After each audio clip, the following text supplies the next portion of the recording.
Hit it, boys. Powered by Noirette. This is Football Live with Josh Bailey.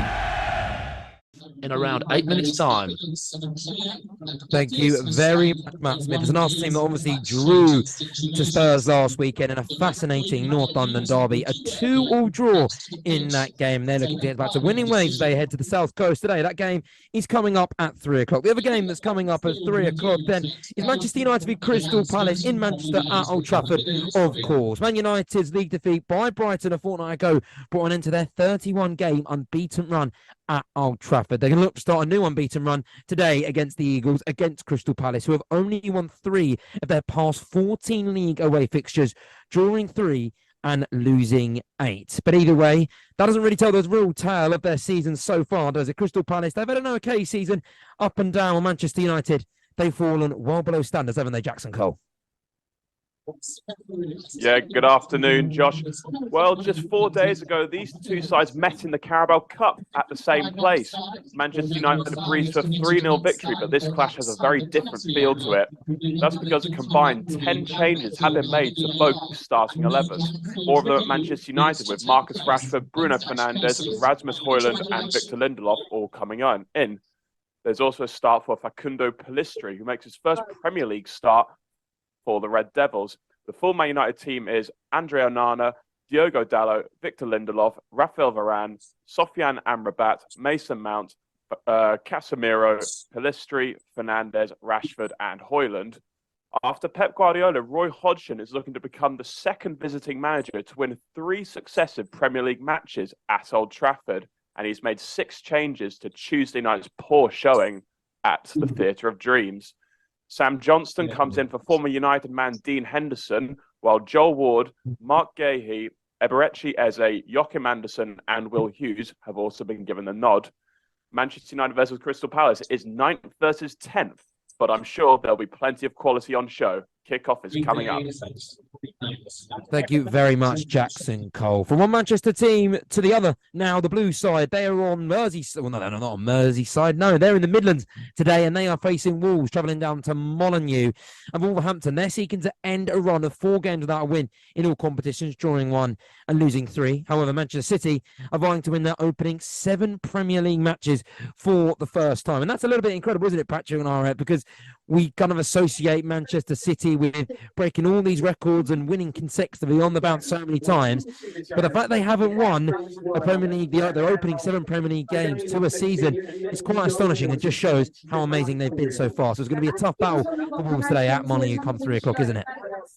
Yeah, I think so. I think they've been doing quite well. And like you say, 100% record they've got. And had a bit during the week, the League Cup, as I still call it. But there you go. Anyway, with regard to the team news, I got Wolves team, just one slight change, but I'll give you the full team news. Starring goal, Totti, Kilman, Dawson. The back 3. Then you've got Nori, Gomez, Lamina, Semedo in midfield.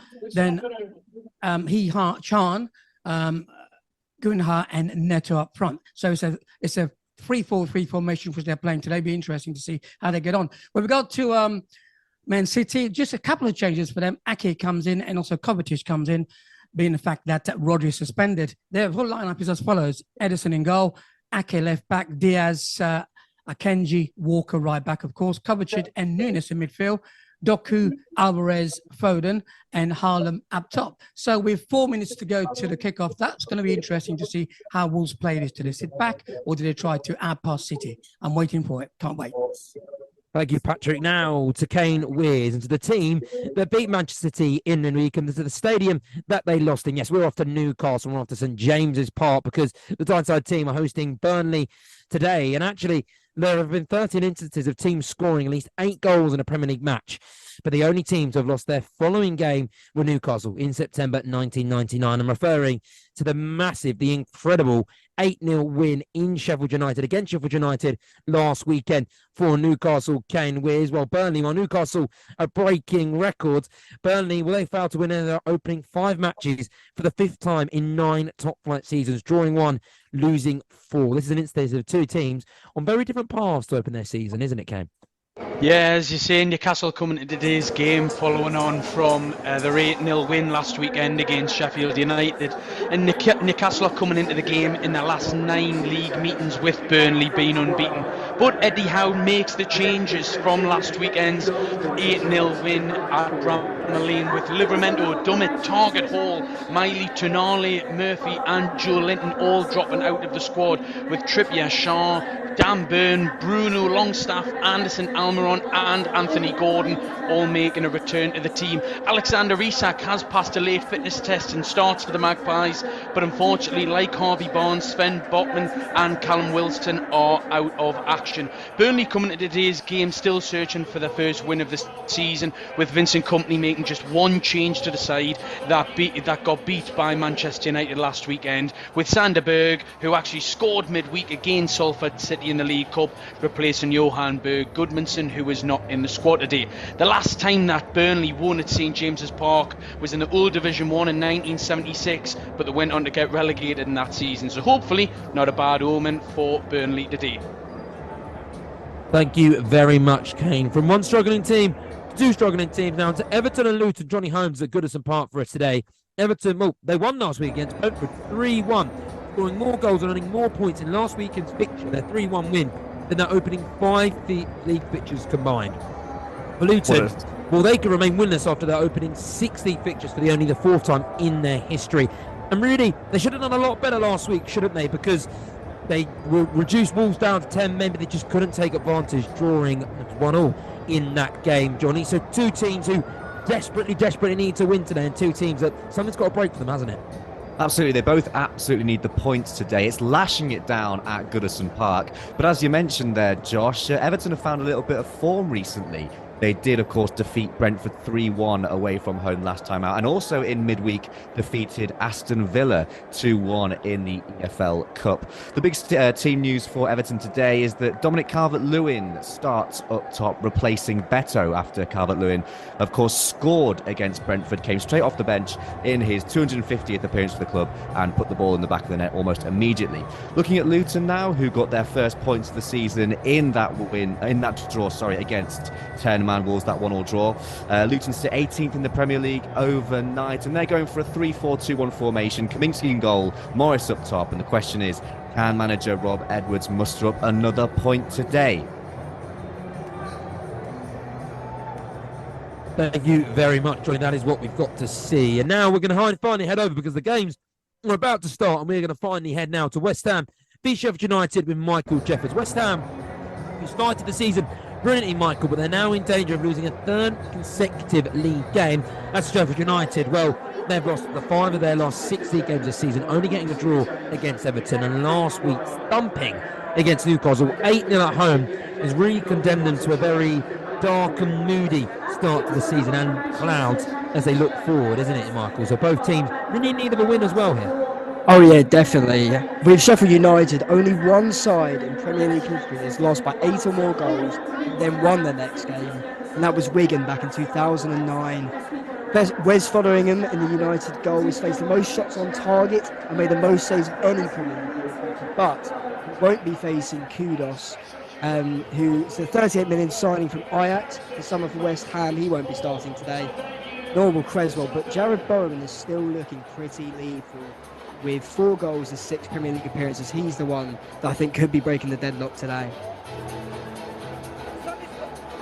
Thank you very much, Michael. That is all of our Premier League games covered then. Those are the games, and those are the reporters who will be keeping a watchful eye on all the action, and we will make sure to update you as there's every chance, every ball that just scrapes the post, every ball that finds the back of the net, we will update you immediately. You can find all your action here with us on Football Live. Those are the 3 o'clock games. However, we do have some 5:30 games coming up for you at 5:30. You've got Tottenham v Liverpool. That is the big game. That is the headline Saturday night football here in the Premier League. Tottenham Tottenham v Liverpool at the Tottenham Hotspur Stadium. Matthew Key is covering that one for Tottenham. They are vying to go 7 games unbeaten from the start of a Premier League campaign, which is the 3rd time after 12 games without a defeat in 2016, 2017, and then 7 last season. As for Liverpool, well, they're on a bit of an unbeaten run themselves. 17 games unbeaten run in the Premier League, dating back to April last year, winning 12 and drawing 5. They're 2 teams that are playing some phenomenal stuff, 2 of the best teams in the Premier League right now. But who will break first? That's going to be a very, very interesting tactical battle.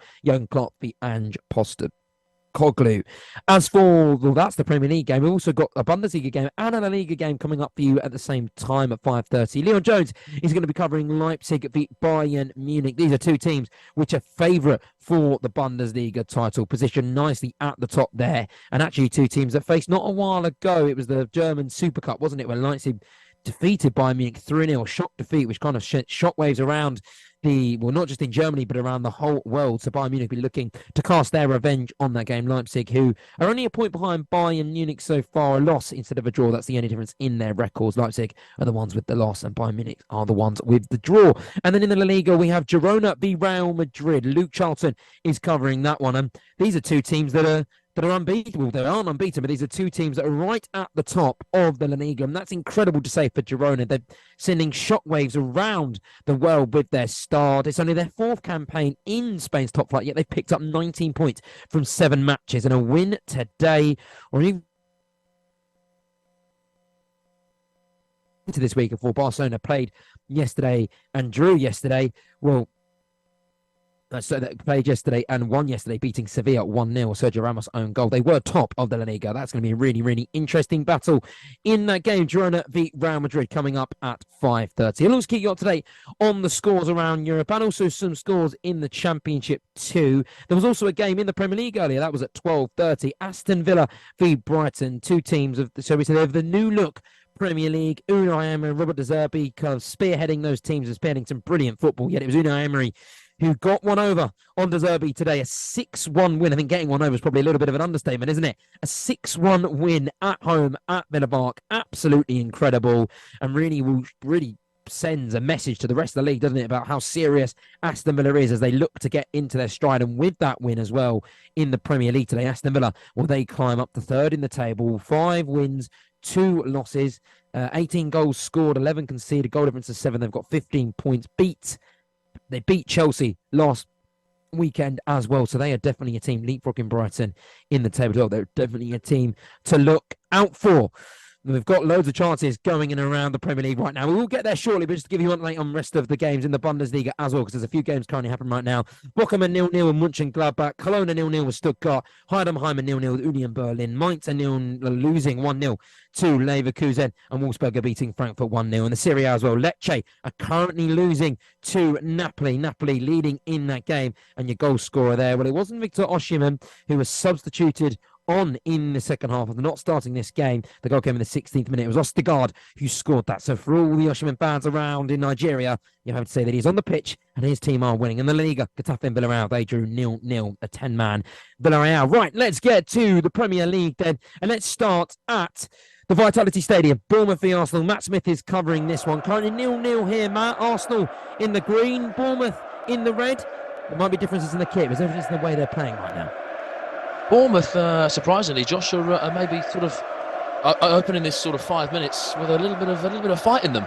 They're pressing Arsenal quite high. They probably had marginally more of the ball than Arsenal. Arsenal seem to be happy to let Bournemouth have that ball and maybe snatch the ball off of them and annihilate them with the pace that they've got. The likes of Saka and Gabi Jesus and Nketiah. But Bournemouth just look okay, not too bad. I think on paper, a lot of people would say Arsenal. We're looking at this going, oh well, there's going to be a sure win, but Bournemouth have started quite brightly. We're 3.5 minutes in. It's Bournemouth 0, Arsenal 0. Thank you, Matt. And now we're going to head over to Manchester United v Crystal Palace at Old Trafford. Jackson Cole watching over this one. This is the Man United team who, like you said, beat Crystal Palace in midweek in the Carabao Cup. So these teams are slightly familiar with each other over the last couple of days. Is there any similarities to that way that game started or went, or is it a completely different game so far, Jackson Cole? Well, I'd say it's pretty even so far. No major chances to speak of in these opening 5 minutes at Old Trafford, but I suppose Manchester United have shaded things a little bit more. You're seeing Sofiane Amrabat. He had a very good game in midweek. He's playing what looks like in a makeshift left-back role, although he is in a bit of a central position right now. But Manchester United, they'll be wanting to have a bit of urgency, because if they lose today, then this will be their worst start to a league campaign in 34 years. So that is a record that Erik ten Hag's men will not want to get this afternoon. But right now, nothing too major happening by the way of chances. It's Manchester United 0, Crystal Palace 0.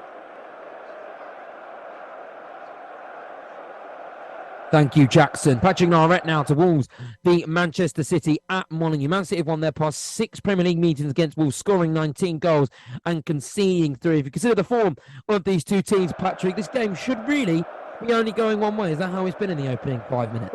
With regard to possession-wise, yes, Manchester City dominating possession. Very patient, I would say. They've had 2 chances already. Doku had a chance and just went by the post, and then you had the centre-back had a chance as well. So at the moment, City being patient, build up patient, and Wolves are just sitting back and hopefully try to hit them on the break. But City are dominating this game. It's like they don't really need Rodri in this game. He's not missed at all. Still dominating. So with 7 minutes gone, still Wolves 0, Manchester City 0. Thank you to Sir James's Park now and to Kane Wears between Newcastle United and Burnley. Newcastle last year at the start of the season, and for most of last season, they were known for their defensive solidarity. You know, that defensive botman, Dan Burn. It was absolutely incredible, tall, physical, and most really struggled to break them down. But they've now kept back-to-back Premier League clean sheets, and that's as many in their previous 22 league fixtures. They had gone 4 successive matches without conceding in all competitions now. So for Newcastle, it looks like they've sort of got a little bit of that defensive solidarity which springboarded their campaign last season. Kane Wears. Are we seeing that in this game so far, or are Burnley testing that defence and making it look a little bit shaky? Yeah, Josh, Burnley should be at least 1-0 up so far in the game. And they've been really, really good. One of the players you've just mentioned there in terms of Dan Burn, really getting at him now. So a bright start from Burnley. Koleosho's released down the left-hand side, and he just knocks it past Burn, sends a teasing low cross across the 6-yard box, and no one's there to turn it in. And honestly, if Burnley want to stay in this league, they have to get bodies into the box. And another opportunity, Dan Burn again slips deep into his own half, which allows Koleosho again to race in behind.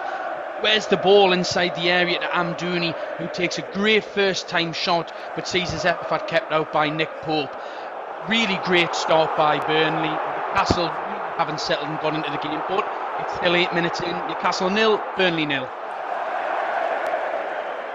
Thank you very much, Kane. We're going to have to head now to our football live break. We're in about 20 seconds, so I can quickly fit in the 2 games which we have not got to. Everton v Luton is 0-0, and also West Ham v Sheffield United, that is 0-0 in that game.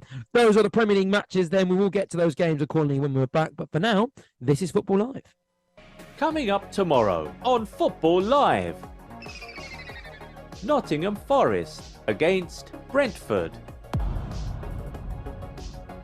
Premier League action. Football Live will be around the ground, chasing the goals. Sports Radio 88.9 Brila FM.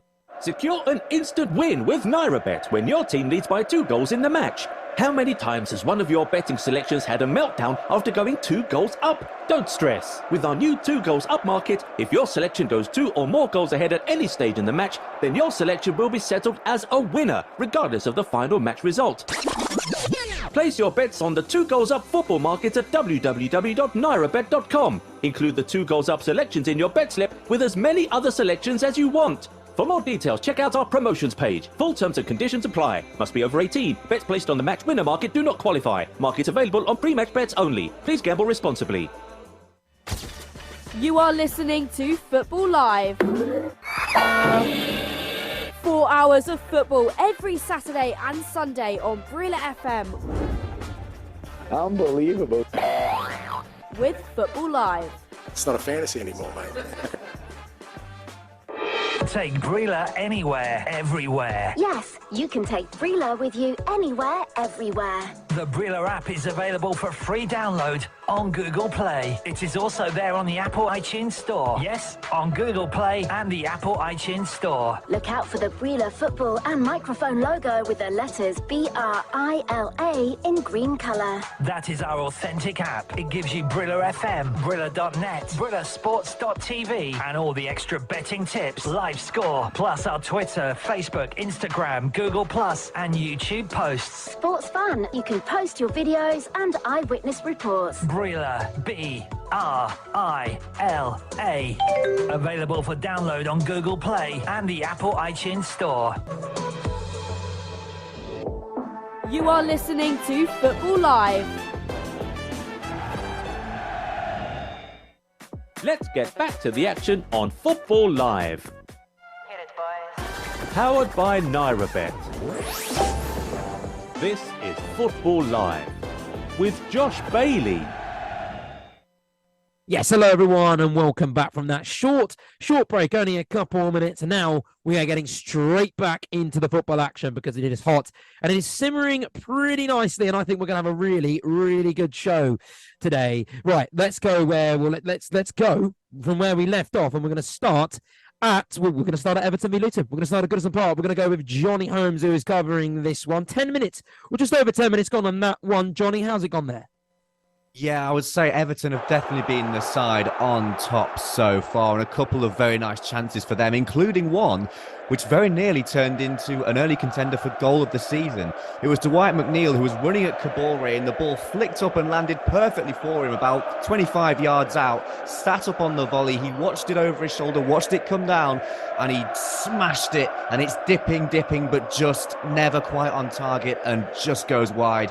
What an effort that could have been. And Mikolenko stuck across in for Calvert-Lewin, who scored last week, but this time his header was straight at Kaminsky. And a gorgeous slicing through ball by Decore was met by Garner, who cut inside but curled his shot agonisingly wide. It feels like a matter of time for Everton at the moment. Luton struggling to get a foothold on this one. Everton 0, Luton 0, 12 minutes gone.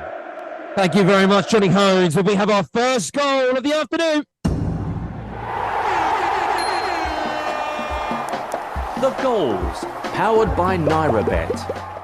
And it comes at Wolverhampton, and it's going to be a shock score for you because it is the home team who have snatched the lead in the opening exchanges there. And let's go to Patrick Noirette. Tell us about the Wolves goal. Oh, what a goal this was, right? Basically, City had the ball in the Wolves half. They did a couple of passes, got the ball to Neto. Neto ran from the halfway line down the right-hand side, kept going, crossed it, and it was a Ruben Diaz own goal. So, Wolves are now 1-0 up. It's 14 minutes gone. Wolves 1, Manchester City 0.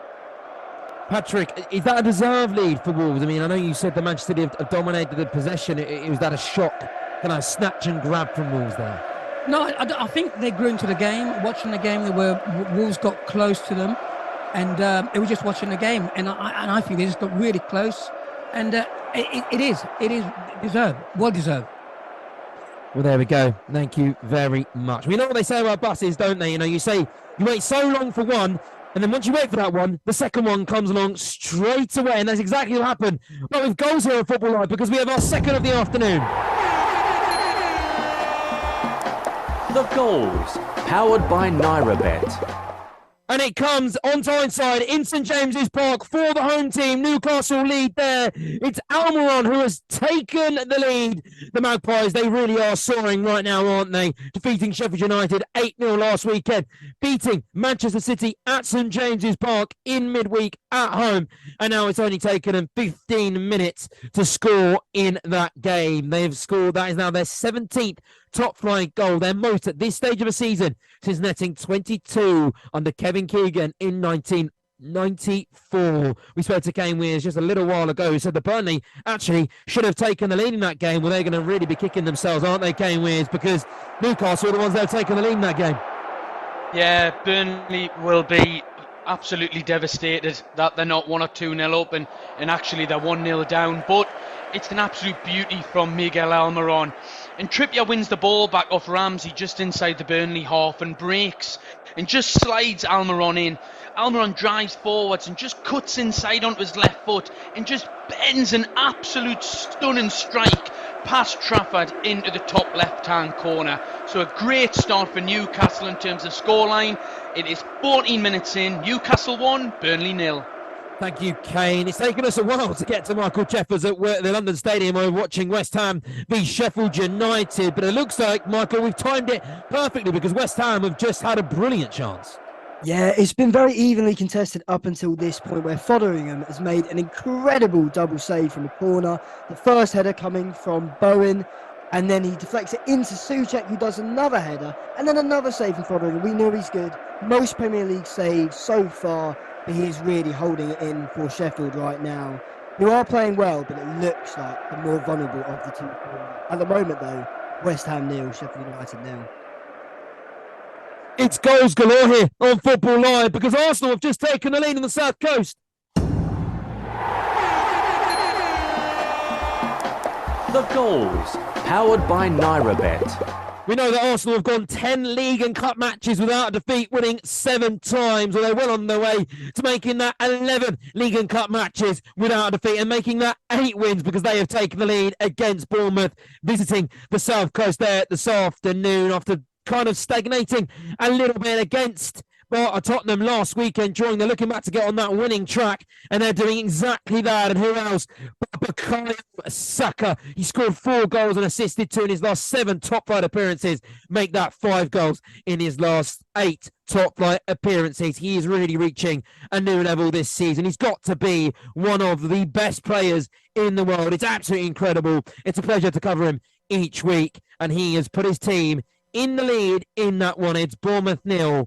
Arsenal 1, Arsenal take lead in that fixture. We're going to head over now to Jackson Cole covering Man United v Crystal Palace. So both teams have had chances in the opening exchanges.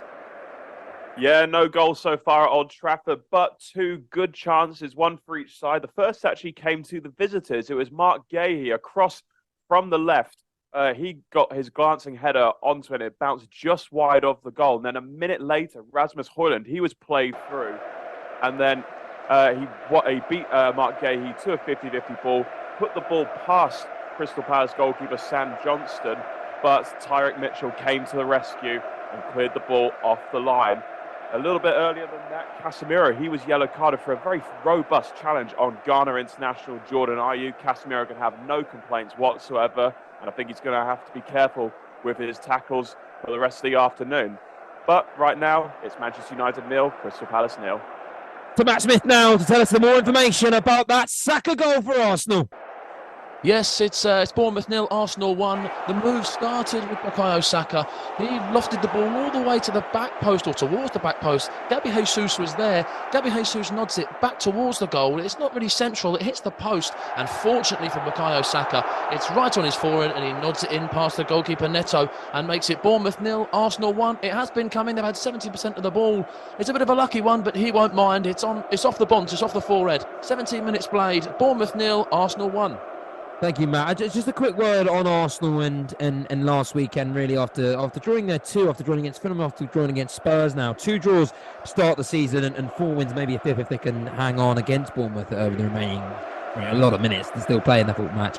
But in terms of Arsenal, will they be disappointed with their start to the Premier League season? 2 draws to start isn't great, especially when Man City are eyeing for their 7th consecutive win, although they're not doing very great in that at the moment, losing to Wolves currently. Would Arsenal be disappointed in their start to the season? I think they probably have to be, Josh. When they came so close to winning the title and having to settle for second place, you're wanting your team to maybe, bounce back and go on a bit of a charge and go on a bit of an upward, an upward trajectory. But they've sort of, they've staggered a little bit at the start of this season. It's not really what Arsenal fans would have wanted. They would have wanted to, win and win after win after win. And they've had to settle for draws, but we can't rule them out. It's early on in the season. I would be frustrated if I was an Arsenal fan, but that's football for you. Thank you very much, Matt Smith. To Jonny Holmes, I was watching over Everton v Luton. And Everton, after beating Brentford 3-1 last weekend, they are aiming to register successive league victories for only the 2nd time since the start of last season. The British did so in September and October 2022 against West Ham and Southampton under Frank Lampard. Johnny, they beat Brentford last week. They've had the better of the chances so far. Everton seem like they've got a little bit of the spring in their step. They certainly did for the first 5-10 minutes, Josh. But I think just recently there are signs that Luton are waking up and starting to come into this game again. They've had a few crosses across the 6-yard box of Everton, but no one's gambling. No one's trying to run in behind. Nobody's trying to get that sliding touch to pick up the back of the net. And Morris certainly had a chance to do that a couple of minutes ago. But once again, even in this spell of Luton pressure, it's Everton with the most glaring chance of the last few phases of play. Decore received the ball, lovely Mikolenko back heel to him. He bet it out into the far corner and tried to curl it in. Unfortunately for him, it does not curl enough and goes just wide. 20 minutes played here. It's Everton 0, Luton 0. Johnny, in terms of Luton this season, obviously they always get dragged through the mud and they get laughed at because of their stadium and then the size of the club and of who they are. But do you think maybe it's been a little bit unfair? I mean, I've been quite impressed with them, really. You know, they held their own against Wolves last week and probably should have won that game. And they'll look at themselves and they'll kick themselves because in the Premier League and in the position they're in, you've got to take those opportunities. But they've held their own in most games they've played, apart from the opening game against Brighton. So would you say they've sort of been unfairly treated this season and actually they're doing a lot better than maybe people to give them credit for? Yeah, I think it's tough to judge with Luton because I don't think anyone was really expecting much from them coming into the Premier League season. But what's impressed me about them is the width and the pace that their wing-backs possess, particularly Kabore. He consistently impresses me, bombing forward on that wing, and most chances seem to go through him. I mean, no one's expecting Luton to set the world alight, but I think I spoke to a couple of Luton fans the other day, and they're just happy to, try and hang into games, try and stay on the same wavelength of the bigger sides in the league. And I tell you what, those fans here today, they're enjoying themselves in the Goodison Park rain, and much love to them, and let's hope Luton can find a few points on the road as well.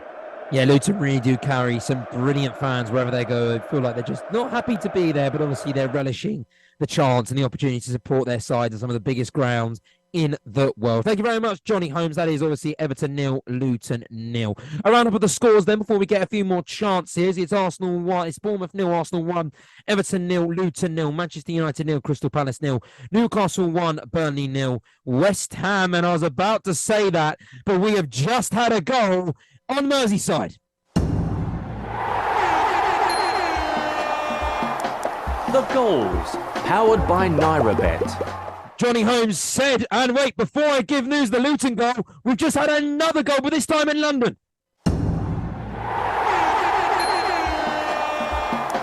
The goals, powered by Noirette. Goals flying in all across the country right now, and the last goal came in London. It comes to West Ham, who have taken the lead against Sheffield United. West Ham are trying to stop their slump. 3 consecutive defeats has been. It could have been a 4th if they lost today, but they've taken the lead there in London. It's West Ham 1, Sheffield United 0. And as I was saying, Luton, they have taken the lead against Everton. It's Everton 0, Luton 1. It's Lockyer for Luton. Jonny Holmes said that they've been clawing their way back into that game. They've been playing their way back into that game and they were looking dangerous. And, well, they're definitely dangerous because they have taken a shot lead there.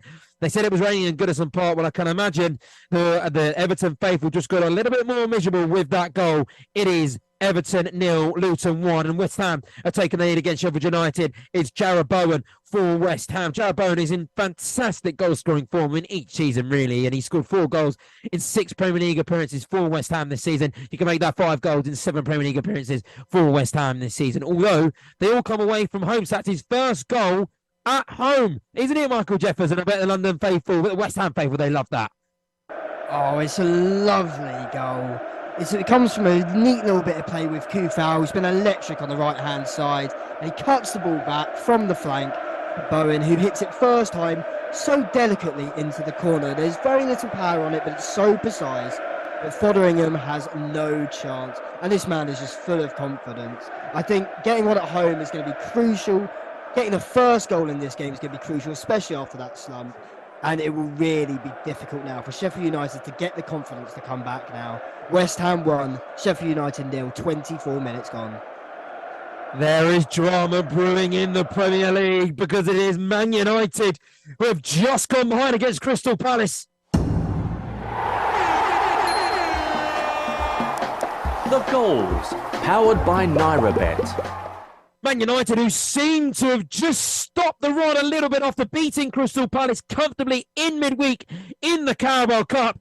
Crystal Palace have controlled Trafford, but they mean business. They're not to be taken for fools a second time. They don't want to fall to a defeat the second time. It is Anderson that have put the Eagles in front in Old Trafford. And for Manchester United, well, the rot continues and the slump, well, they seem to be falling further and further away from that winning form.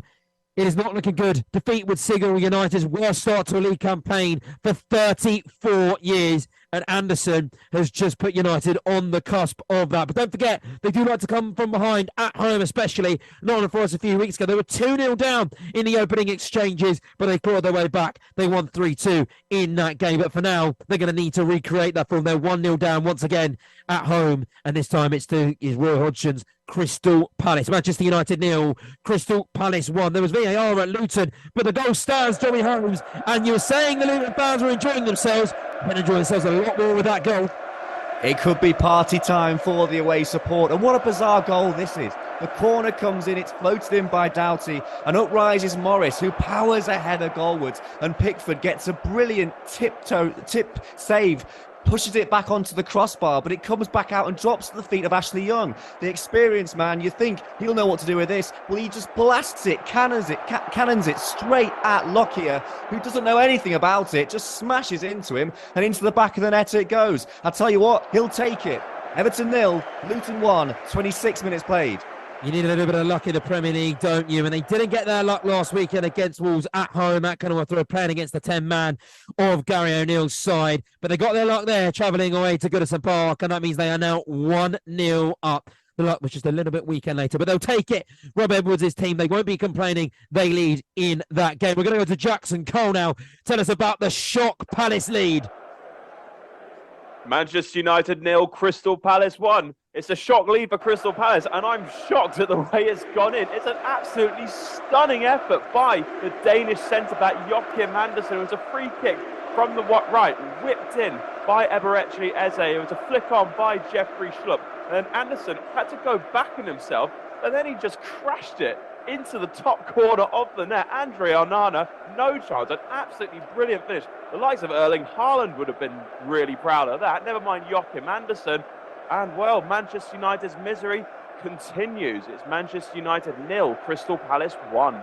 A strike laced with vengeance after their humiliation at Old Trafford in midweek. And Joachim Andersen, he means business. He's put his side in front. And that actually means that they are now, they've got rid of an unwanted record. And actually, Luton and Crystal Palace have both got rid of an unwanted record, because coming into this game, both teams were yet to score in the first half of a Premier League game, attempting 35 shots in the opening 45 minutes of each matches without a goal. But both teams, they've put that hoodoo to bed. They've cast it aside because they both lead in their respective games. Luton leading Everton and Crystal Palace leading at Old Trafford. They're doing it the hard way, but they are both in front of that game. There's a lot of going around. We've had goals and we've had chances, and a lot of chances are coming at Newcastle Kane Wears, because they've got one, and anyhow side are looking for that second, and they're coming very, very close. Yeah, Newcastle are really now trying to get into the face of Burnley and put their stamp on the game, and some of the football's been sensational, where Bruno picks the ball up in the middle of the park and just fizzes it into Alexander Isak, who flicks the ball up in the air and then backheels it beyond the Burnley defence, with Sean Longstaff running in behind, who hits the ball on the volley for a great save by Trafford in goal. And then a minute or so later, Bruno picks the ball up on the right-hand side, just slips it back inside to Elliot Anderson, who just whips the ball in one, just in beyond the Burnley back line. And Alexander Isak gets 1v1 with Trafford. He goes around Trafford and misses the open goal and puts it wide. So Burnley are hanging on now. They haven't won when they've went 1-0 down in the last 39 games. If they need to take anything from today, they need to really step this up. But it's still about 29 minutes in. Newcastle United 1, Burnley 0. After losing after losing 3 games so far in this Premier League season, it was looking a little bit disastrous for Newcastle, wasn't it? And there was alarm bells ringing, people saying, is Eddie Howe good enough? Is he good enough for Newcastle? Can he take them to that next level? Have they kind of reached their ceiling? But they've responded in really great fashion, haven't they, recently? Obviously taking the lead now against Burnley, winning against Sheffield United last week. And it just seems like they're back on track now, aren't they, Newcastle, Kane? Kane, actually, sorry, Kane, I don't want to, but I am going to have to interrupt you before you try to get in there, because something incredible is happening at Goodison Park at Everton, because it's another Luton goal. The goals, powered by Noirette. Luton, who I just mentioned, have failed to score in the first half of every Premier League game this season. Well, they've now gone and got 2 in the first half against Everton. It's Carlton Morris who's put himself on the score sheet, his first goal of the Premier League campaign. It is Everton 0, Luton 2. And what a story is developing for Luton Town this season. These are 2 teams that really we're expecting to struggle this season, weren't they? And both teams that were down the relegation, so we know they're going to struggle this season. So it's really, in a sense, was a 6-pointer. Luton weren't given a chance coming into this game, especially after Everton's convincing win against Brentford last weekend, 3-1. But they've had other ideas. They're a side that plays with spirit. They're a side that plays with passion. Luck was on their side for the first goal. We'll get to Jonny Holmes shortly, tell us if luck was on their side again, whether it was class from Carlton Morris, who has now either scored or set up each of Luton's 3 Premier League goals, with both of his goals coming from the penalty spot. So that's his 3rd goal of the Premier League season. I said it was his first. I was wrong on that. I stand corrected. That is his 3rd Premier League goal. He does score them. He is Luton's main man, and he has put them 2-0 up in that game. Jonny Holmes. Well, you asked if there was a bit of luck involved. I'd say so, most certainly, because the free kick that led to the goal is never a foul. Morris is brought down, but the ball was clearly got, and he's looking for it. He goes down, he gets the free kick, but he was the man who was on the end of it to stick it in the back of the net. And what a finish it is. Right-footed Morris, a cross Pickford in goal, lovely cross floated in by Doughty, and Morris there for his first goal of the season, took it brilliantly. A little bit of fortune. He was looking for the free kick, but when you get them, you got to take them, and Morris took it. 2-0 Luton. Can you believe it here? Is there a shock on the cards? Is it really party time for those away fans? Everton 0, Luton 2, 32 minutes played.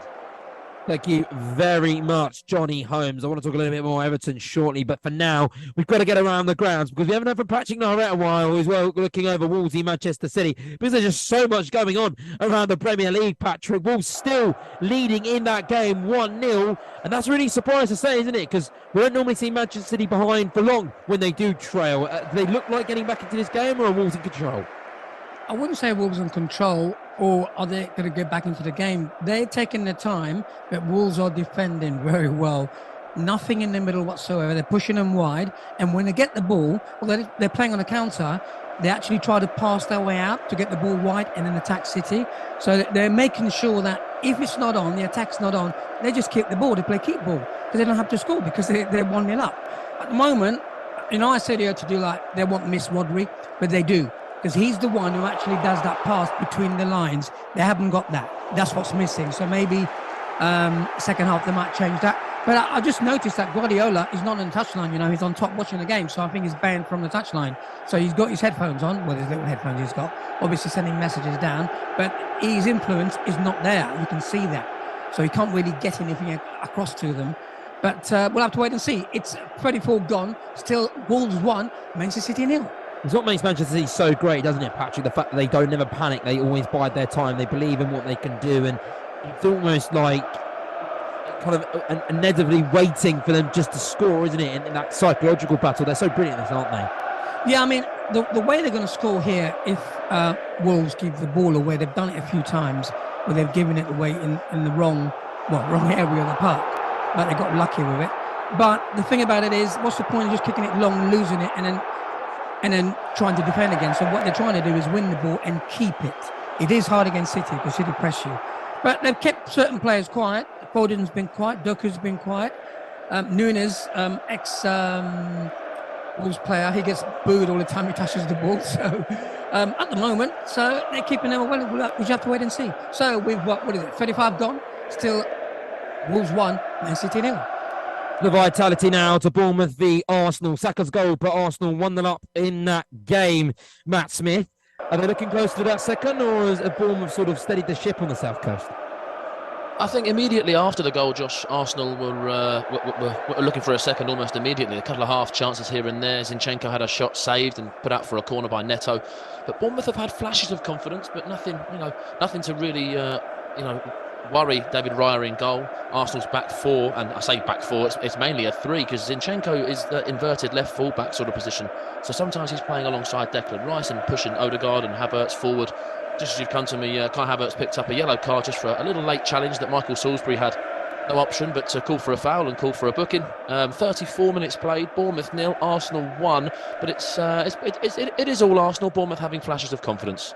When you've got two teams there, Matt, it was sort of on opposite ends of the scales. You know, the Cherries there without a victory in 10 Premier League victories, while Arsenal have gone unbeaten in 10 matches across all competitions. You know, you've got one team that's completely on the floor and probably mentally up against it, and then you've got one team, Arsenal, obviously flying and feel like they're untouchable. And then when Arsenal do score early on, it must be such a kicker for Bournemouth, and it must be very hard for them to sort of pick themselves back up and just go and don't say this is just another day where it's going to be not our day.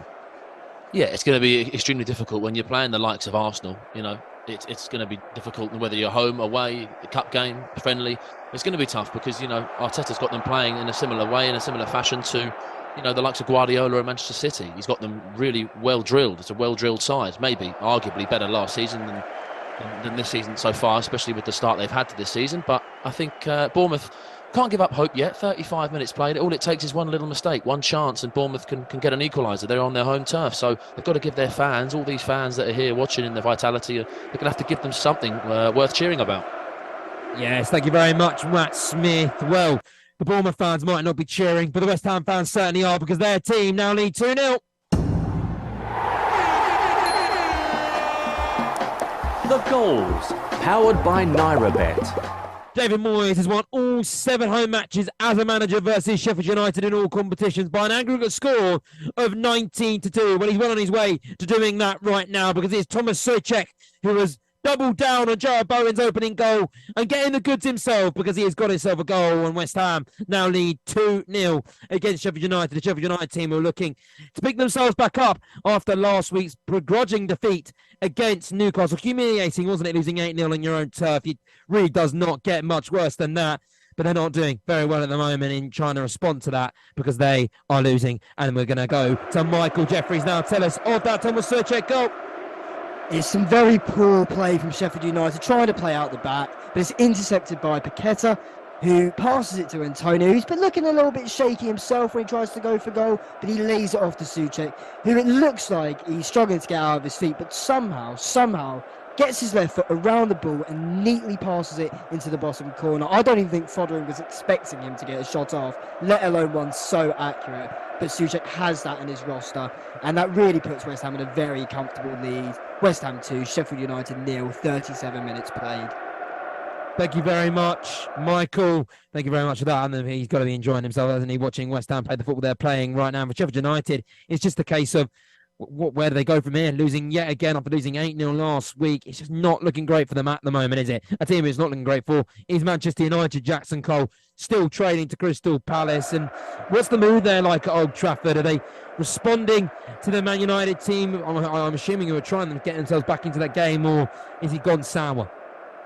Yeah, Old Trafford, I think, is getting a little bit restless. And it's not a lack of effort from Manchester United. They are huffing and puffing, but I think they're just a team so bereft of confidence because, if they lose this will be their 4th league defeat of the season. And to be honest, if anything, if there's going to be another goal, it looks like it'll go to Crystal Palace. Jean-Philippe Mateta, he was played through by Eze, who has been very, very good this afternoon. He was played through, and just as he was about to pull the trigger for the shot, it was a brilliant last-ditch challenge from Rafael Varane. And after that challenge, he just stood up and shouted, it wasn't anyone in particular, but it just sort of typified what the mood is like at Manchester United. There's a lot of frustration, but I don't think they really know how to get that equaliser.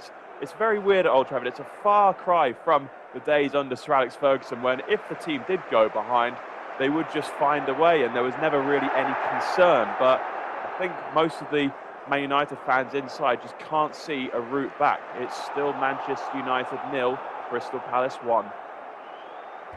The latest in-play betting odds from Noirette. Yes, the latest betting bets from Noirette. I can tell you, Everton-Luton, there's been a goal. We'll go to Josh Bailey very, very shortly. It's now Everton 1, Luton 2. 2, at least you just scored just a few seconds ago. And for that, the betting are suspended. However, Wolves, Man City, still Wolves 1, Man City 0. Wolves to win at home has just gone down to 3.50. The draw has gone up to 3.25, and a Man City away win is 2.25. So it's actually very good odds for that if you're actually a Man City fan and if you want to bet big on that. Manchester United are losing at home by a goal to nil. United are 2.80 for the win. It just got down for the draw to 3.30, and Crystal Palace are down to 2.62. Newcastle are leading by a goal to nil. Just gone down for Newcastle to 1.11. The draw has gone up to 9.50, and Burnley to win is 29.0. Bournemouth Arsenal. Bournemouth are losing at home by a goal to nil. Bournemouth are 17.0. The draw has just gone down to 6.0, and away win for Arsenal is 1.22. West Ham, Sheffield United. West Ham are leading comfortably by 2 goals to nil, as you just heard a few seconds ago. West Ham are 1.02. The draw has just gone down to 26.0, and Sheffield United to turn it around is 81.0. It's also suspended now at Bournemouth Arsenal. Something must be going on there, but we'll go back to Jug Maley very, very shortly. Of course, all these prices from the Noirette website, and all these prices are subject to change. Thank you very much, John Kane, for your betting analysis. As always, we do very much appreciate here on Football Live, producer, betting expert, and obviously football expert as well, because we sometimes ask him for his football opinions. He did inform us of a goal, and that goal came at Everton, came at Goodison Park. The goals, powered by Noirette. It's light down at the end of the dark, gloomy Goodison Park tunnel. Jonny Holmes said it was absolutely pouring it down there. But Dominic Calvert-Lewin have given their team a little bit of hope in this game, Johnny. He absolutely has. And once again, as with the Luton second goal, it comes from a free kick that was extremely soft. This one nowhere near as threatening, it seems. Jordan Pickford, in fact, took it and delivered it long towards Garner, who found a brilliant cross, whips it in. It falls towards Onana, and then it looks like it's going to come for Decore after it hits Kaminsky. And in the end, guess who's there? Fox in the box, Calvert-Lewin slots it in. But there was silence in the stadium. Nobody really knew if the goal was going to be given. Was there a foul in the build-up? Was there an offside in the build-up? Well, let me tell you, VAR is checking it. But as things stand, the goal has been given. You might want to come back to me, Josh, but looking at it, it does seem to be Everton 1, Luton 2. Is the comeback on? 42 minutes played. Doubts around the goal there, but there is no doubts around the goal at the Vitality Stadium.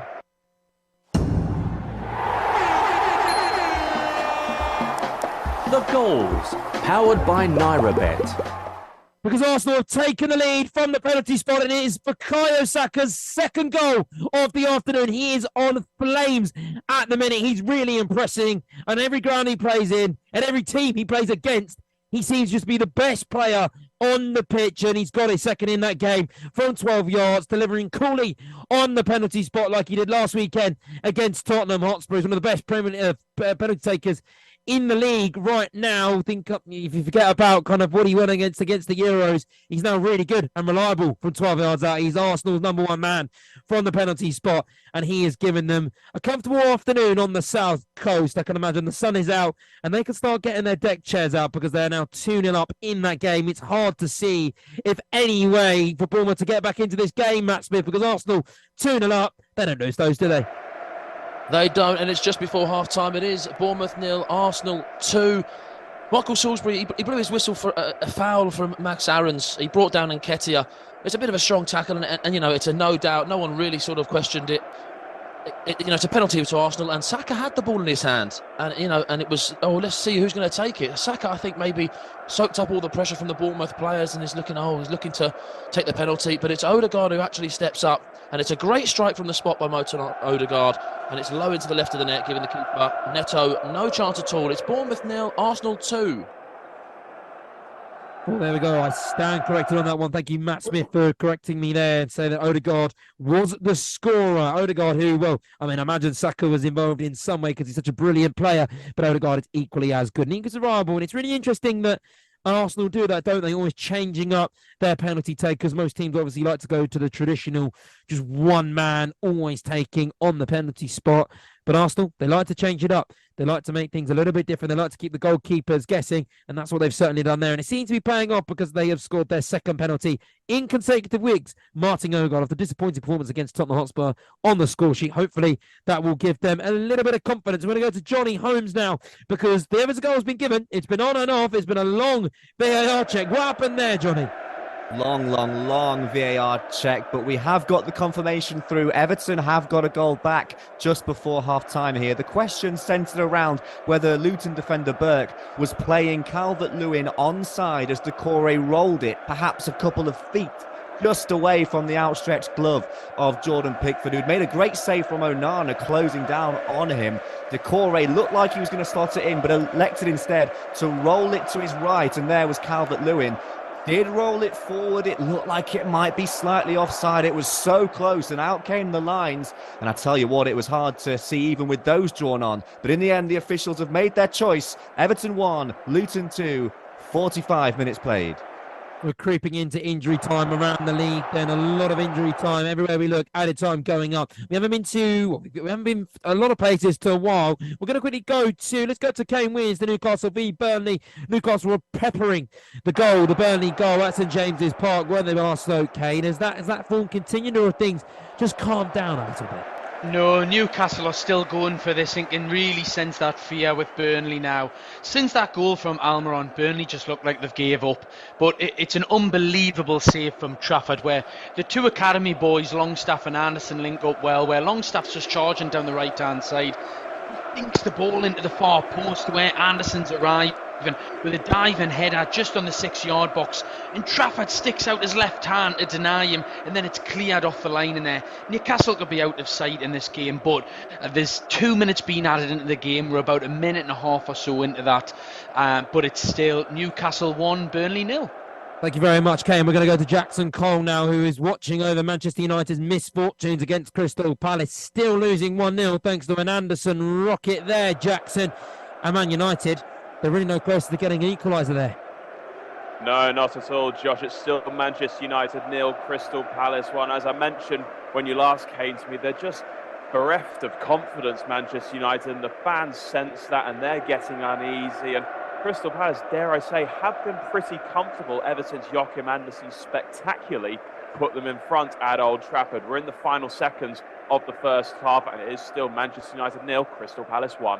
Crystal Palace actually have a terrific away record against Manchester United in the Premier League. They're unbeaten in their previous 3 Premier League visits to Old Trafford under Roy Hodgson, winning 2, drawing 1. Winning the last 2, Roy Hodgson just knows how to win against Manchester United. We'll see if he can keep it up going into the second half. I'm going to go to Patrick Noirette now because it's not often that we see both sides of Manchester losing, is it, Patrick? Manchester City also training against their game against Wolves. What's changed since the last time we spoke? Nothing really. The whistle has just gone at half time. I can give you a half time report if you want it. I'm sure you do. Basically, I would say that City been knocking on the door, but not really opening that door. What Wolves are doing, they're moving everyone inside and make sure that City go wide. On 1v1 special on the right-hand side for Wolves, Neto looking really, really dangerous. Since that goal was scored by him in the 13th minute, although City have tried to score, but they find it very difficult. Maybe it might be a change in the second half. We'll have to wait and see. But they are lacking that player in the middle to play the ball in between the lines. And unfortunately, he was sent off and he's not there. So are they going to find something else? Put someone else in the middle? We'll have to wait and see. At half-time, it's Wolves 1, Manchester City 0. Wolves have won just 4 of their past 22 games against City this century, drawing 3, losing 15. That's this century. That's absolutely incredible. Those 4 victories, however, came at Molineux. So if they are to win anywhere, it's looking like they will be at home. We're going to quickly go over to the London Stadium because West Ham are beating Sheffield United 2-0. A very comfortable display there so far, Matt. And we'll quickly get the half-time report from you. With the West Ham Sheffield game, it is half time. West Ham have really dominated, to be fair, but there have been some great opportunities for Souček, especially just before the half-time whistle. With Fotheringham being so busy in that Sheffield United goal, but I feel like Sheffield are really going to struggle to come back in the second half unless something changes at half-time. We're going into half-time, West Ham 2, Sheffield United 0. That's Michael Jeffries reporting there, not Matt Smith. Too many M's here on Football Live. We're about 4 minutes away from our break, so let's start getting around the grounds a little bit quicker then.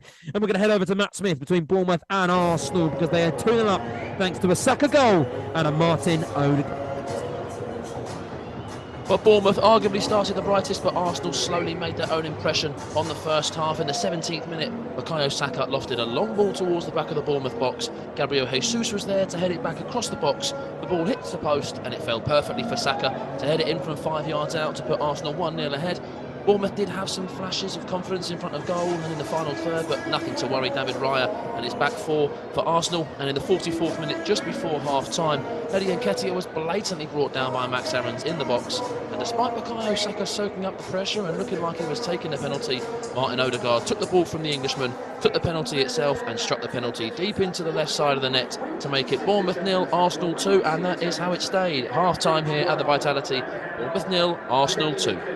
All smiles if you're an Arsenal fan, all frowns if you're a Manchester United fan, because at half-time in their home game with Crystal Palace, they are losing in that one there, Jackson Cole. It's an Anderson strike, as a strike of revenge, as I called it earlier, that separates the two teams. And the Eagles and Palace are doing really, really well, considering their 3-0 midweek defeat.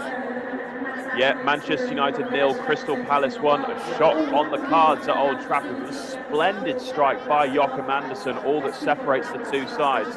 Andersen's second goal of the season, just his third for Palace, but I doubt he'll score a better one for the rest of his career. The defender rifling the ball into the top right-hand corner of the net as he twisted his body before taking the shot, which whipped in that top corner following a free kick from the right. Erik ten Hag's men have been in their shells since then. Their best chance of half came before the goal, with Rasmus Højlund clipping the ball over the on-rushing Sam Johnston, but the effort didn't have enough on it, and that allowed Eagles left-back Tyrick Mitchell to run back and clear the ball away. Jean-Philippe Mateta almost had the chance to put Palace 2-0 up, but for Raphael Varane's last-ditch challenge, the Frenchman's animated reaction just summing up all the frustration surrounding Man United right now. Manchester United 0, Crystal Palace 1. Thank you, Jackson. We're off to Kane Wears now to a Newcastle team who are only beating Burnley by 1 goal. And they'll be disappointed by that, won't they, Kane? And that probably sums up how dominant they've been in their first half at home. Yeah, Burnley have had big chances kept out by Pope early in the half from Amdouni and from Koleosho, but then a stunning effort from Almiron, who cuts in on the right-hand side, bends the ball in past Trafford in the Burnley goal, puts Newcastle 1-0 up, and then a number of chances from Isak and some great combination play from the likes of the local boys, Longstaff and Anderson, have kept creating chances. But some great saves from Trafford and goal have kept Burnley in this. So at St James's Park at half-time, it's Newcastle 1, Burnley 0. And finally to Jonny Holmes, who is watching a fantastic game against Everton v Luton. It's bubbling up quite nicely, isn't it, Johnny? It really is. And how crucial is that Dominic Calvert-Lewin goal going to be? Scored on the 41st minute, a long VAR check, but in the end it was adjudged to not be offside and the goal stood. Before that, Luton had a brilliant 10-minute passage of play with Tom Lockyer, a fortunate deflected goal that crashed off him. Ashley Young's clearance clattering against Lockyer and into the back of the net. And then Carlton Morris from a free kick that possibly shouldn't have been. Lovely ball in by Doughty, and Morris with a smart finish into the bottom corner, which leaves things finally poised. It's Everton 1, Luton 2 at half-time. Can Everton lay siege to the Luton goal? Thank you very much, Johnny. For now, though, we're going to head over to Nigeria and to FJ and the team. You are listening to Football Live, powered by Noirette, with Josh Bailey. Yes, hello everyone, and welcome back to Football Live, to the next segment of the show. Thank you very much to FJ and the team. Fabulous. As always, we're with them back in about an hour's time. Then at the end of this hour, we'll be with them for a bit of a longer break. But right now, let's get stuck in because all the Premier League games are underway and they've kicked off and they've got the ball rolling in the second half. For now, we'll just give you a little bit of a roundup then of what the scores are currently on the doors. It's Bournemouth 0, Arsenal 2. It is Everton 1, Luton 2. It is Man United 0, Crystal Palace 1. It is Newcastle 1, Burnley 0. It's West Ham 2, Sheffield United 0. And it is Wolverhampton 1, Manchester City 0. Some shock results around the league in this second half. It's going to be a show that you're not going to want to miss. You're not going to want to take your eyes. You're not going to take your ears away from the radio. Just stay here listening to this show, because I promise you it's going to be absolutely incredible. So many scores to change, so many shocks to maybe develop. It's going to be one hell of a show. Also to update you in the Serie A, Napoli run riot against Lecce in the end, winning 4-0 in that game. And Victor Osimhen, who didn't start the game, when he hit back at the critics with a goal-scoring encore, he scored one goal in that game on the 51st minute. Only took him about 5 minutes to get back into scoring form for Napoli. And that's guided them to a 4-0 win against Lecce in the Bundesliga. Currently, the games are pretty much finishing there. Bochum are losing comfortably to Mönchengladbach 3-0. Not quite the embarrassment of the 7-0 against Bayern Munich last week. FC Cologne are losing to Stuttgart 1-0. Heidenheim are beating Union Berlin 1-0. Mainz are losing to Leverkusen 3-0. And Wolfsburg, they're beating Frankfurt 1-0. Frankfurt are down to 10 men. At 5:30, it's RB Leipzig beat Bayern, and we have got a reporter at that game. A reporter who goes by the name of, I'm just trying to scout through all my notes and see who we've got at that game. Yes, we've got Leon Jones on that one. RB Leipzig beat Bayern Munich 5:30 there. Bochum have actually sort of go back against Borussia Mönchengladbach. In Ligue 1, Clermont, they're playing PSG 0-0 in that game. Only 10 minutes gone at 8 o'clock. It is Monaco v Marseille. And as for the rest of it, well, in the Championship currently, Southampton beat Leeds 3-1. Bristol and Stoke are drawing 2-2. Cardiff are drawing 0-0 with Rotherham. Ipswich are drawing 0-0 with Huddersfield. Hull and Plymouth drawing 1-0. Millwall are losing to Swansea 1-0. Norwich and Birmingham drawing 0-0. Preston are losing to West Brom 2-0. QPR drawing 0-0 with Coventry. And Watford, they are losing to Middlesbrough 2-1 in the Liga currently as well. Rayo Vallecano are drawing to Mallorca 1-0. Getafe is 0-0 Villarreal. Girona v Real Madrid, that's top of the table clash. And we've got Luke Charlton covering that one. That's at 5:30. Then Real Sociedad, Atletico Bilbao.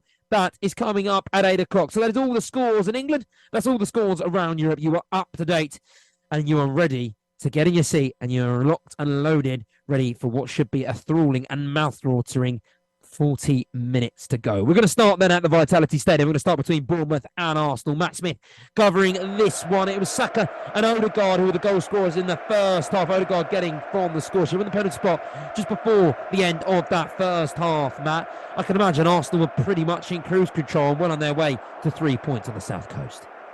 Yeah, it would seem that way, Josh, and I think you're probably right. I would argue that Bournemouth, got to give them their due. They have been bombing forward quite a bit, and they've probably arguably had many more forward movements and, attacks going forward, but there's just no final passes. And when they get into that final third, they just don't seem to have any ideas, and Arsenal's defence are resolute. They're not letting anything get through to David Raya. So 48 minutes played, Bournemouth 0, Arsenal 2, and it looks a little bit like cruise control.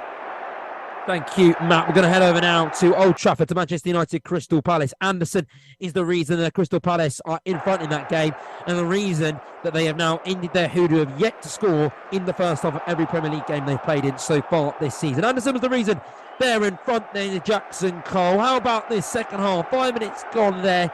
What does Eric Ten Hag dare to change, or is it pretty much the same from his team?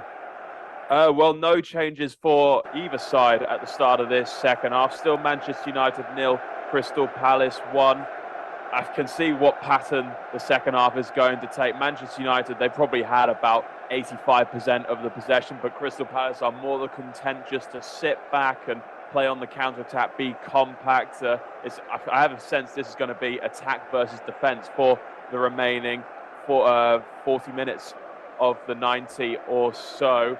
But I'd say Crystal Palace, they do look pretty dangerous on the counter-attack. Eberechi Eze, he's been the best player on the pitch. Every time he gets the ball, it feels like he's got all the time in the world. And it's almost like there's an imaginary force field around him. No Man United player can get anywhere near him, even when he doesn't appear to be moving that quickly. He's been really spellbinding in this game so far. But right now, still Manchester United 0, Crystal Palace 1. We have a penalty at Arsenal, well, not at Arsenal, at Vitality, at Bournemouth, and it is a penalty to Arsenal, and they have converted from the spot. It's now 3-0.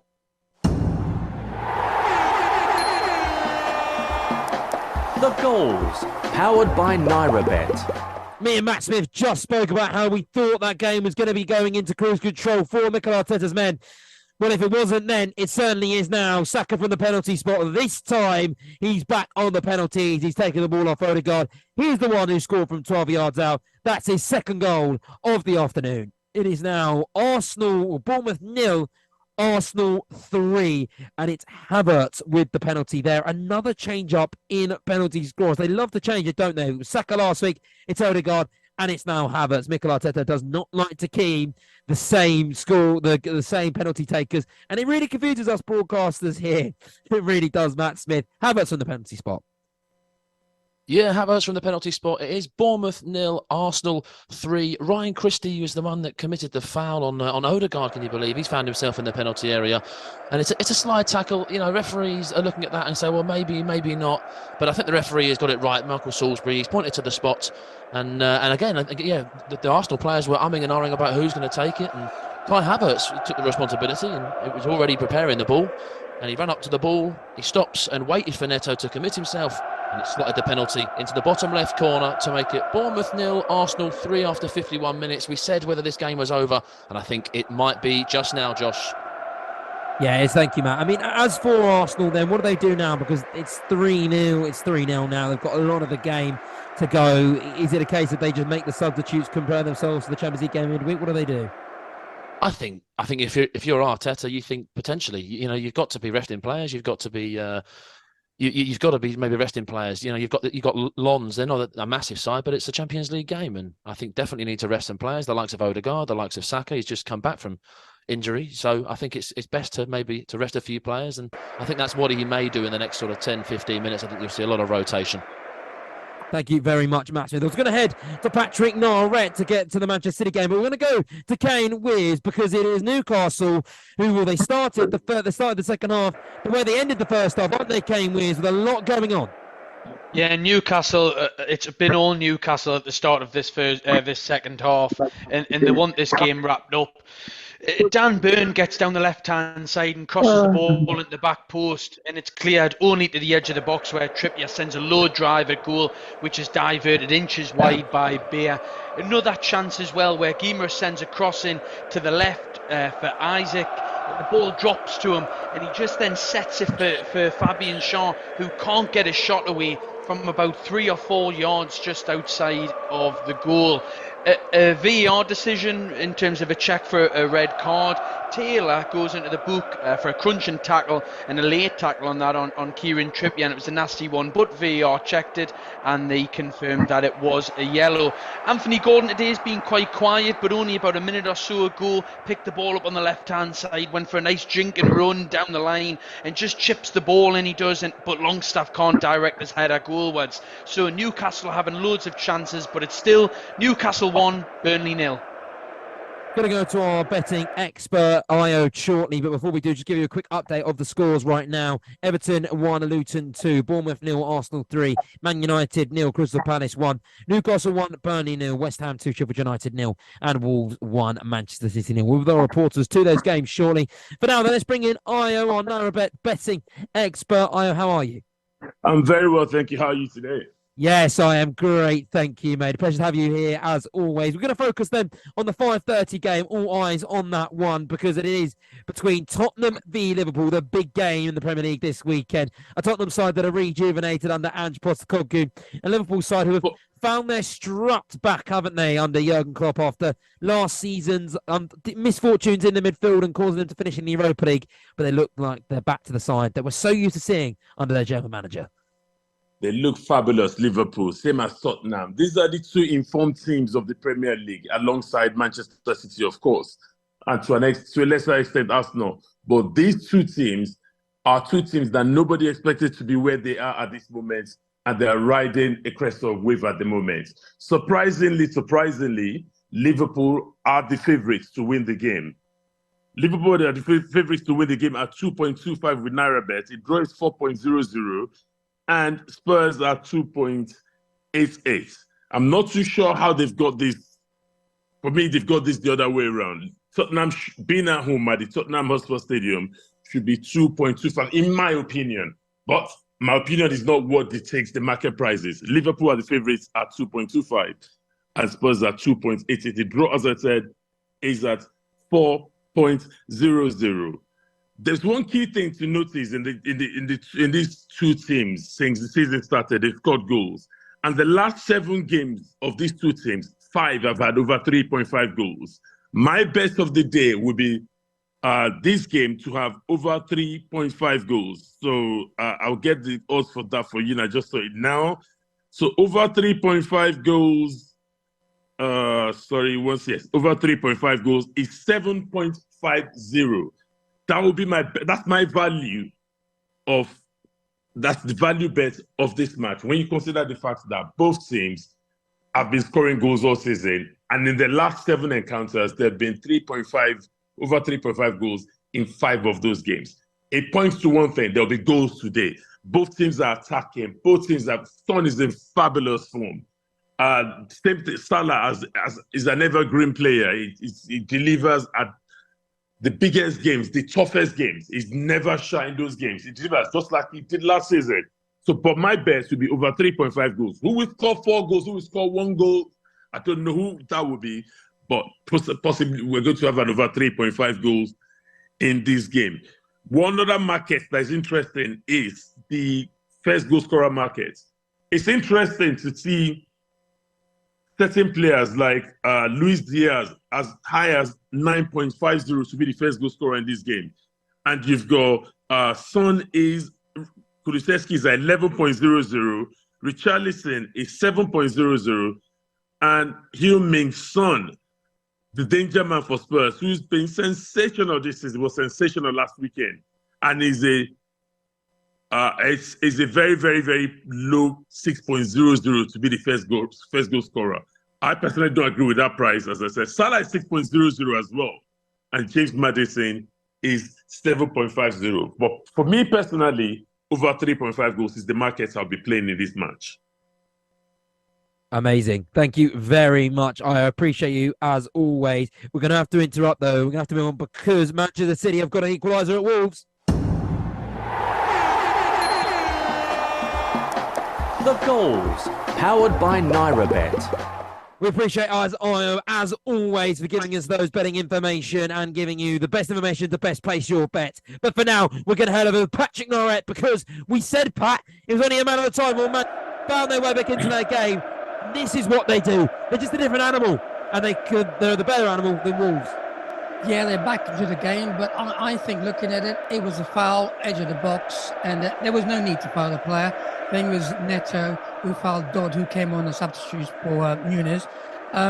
Basically, Alvarez stepped up. There's 3 men in the wall, and he curled it on the left-hand side. A wonderful free kick. Top right corner. Yeah, look at it. Yeah, top right corner. A wonderful goal. They're back in it. A silly foul, and they're back in the game. So with 61 gone, it's Wolves 1, Man City 1. Thank you very much, Pat. That is Manchester City, who are now level against Wolves in that game. Absolutely incredible. That game is going to be something to watch out. But for now, this is Football Live. Coming up tomorrow on Football Live. Nottingham Forest against Brentford. Premier League action. Football Live will be around the ground, chasing the goals. Sports Radio 88.9 Brila FM.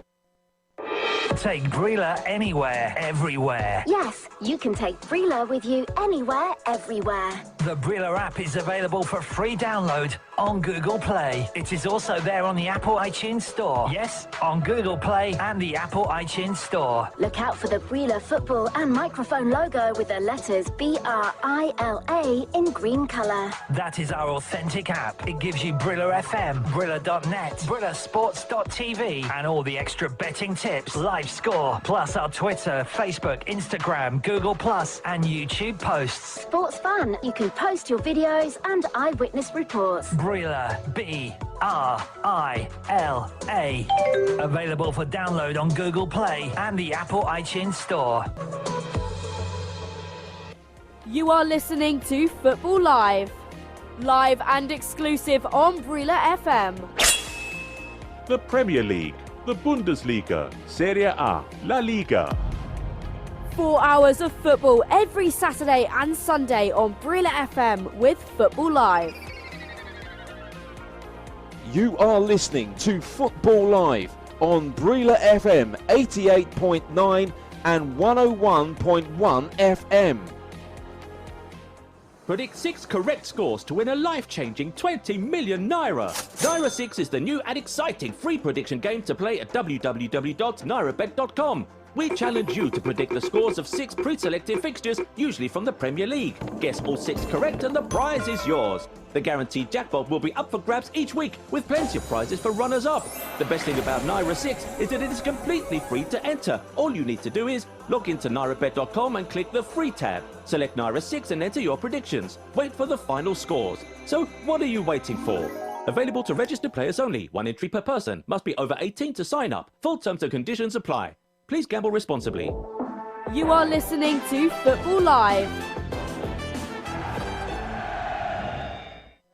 Let's get back to the action on Football Live.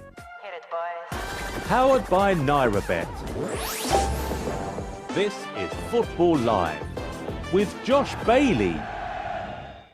I was about to say that Luton have only scored 4 goals in the Premier League all season, and they would have scored 3 goals just in this game against Everton. However, it has been ruled out for VAR, so hold your hat, Luton fans. If there aren't any Luton fans in Nigeria, because you are only 2-1 up right now for Everton, that's a huge sigh of relief. They stay in this game.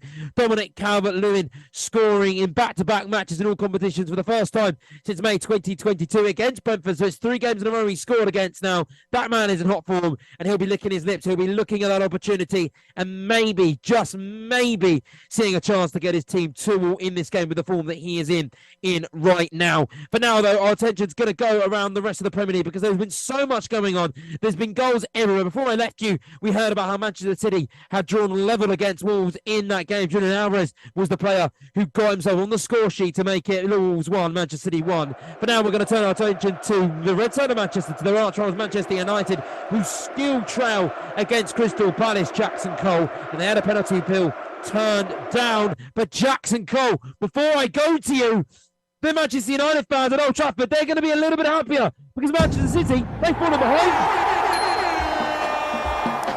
The goals, powered by Nairabet. They did the hard work, Man City, of clawing themselves back into this tie through Julian Alvarez, but almost immediately they've fallen behind at Molineux. Wolves, the team that now go in front 2-1 in that game. It's Hwang Hee-chan with his second goal in 3 matches for his side, and it is now Wolves 2, Manchester City 1. An incredible shock is back on at Molineux against Man City. Could Wolves be the team to inflict Man City's first defeat on them this Premier League campaign? Remember, they lost in the Carabao Cup in midweek against Newcastle, and it seems that defeat, and maybe they're just a little bit hungover from that defeat as they travelled from Newcastle to the Midlands, and then learn the face they're facing defeat straight in the eyes. We're going to Jonny Holmes now, just to tell about the Luton goal that was disallowed for offside. Yeah, it could have been Morris's second of the game, but it has been disallowed, and correctly, for offside, because at the back post, as it's floated in by Doughty, whose crosses into the box today have been absolutely pinpoint. It's to the back post, it's to Brown, who heads it back across, leaving Morris with an open goal. But as that ball came over, Brown was just offside. Correct decision, flag went up instantaneously, and I think we all kind of knew deep down that that was going to be chalked off for offside. It's still Everton 1, Luton 2, 64 minutes played here. Now let's get to Jackson Cole, who is watching over Manchester United v Crystal Palace. Man United, they've run a few substitutes, they've had a penalty appeal, but they're still trailing in that game, Jackson. Yeah, but it's been much improved from Manchester United. They're really piling on the pressure. Now, I'll talk to you about that penalty appeal.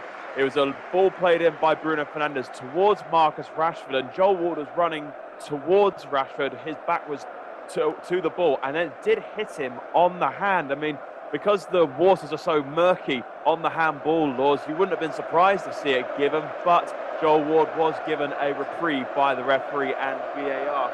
A little bit before that, Bruno Fernandes, his drive was well tipped over the bar by Sam Johnston, and then seconds after that, Rasmus Højlund, his free header was beaten away by the former Manchester United goalkeeper. Højlund really should have done better. Perhaps he could take some finishing lessons from his Denmark teammate who scored the only goal of the game so far.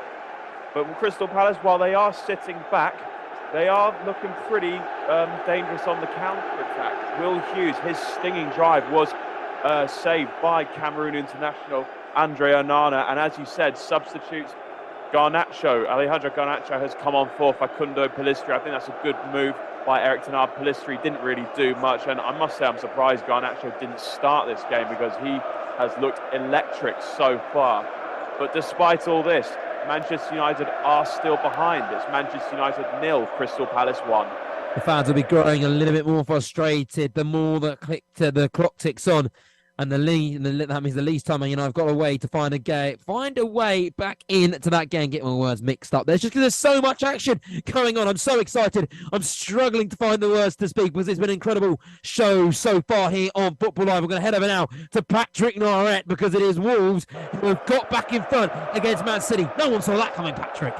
No, you're right. Wolves are now 2-1 up. And the thing about this, before I tell you about the goal, before they scored that goal, right, Wolves cleared the ball off their own goal line. And what happened, again, Dawson lost the ball, middle of the park, and then they took a shot. City took a shot and nearly scored. Then the goalkeeper got it, hit it long, and it was one in midfield. There was no one around, and they just locked the ball over. The back four was flat, back ball on the right-hand side, and Gunter got hold of it, crossed it, and Hahn in the middle, just a little tap in. What a goal it was. So, 70 gone, Wolves 2. Manchester City 1. Pat, we spoke about earlier how Manchester City obviously falling behind pretty early on in that game. We're just biding their time, and they had the patience, and they had the time then to inflict almost that slow death on Wolves until they got themselves back into the game, which they did. But now they're training again, and they're now in that unfamiliar territory with 20 minutes left, losing 2-1. They probably haven't got the time to play that build-up play that they normally do. It's unfamiliar territory for them now. What do they do? Well, they're not going to change the way they play because I think they did. Actually, last week I did them against Nottingham Forest. They did the same thing where they were down to 10 men and they carried on playing just to keep it 2-0. But I think that, like I said earlier, they missed Rodri. Definitely, you can see that. He's a player that you can see is missing because he's the one who actually starts the attack, gets the ball back for. I don't know if you're young enough to remember, old enough to remember Jan Molby. That's how I look at Rodri. He gets the ball, moves it very quickly, and no one gets near him. So that's what they lack. Now they bought on Calvin Phillips for Kotovic. He's not going to do the same thing. I'm not quite sure if Grealish is on yet. I think they're looking to bring Grealish on as well. They're going to have to go for it. But then if they do, they might get caught on a counter-attack. So it'll be interesting to see how they're going to play this. But they won't change. Why should they? Because they're going to hit it long and play second ball. They're just going to pass until they get a chance. Thank you very much, Patrick Noirette. It's a fascinating 20 minutes left there in that game. And me and Patrick Noirette are going to do our very best to keep you updated at all times. We're going to head now quickly to Bournemouth v Arsenal to Matt Smith. We haven't heard much from Matt Smith, really. That's because since Kai Havertz's goal from the penalty spot, Arsenal are very, very comfortable. They're home and dry, and they're probably thinking about the midweek tie against Lens. Matt Smith, just give us the best update that you can, because I can imagine the life has been sucked up that game. I think that's the best way to describe it, Josh. It really has. It's Arsenal are coasting, I think, of a better word. They're coasting. They're resting players. They brought off Eddie Nketiah. Reece Nelson is on the pitch. Alexander Zinchenko's come off the pitch, and Takahiro Tomiyasu's come on. So they're a little bit of rotation here as we get to the sort of 70th minute mark. Bournemouth have changed as well. Dango Ouattara has come on for Justin Kluivert, and Marcus Tavernier come off. Luis Sinisterra has come on, so a little bit of fresh legs going down those full-back positions, that sort of area. But Arsenal looking in great control, 61% of the possession, 10 shots with 5 on target. Bournemouth have only had 1 shot on target all afternoon. I'll be honest, it's not the most dominant I've seen from Arsenal, but a win's a win, and they won't be minding this one. 69 minutes played, Bournemouth 0, Arsenal 3. Yeah, thank you, Matt. We're going to head over now to St James's Park because it's Newcastle who are beating beating Burnley 1-0 there currently. However, despite all their chances, despite all their success in dominating that game, Kane, they're only leading by 1-0, and they'll be very disappointed and be very wary that Burnley could find a way back into this game. Yeah, Burnley are hanging on, and although Newcastle had a bright start to the second half, Burnley have really came at Newcastle more so physically, and Vincent Kompany's made 2 changes in the second half, with Koleosho and Amdouni coming off, and Rodriguez and Bruin Larson coming on, and they've had an impact in terms of really trying to get at that Newcastle back line. Newcastle also made a sub, bringing on Joe Linton for local boy Elliot Anderson, but Joe Linton lasted around 2 minutes and had to be subbed straight back off again with that ongoing hamstring problem that he's had, and it'll be on a long list of injuries, unfortunately, for Newcastle at the minute. But Otterbird works his way in really well into the Newcastle box for Burnley and pulls the ball back to Bruin Larson, whose shot's blocked. So that was a lot better for Burnley, and now with the changes that they've made, they're really starting to get some more chances in the Newcastle half. But Newcastle need to try and get a goal to put this game to bed. But it's still Newcastle 1, Burnley 0. We know the quality that Burnley have. They do play some really nice stuff. They've got some really good attacking players. So as we say, Burnley could just find a way back into that game. You get a feeling it's so tentative at 1-0 that maybe, just maybe, there's a little bit more left in that game. Thank you very much, Kane Wears. We're going to head over now to Michael and talk about that West Ham game. Actually, no, before we do go to Michael, I've just said that Burnley could find themselves back into that game. It's Newcastle have just been awarded a penalty there, but I feel like there may be VAR because it's taken a while to take that penalty, but it is a penalty to Newcastle. We'll just go to Kane Wears briefly. Kane, just tell us about why that penalty has been taken. Why it's been given, sorry. What an absolute stupid foul from Al Dakil, who just slides into Anthony Gordon in the box. I think VAR are checking this just to see if actually got any contact on the ball, but we mentioned earlier on how Anthony Gordon's been a little bit quiet in the game, but the first real chance where he's got 1v1 and got at someone. But as usual, we're waiting for VAR to see if this is a penalty or not. Thank you very much, Kane Wears. We're now going to finally get to Michael to talk about the West Ham. I feel like I haven't really been to you today, Michael, so far. So we're going to bring in Michael now. Michael, just tell us about the game now. Actually, no, Michael, don't, because it is a goal to Newcastle. The goals, powered by Noirette. I'm so sorry, we haven't been able to get to him. Poor Michael, we'll get to him shortly. But it is Newcastle that have taken the lead, Kane Wears. They've doubled their advantage, and it's Isaac from the penalty spot. Yeah, Alexander Isak fires the ball in to the bottom right-hand corner and puts Newcastle 2-0 up, sending St James's Park absolutely crazy. We felt a little bit of tension in this second half that Burnley had started to get back into the game, and we've mentioned recently that we needed Newcastle to get a goal to be able to kill the game off, and it looks like they've done so. So 76 minutes in, it's Newcastle 2, Burnley 0. Thank you very much, Kane. Michael, we'll now quickly go to you because West Ham are leading 2-0 in that game. Is it pretty much game, set, match for them in the last 15 minutes? Yeah, definitely. The sting has really been taken out of this one, especially from a very unconfident performance from Antonio up front. You can see how frustrating it's been for Bowen especially. But there's just been a double substitution, and Mohamed Kudus has just come on. 38 mil from Ajax, Ghanaian national, and he opened his account in the Europa League. We weren't sure what he was going to play today. He's been on the subs, but he's come on now and already a much livelier attacking flair to this West Ham side. So I'm hoping this last 15 minutes might pick up a little bit. For now, though, West Ham 2, Sheffield 9-0. Coming up tomorrow on Football Live. Nottingham Forest against Brentford. Premier League action. Football Live will be around the grounds chasing the goals. Sports Radio 88.9 Brila FM. Take Brila anywhere, everywhere. Yes, you can take Brila with you anywhere, everywhere. The Brila app is available for free download on Google Play. It is also there on the Apple iTunes Store. Yes, on Google Play and the Apple iTunes Store. Look out for the Brila football and microphone logo with the letters BRILA in green colour. That is our authentic app. It gives you Brila FM, Brila.net, BrilaSports.tv, and all the extra betting tips, live score, plus our Twitter, Facebook, Instagram, Google Plus, and YouTube posts. Sports fun, you can post your videos and eyewitness reports. Brila, B-R-I-L-A. Available for download on Google Play and the Apple iTunes Store. You are listening to Football Live. Live and exclusive on Brila FM. The Premier League, the Bundesliga, Serie A, La Liga. 4 hours of football every Saturday and Sunday on Brila FM with Football Live.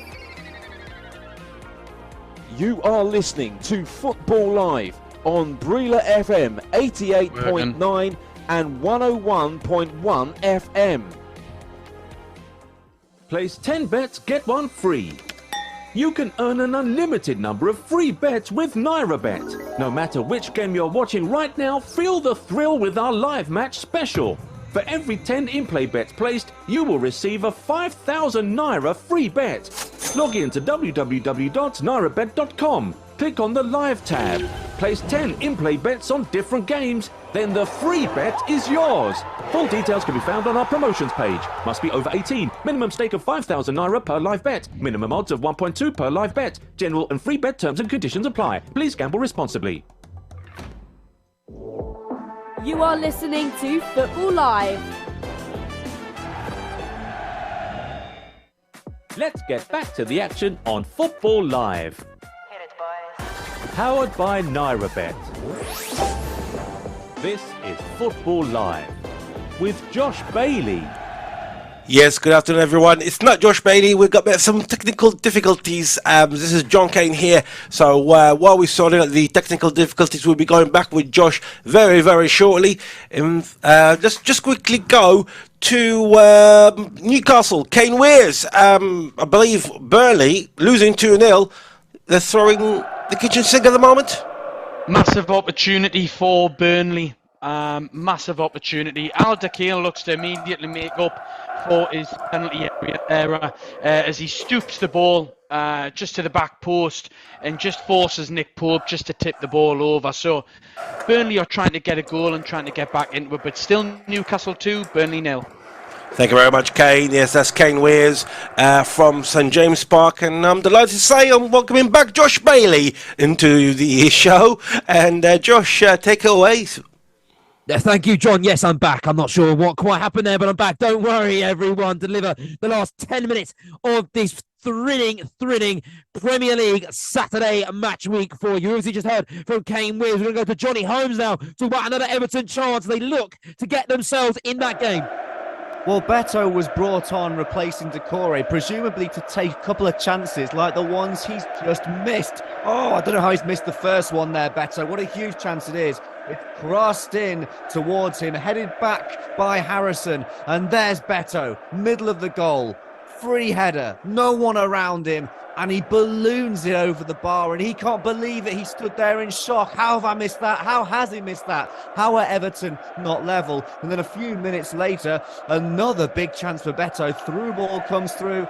Beto on the turn, back to his man, spins and gets a flash shot, but it's a drab shot. It just rolls along the ground and rolls straight into the thankful arms of Luton goalkeeper Kaminski. Somehow, it's still Everton 1, Luton 2. 78 minutes played. Everton chasing the game there. Manchester United are also chasing the game at Crystal Palace. Jackson Cole, 8 minutes left at Old Trafford. Is there any sign of them getting themselves level in that game and getting a little bit of salvation for the Old Trafford faithful? They are really doing everything they can. Just a few minutes ago, they had an amazing chance to get level. Alejandro Garnacho, he's been brilliant since he came on. He beat his man on the left-hand side and then whipped across in low, and it was nearly an own goal by both Joachim Andersen and Tyrick Mitchell. Both players getting a touch on the ball, but it went just wide of the goal. But as I've said all afternoon, when Man United have a chance, it seems like Crystal Palace then create their own one a minute later. And Eberechi Eze, who's probably been the best player on the pitch, his outside of the boot strike trickled just wide of Andre Onana's post. Casemiro, a few seconds ago, he got booked in the first half for a firm challenge on Jordan Ayew, and I think he may have been a bit lucky to stay on the pitch. He went straight through the back of Eze. I think that's the only way you can get the ball off the Crystal Palace man, but the referee decided not to give a second yellow card. So while Man United have not had a huge amount of luck so far this afternoon. I think they got a bit of a slice of luck just there. However, that won't be any consolation to the Man United faithful right now, because it is still Man United 0, Crystal Palace 1. Maybe not really a surprise result. The Manchester United are losing in that game, but I tell you what is a surprise result. The fact that their neighbours, Manchester City, they're losing at home to Wolves. Currently 2-1 there. Patrick Noirette, Manchester City, they're running out of time and they've got to do something quick. Yeah, they decided to make a substitution with Nathan Ake going off and Jack Grealish coming on. So what they've got now, Jack Grealish on one wing and you've got Duke on the other wing, and they've overloaded in midfield, trying to get the ball wide and get crossing into the box. And I know you said last time, were they going to go and change the way they play? I think what they're going to try to do now, can they get wide and can they get crossing in the box? Can they score? They've got about 15 minutes left to do so. So with 84 gone, it's still Wolves 2, Manchester City 1. Thank you very much, Patrick Noirette, and to Matt Smith, because Arsenal fans, they're having a fantastic day, aren't they? They're winning currently against Bournemouth 3-0, Matt, and their arch title rivals, probably their main title rival this season, Manchester City, are currently dropping points at Wolves. It could be an incredible Saturday for them. It could be indeed, and like we've said, the past few reports have come to me, Arsenal are cruising, they're able to rotate their side.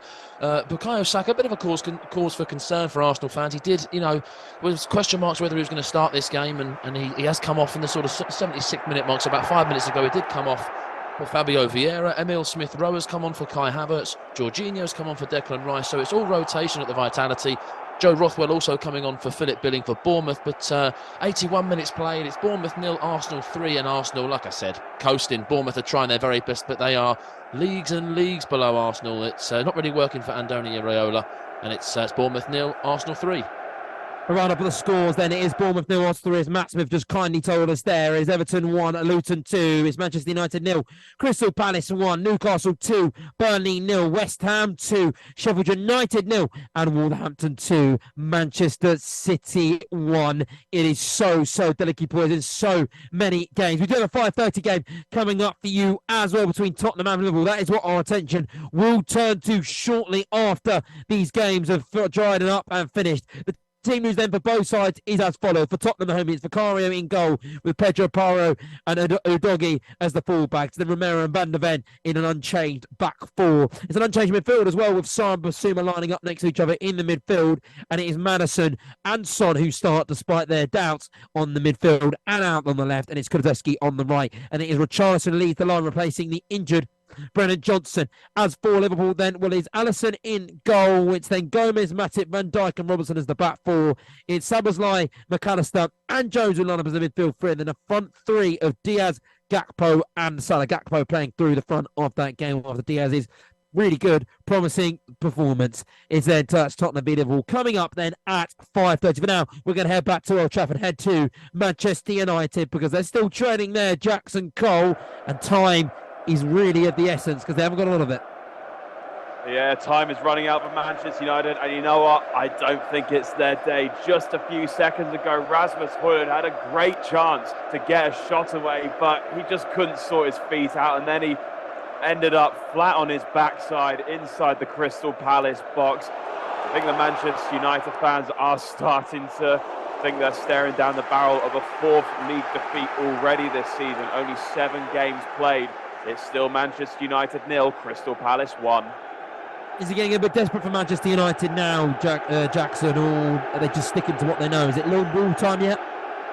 Well, they've improved a lot in this second half, and they've come close to opening up Crystal Palace, but I think that they're just a team that's not got a lot of confidence. That's the underlying issue for Manchester United. I'm not sure they really believe they're going to get that equaliser, and right now they're bringing on Harry Maguire, and that's not a terribly popular decision amongst the Manchester United faithful, I must say. This team, they just don't believe in themselves. They've already dropped so many points this season, and that's why they're probably going to lose another one. Confidence short then in Old Trafford. Confidence is not very short if you're a Manchester City player, but they have got their backs up against the walls. Patrick Noirette losing 2-1 in that game. They're chasing a 7th consecutive Premier League to start this season. They join Chelsea and Chelsea and Liverpool as the only other 2 teams to do that. and them seasons both went on to win the Premier League. So for Man City, it's kind of key they get this win. They're probably not going to get the win, but are they going to get the draw? It doesn't, well, never only takes a second to score a goal. But they're trying, but it's not easy. It's not easy for them. Wolves just trying to waste more time. I don't know why they do this now to make substitution. Johnny's come on and Fabio Silva's come on as well. Fresh legs basically to do more running. But City still have the possession. They're still knocking at the door. Will they get an equaliser? I don't know. They'll keep going and going. It's 88 gone. Still, Wolves 2, Manchester City 1. All eyes have been on the top of the Premier League so far, but there's a really delicate clash at the bottom of the Premier League because it's a 6-pointer match between Everton and Luton, you'd expect. Luton are so close to getting their first ever Premier League win, Jonny Holmes, but Everton, they're trying desperately to deny them at the death. Will they do it? Luton so close to getting their first win in the Premier League. But I tell you what, Everton have been multiple times so close to denying them that and getting back level. And they're all falling to Beto. And he's not taking them. It's another header. It's whipped in. He might have been just offside, actually. So maybe it's a good job that he didn't score it and give some false hope to the Everton faithful. But he should be putting those in the back of the net. Everton, they're throwing everything at it. They're putting long balls in. There's still 5 minutes of normal time to go, and yet they're still going long. They're trying to whip the ball into the box, but it's just not happening for them. And the first few streams of Everton fans start to leave Goodison Park. Are they going to miss something special, or are they going to beat the traffic? Let's find out. Everton 1, Luton 2, 87 minutes played.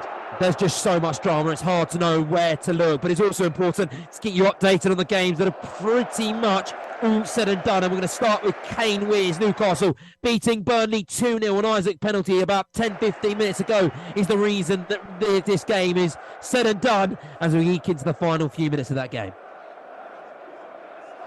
Yeah, Isak again just had another opportunity, to be honest, to score another goal, and they just completely put this game to bed. And Bruno Guimaraes is absolutely fuming. He thinks that he should just set it back across, but it looks like Isak just tries to go for the near post instead of just crossing it along the box and giving it to his teammate. But there's been 6 minutes added time on here. Newcastle are seeing the game out, and it's still Newcastle 2, Burnley 0. 4 minutes injury time added on at Manchester United. Jackson Cole. That's not another time. We speak about how these longer Premier League games gives teams like Manchester United a chance to just get something, but 4 minutes is not what they're going to want to see. No, not at all. And a small minority of the Manchester United faithful have seen enough. They've already decided to leave Old Trafford and try and beat the traffic, because I think they've given up on any hope of Manchester United getting anything out of the game. Crystal Palace, they're looking pretty good at the moment. They've played the perfect away performance. So just a couple of minutes left in this match at Old Trafford, and it is still Manchester United 0, Crystal Palace 1. 6 minutes added on time at Molineux for Manchester City. It's not a lot more than 4, but it is more than 4. That just gives them a little bit more time to do something. Do you think they will, Patrick Noirette? At the moment, it doesn't look like it, but with them, you can never tell, because every time Grealish gets the ball, you know something's going to happen. And he just tried to get past Semedo, he couldn't do that. So they're coming down the wings, both wings, and to draw players in so they can get the crosses in. Grealish on the ball again, they're trying that. So difficult to say at the moment. They're not really pounding the goal, we're putting balls in where the keepers are having to make saves. You know, they have to defend as if their life depended on it. They're just patiently trying to move them about, trying to get that space. With 92 gone, still Wolves 2, Manchester City 1. Thank you, Patrick Noirette. We're going to head over now to the London Stadium because there are 6 minutes added on there for West Ham, who are comfortably beating Sheffield United 2-0. They probably want the 4 minutes at Old Trafford, wouldn't they, if you were a Sheffield United player, because it's been another miserable day out in the Premier League with Bottom side. Yeah, definitely. And West Ham have really upped their game actually in this last 15 minutes with Mohamed Kudus and Benrahma coming on for Antonio and Alvarez. They've added a bit of flair back into the side, and Bowen especially has really come back to life with a great opportunity after Ward-Prowse delivered a delicious outside the foot cross into him. He couldn't quite get his foot around it. The ball ricochets off a few Sheffield United defenders and lands at Paqueta's feet as well, who again just couldn't get the shot off. If either player gets that ball is in the back of the net. Bowen's had chances after that, and there's just a little bit more energy to this team. I'm really liking what both of those players are bringing to the West Ham side, but Sheffield United are looking tired and looking depleted. They just want this game to be over. At the moment, it's West Ham 2, Sheffield United 0. Jackson Cole, because there's just a few seconds left at Old Trafford. Is there going to be an equaliser? Oh, Manchester United came so close to getting that equaliser. There was a chip on the right, which actually cleared off the line by Crystal Palace defender. And then on the follow-up, Alejandro Garnacho with a fierce strike, but it was heroically blocked on the line by Czech Doucouré. And now it's finished at Old Trafford. Manchester United have been consigned to their worst start to a league season in 34 years. Wow, 4 defeats already from 7 league outings for Erik ten Hag's man. But wow, I can't believe this has happened, to be honest, Josh. Joachim Andersen's goal in the first half, what a stunning effort it was. It was a goal worthy of winning any match. The Danish defender just twisted his body before firing the ball. Jackson, I'm just gonna have to interrupt shortly, just because we need to go to Wolves and Man City, but I've also got to go because Arsenal have scored. It's now 4-0 there. The goals, powered by Noirette. That's going to be cheers on the South Coast for a fourth, but will the cheers be enhanced further by a Manchester City defeat, Patrick Noirette, because we are so close to the full-time whistle? Is it going to be the first defeat this season for Pep Guardiola's team? Well, it looks like it. We've played 94. They are knocking, but not knocking opening the door. So it's they're just probing. They're just going to keep probing until the whistle goes. So at the moment, with 94 gone, still Wolves 2. Man City 1. We'll be back with Patrick shortly. For now, though, let's go to Matt Smith. Tell us about that Arsenal goal. Yeah, it's 4-0. It's Bournemouth 0, Arsenal 4. Martin Odegaard, he flights the ball into the free kick into the box, and Ben White, he's peeled off his marker and he heads it straight into the top right corner from the edge of the 6-yard box. Neto doesn't really have a chance in hell to get it. It's Bournemouth 0, Arsenal 4, and that there, Josh, is game over with still 4 minutes to play. 4 minutes to play. Bournemouth just want to get home to their families at this point. Let's get back to Patrick Noirette. 30 seconds left of the 6 minutes added on there for Manchester City. Patrick, is there any updates? Nearly a chance. The ball came into the box, but the wrong player, Calvin Phillips, left foot skied it over the bar. He had a chance. That was their chance, I think. 95 gone. Still Wolves 2, Man City 1. For Jonny Holmes, 7 minutes added on. That means there's 7 minutes for Everton to get 1 point against Luton, or 7 minutes for Luton to get their first Premier League win at Goodison Park, Johnny. Well, they're throwing absolutely everything at it, Everton, and they just had a very, very big chance as well. A long ball over, sent by Tarkowski. It bounces over the shoulder of Calvert-Lewin, who's watching it drop down over his shoulder, goes for the volley, goes for that tough technique across his body, but he smashes it into the side netting. Was that the chance? Well, there are still 5 more minutes of added time to go. And they get one. Everton 1, Luton 2. We have a goal in the Premier League.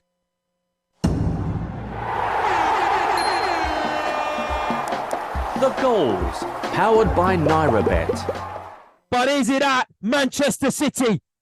I can tell you it is not. It is at the London Stadium, West Ham. They were splitting it up, but the goal has been ruled out. I'm assuming the VAR or for offside. So let's cancel that goal. There has been no goal. West Ham still beating Sheffield United 2-0.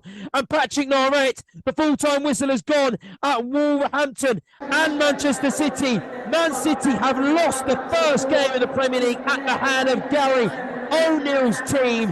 Absolutely incredible scenes all around the Premier League.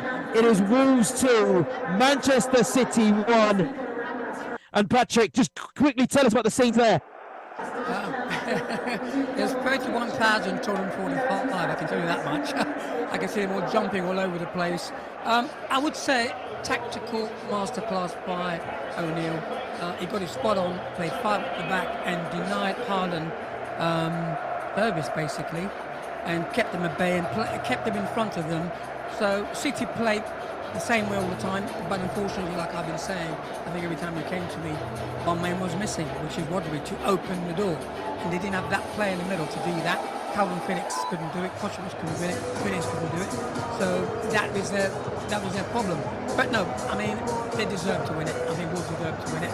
In the 13th minute, of course, Neto won down the right-hand side.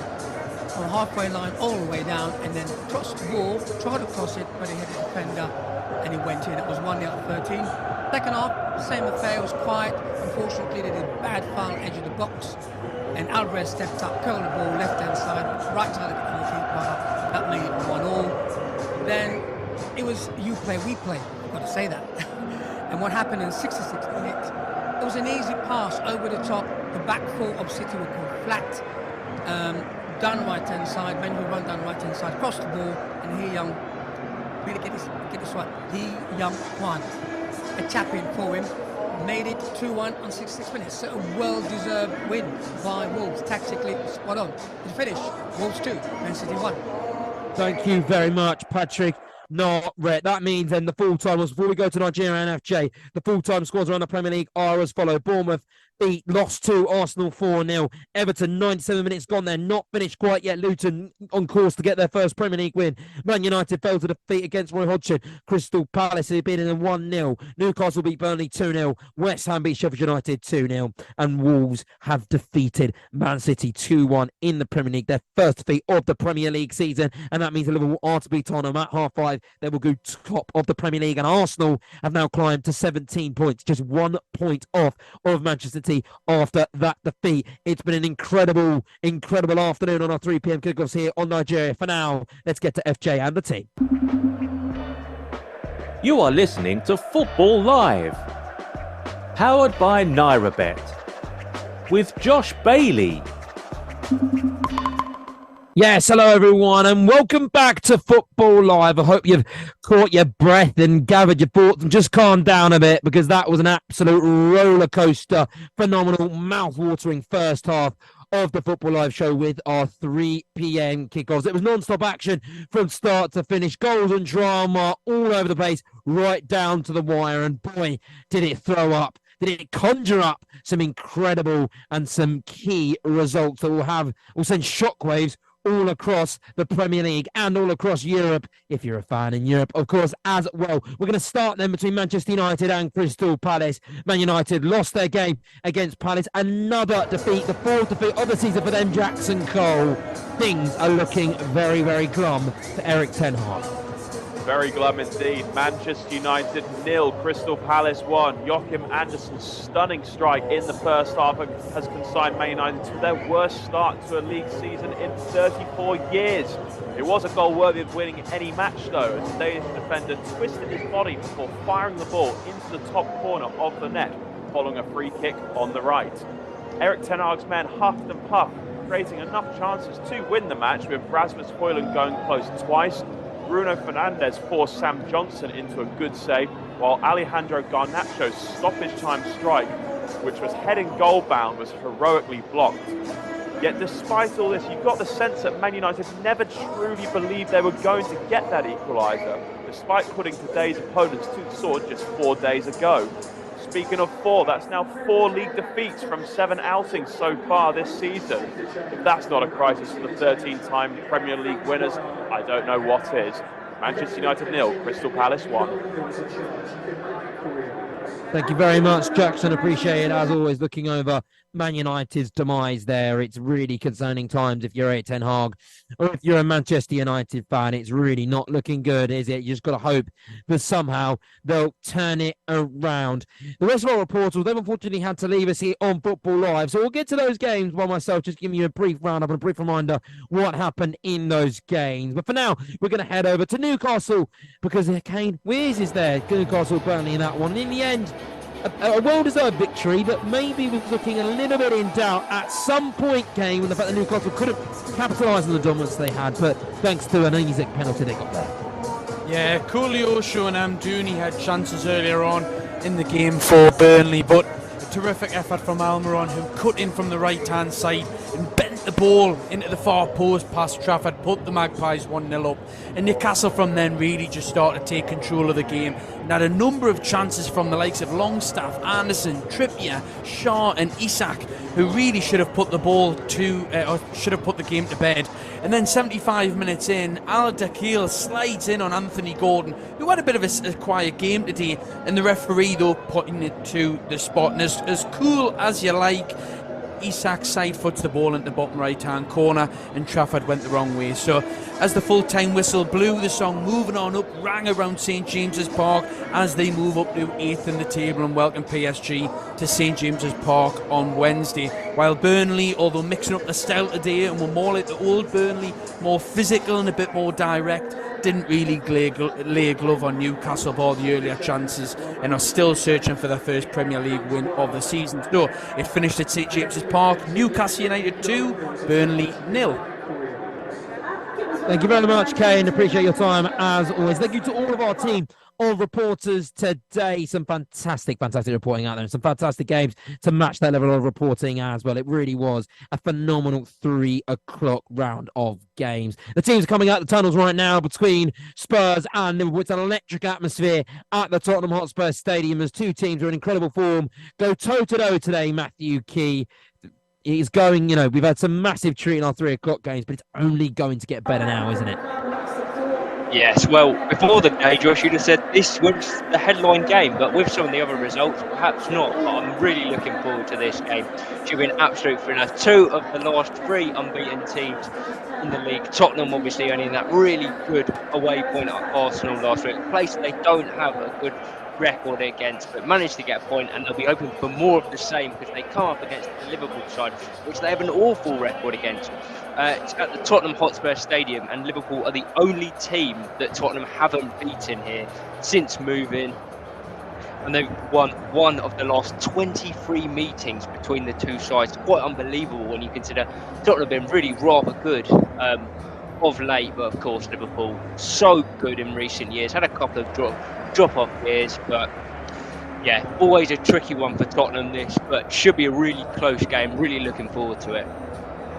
Yes, thank you, Matthew. We'll be back with you shortly then. We'll quickly go around to other 5:30 games before the Spurs football game kicks off then. We're going to head now to Leipzig, v Bayern Munich. Leon Jones covering this one, kicking off at 5:30. As I just said, all eyes are on the Premier League and Spurs, Liverpool rightfully, but this is a top of the table clash, doesn't it? Isn't it, Leon Jones? Leipzig, Bayern Munich both have hopes and dreams of lifting the Bundesliga. Leipzig for the very first time and Bayern Munich for the record 12th time. They just hit records every year with the amounts they win. So this game, it means a lot, doesn't it, going to this early on? Yeah, good evening, Josh, and good evening, everyone listening on Umbrella FM today. And yeah, this is a huge game in the Bundesliga. One of the 2 biggest games of the season, I'd say, for these sides, other than playing Dortmund. And Leipzig, they've come into this season winning the Super Cup against Bayern Munich. What a result that was. I think everyone was thinking Kane was going to win a trophy on his first game, but Leipzig, they upset the odds there and they beat Bayern 3-0. So Bayern, they'll be out for revenge today.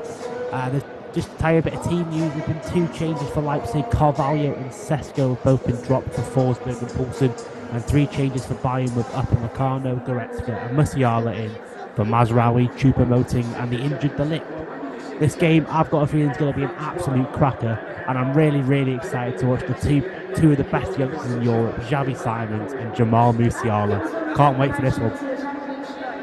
Thank you very much, Leon Jones. Now let's head over to another top-of-the-table clash. It really is a headline 5:30 here on Football Live. All across Europe, we have some phenomenal teams on display, and can't believe I'm using that word to describe Girona, Luke Charlton, but that is what they are. They have been the best team, really, arguably, in La Liga this season. They picked up 19 points from 7 matches, and were at the top of the table going into this game week before Barcelona beat Sevilla 1-0 Friday night, yesterday night. And the Catalan outfit, they boast a record of 6 wins and 1 draw. They really are impressive. Coming up as a Real Madrid team that beat Las Palmas 2-0 on Wednesday after bouncing back from their Madrid derby defeat. They haven't been their free-flowing, humming best this season under Ancelotti. And this is really going to be a tough test. And not to forget, the Girona have a phenomenal record against Real Madrid as well. Yes, they do indeed, Josh. Yes, thank you. Good afternoon, everyone. Good afternoon to the Football Live listeners. Yes, it's going to be a cracking game today, second versus third, and it's the surprise package Girona, as you say, that are really going into this game looking like they can get a good result against Real Madrid. They haven't lost to them in the last 3 fixtures over the last couple of seasons, so for them, their confidence is going to be sky high. There's been a number of changes for both sides. Vinicius Junior comes in for Real Madrid to make his first start since match week 3 to really help Ancelotti's side in this fixture, which is a great relief for them. Bellingham comes in also with Carvajal and Toni Kroos coming into the team. Mendy, Alaba, Brahim Diaz and Rodrigo are dropping out. For the home side, it's a couple of changes as well. Daley Blind and Jan Couto come in with Arenal Martinez and Ivan Martin dropping out. So, yeah, another great game hopefully on our hands here today. Yes, thank you, Luke. Very much appreciate it. We'll be with all our phenomenal reporters throughout this game. The ball has just got moving out of Tottenham Hotspur Stadium. 10 seconds gone in that game. About a minute and a half, gone in that game between Tottenham and Liverpool. And that game is well underway. Fantastic atmosphere at the Tottenham Hotspur Stadium. So far, it'll be interesting how those two teams do it then. Well, that is our 5:30 slate then, but obviously we're just coming off the back of a ferocious 3 o'clock slate as well, which saw some incredible games on display. We'll give you a brief reminder and roundup of the game so far. It was Arsenal that beat Bournemouth comfortably 4-0 in that game. Carl Havertz scoring his first Arsenal goal with a penalty as they comfortably beat winless Bournemouth in the Premier League at the Vitality Stadium. Havertz, he struggled since arriving from Chelsea in the summer, but he converted the second of the 2 Gunners penalties to ensure their 3rd consecutive away victory. Bukayo Saka opened the scoring, heading in the rebound from Gabriel Jesus' effort, and Martin Odegaard scored a penalty to give Mikel Arteta's side a comfortable lead at the break. The Gunners' dominance continued in the second half after Havertz scored and Ben White headed home from Odegaard's free kick in added time to add gloss to a comprehensive victory for Arsenal. Meanwhile, for Bournemouth, will they drop into the bottom 3 with no wins from their first 7 league matches under new manager Andoni Iraola? It's not looking good for them so far. They're currently 18th in the league. The other game then was Manchester United Crystal Palace. We got that report from Jackson Cole. They lost 1-0 there. But the big shock of the afternoon, we'll get all the teams around the league with their ears prodded up, is Manchester City and Wolves as their 100% Premier League record came to an end at Molineux as Hwang Hee-chan scored a second half winner to give Wolves a shock victory against the champion. City manager Pep Guardiola forced to watch from the stands. He served a 1-match ban, touchline ban after he was unable to intervene. His side failed to take control in their usual manner, and free scoring striker Erling Haaland was limited to just 1 single chance. Still, though, it did seem that the visitors were on course to emerge victorious after Julian Alvarez curled home a brilliant free kick to level Ruben Diaz's goal early on. But just as Pedro Neto had gone in on the right wing before the opener, Nelson Semedo's forward surge inspired a Wolves' second goal, who ended a run of 6 straight defeats against City. Created a miserable day for the former Wolves midfielder Mateus Nunes. The Porto international won a strike to secure his £53 million move to the City last month, and the home fans eventually have not forgotten as they jeered him every time he touched the ball before he was substituted at half-time. So it was a really bad day for him and a really bad day for Manchester City in general. Those are the big results. Then the other results around the ground. Everton, they lost 2-1 to Luton. Newcastle beat Burnley 2-0. West Ham beat Sheffield United 2-0 as well. The game in the Premier League right now is Tottenham v Liverpool 0-0. Let's go to Matthew Key then, because there's been a Diaz and a McAllister chance as Liverpool are starting bright in this game, which is not something you're usually used to saying when it comes to the young club side this season. Right, that's right, Josh. Yeah, they've won the last 4 games 3-1. 2 of them they've been behind, but they've started this one really sharply. I mean, both sides are pressing really high up the pitch, and it's Liverpool that have been effective at it so far.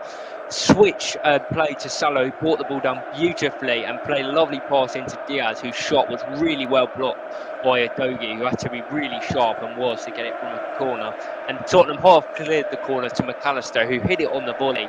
Right-footed shot, just wide of the post. Really encouraging start for Jurgen Klopp and his men. But Tottenham, with that high press, they'll be looking to win the ball deep and great chances of their own. This shaping up to a really good start so far. 5 minutes gone and it's Tottenham 0, Liverpool 0.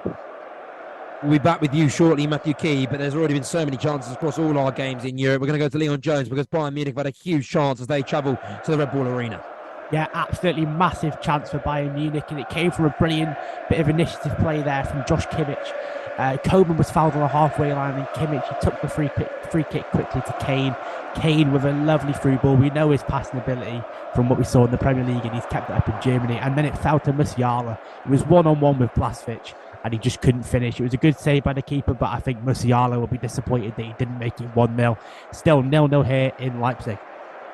Thank you to Girona now, who are hosting Real Madrid today, and they've just hit the post. Yes, it was a brilliant ball floated into Siankov, who was able to get himself free in the box and just saw his effort clip off the inside of the post and go wide. Kepa, who's on loan from Chelsea for Real Madrid this season to fill in place for the long-term injury to Thibaut Courtois, just looked a little bit lost in the box there. Wasn't able to dominate the area. Probably could have come and claimed the ball, but it fell through to Siankov to just see his effort hit the post and just go wide. It remains 0-0, 6 minutes played. Luke, just a quick question about Real Madrid and Jude Bellingham in particular. He's incredible, isn't he? I mean, yeah, he's. If you were to write a fairy tale beginning for a footballer in any era, he's done exactly what any fan and any footballer would want to achieve. He's been amazing in everywhere he's gone, and at Real Madrid he's had the dream start, and I think his inclusion today is really going to be important for them in that midfield, coming up against Garcia for Girona. It's going to be very interesting how they actually combat against each other and try and win the space in the middle of the park. Thank you very much there. Now, let's go to Matthew Key, because even though it's Liverpool with the opening chances, Tottenham, they haven't created a chance, but they just came really close to getting the ball off Alisson, which is not something we see often. He doesn't make many mistakes.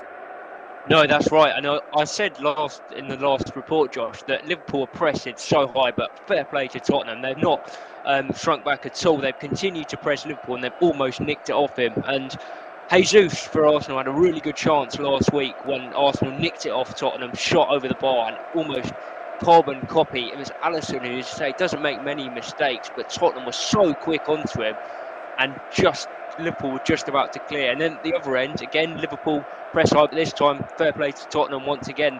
They played it out brilliantly from the back, got it into midfield and up the pitch. The crowd loved that, responded really well. It can be difficult to watch at times, a bit nervy watching your team play out from the back, but Tottenham done it brilliantly so far today. 8 minutes gone, it's still Tottenham 0, Liverpool 0. Tottenham coming into it. This is really going to be a high-paced game. As you can tell, both teams are going to be playing this game at 100 miles an hour. It's going to be football in its finest form, isn't it? Absolutely. As we said, both teams at the start coming into it with huge confidence. Liverpool 7 in a row. Tottenham, obviously, such a promising start to the season after the disappointment of last year. Postecoglou's really given this team an identity. Good point last week. And yeah, against Liverpool, one of the best teams in the world, certainly at pressing. They're not looking scared, and I think both teams are going to create chances playing out from the back. They're also going to give the other team chances from making the mistakes, because that's what happens when you play this risky brand of football. But both managers want it, and both teams are playing it. As for this game in general, Matt, and who it means more to, you'd think that, or who does it do more damage to, shall we say? I mean, for Liverpool, losing this game, I guess there's no real repercussions. You know, Tottenham are good teams. There's no repercussions. But for Spurs, if they lose this game against Liverpool, it's just a case of the creators will be saying they're not quite ready. They're not quite there yet, you know, and that talk will start to be coming out. What is who in terms of, you know, whether it's for either team, who a defeat, who does it mean more to in terms of a loss? Who does it damage more, if you get what I mean? Yeah, I think last week, Tottenham getting that point against Arsenal had really given them some sort of leeway this week. They lost to Arsenal and lose today. You go, oh, it's same old Tottenham. But I think for both teams, this is almost a bit of a free hit. As I say, Tottenham getting that point last week against Arsenal, a team they have an awful record against. Got a chance to get something against Liverpool, who they also have an awful record against. And for Liverpool, that Man City result earlier, they would have been coming to Tottenham anticipating a really hard game.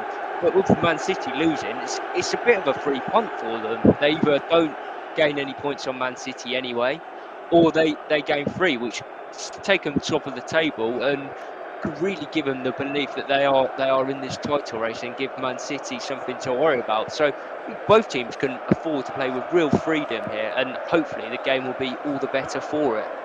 Thank you, Matt, very much. We'll be back with you in a minute, but we're going to go to Leon Jones now, because Bayern Munich, they're peppering that Leipzig goal. They're showing really why they are the champions of the Bundesliga, of course. How close are they to getting that first goal there? Well, they were quite close, but they still haven't got that breakthrough. And it came really from a Leipzig mistake. I'm not really sure what Xavier Schlager was doing. He tried to cross the ball in, and instead the ball went backwards and fell to Goretzka, and then it was a 2-on-1 counter-attack. Goretzka and Coleman. And then Coleman, he took a touch, hit it high and wide, and in the end, it looked like the flag was up anyway. So it wouldn't have counted if he had scored. But yeah, Bayern have taken the ascendancy in this one, but they still haven't got that breakthrough. It's Leipzig 0, Bayern 0. Thank you, Leon. In terms of Bayern Munich this season, I mean, obviously they lost to Leipzig, and that defeat really did a lot of damage to them, didn't it? And really cast doubts over Thomas Tuchel and how well he was going to do. But they've been brilliant since, haven't they? And that win against Bochum just really sums up where they're going as a team, isn't it? Yeah, completely. I mean, in their last 3 games alone, there's been 15 goals scored. You know, they beat Man United 4-3, Bochum 7-0, and then obviously they won 4-0 in the Pokal midweek. They've only dropped points in 1 game since that Super Cup defeat, and that was to Leverkusen. Obviously, Leverkusen, one of the best teams in the league. And honestly, I think Bayern Munich, they're going to be up there again. It would be a complete and utter surprise to everybody if Bayern weren't up there fighting for the title, wouldn't it? Let's be honest. They're always there or thereabouts. And yeah, I mean, they've started winning this one as well, but Tuchel's very animated on the sideline. I mean, we saw that while he was at Chelsea, and he's the exact same at Bayern. He's so animated. He's screaming at all his players, demanding more from them. We're only 12 minutes in. And yeah, it's going to be an exciting season. I know that for sure. Especially with how Leipzig have started as well. You know, it looks like a really, really competitive season this year. Thank you very much, Leon Jones. Matthew Key, that was so close for Tottenham. Kulusevski just had to gamble. He didn't. He held his run because of Alisson coming to meet it. And really, Tottenham should be 1-0 up. Yeah, absolutely. It's all Tottenham now, but it should be 1-0, as you say. It was brilliant play in the midfield. Once again, they sweep the ball out to Richarlison, who's looked really bright these opening 10 minutes. Obviously, playing against Liverpool as a former Everton player, he's really up for it. And he just stands Trent Alexander-Arnold up, and then ball out of his feet, left-footed cross, perfect. That cliche of the corridor of uncertainty.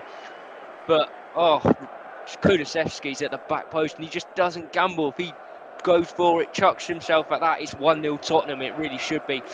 13 minutes gone, it's all Tottenham now. Tottenham 0, Liverpool 0.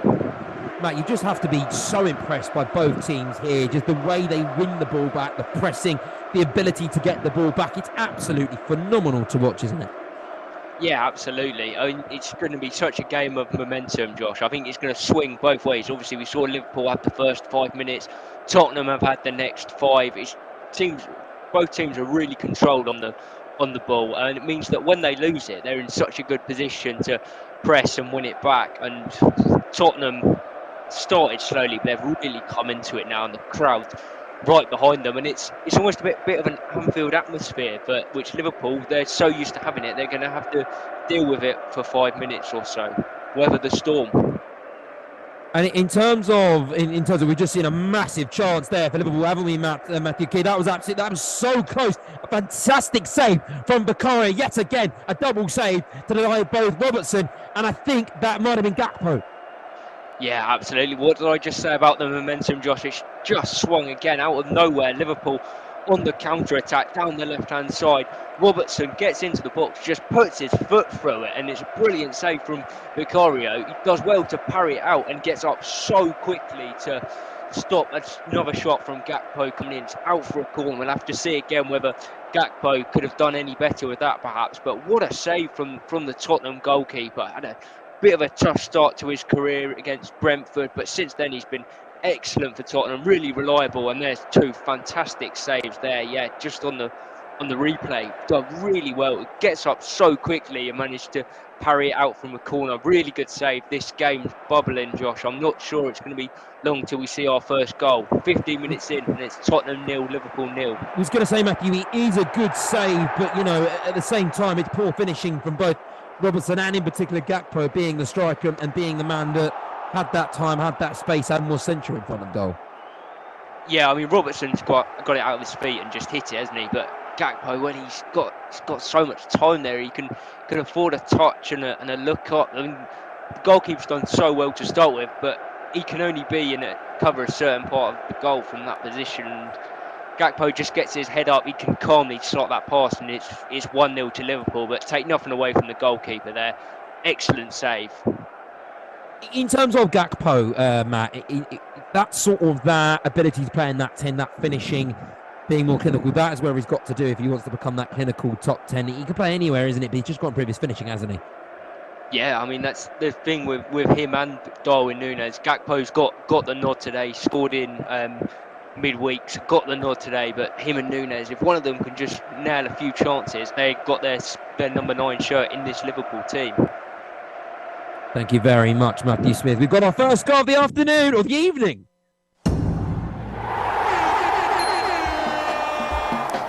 The goals, powered by Noirette.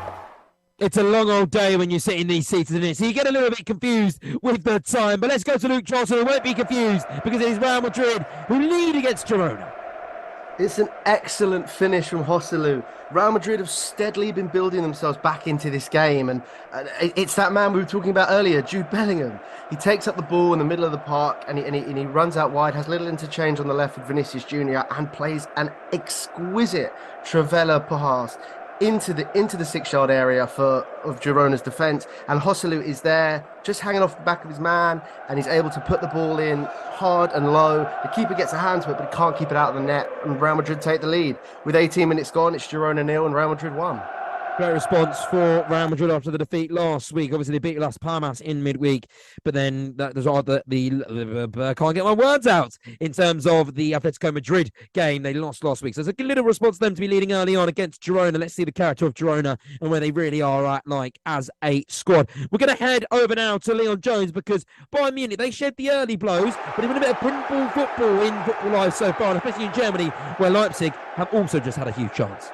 Yeah, well, Bayern, they'd been on top, but Sven Ulreich, the veteran goalkeeper, made an absolute howler.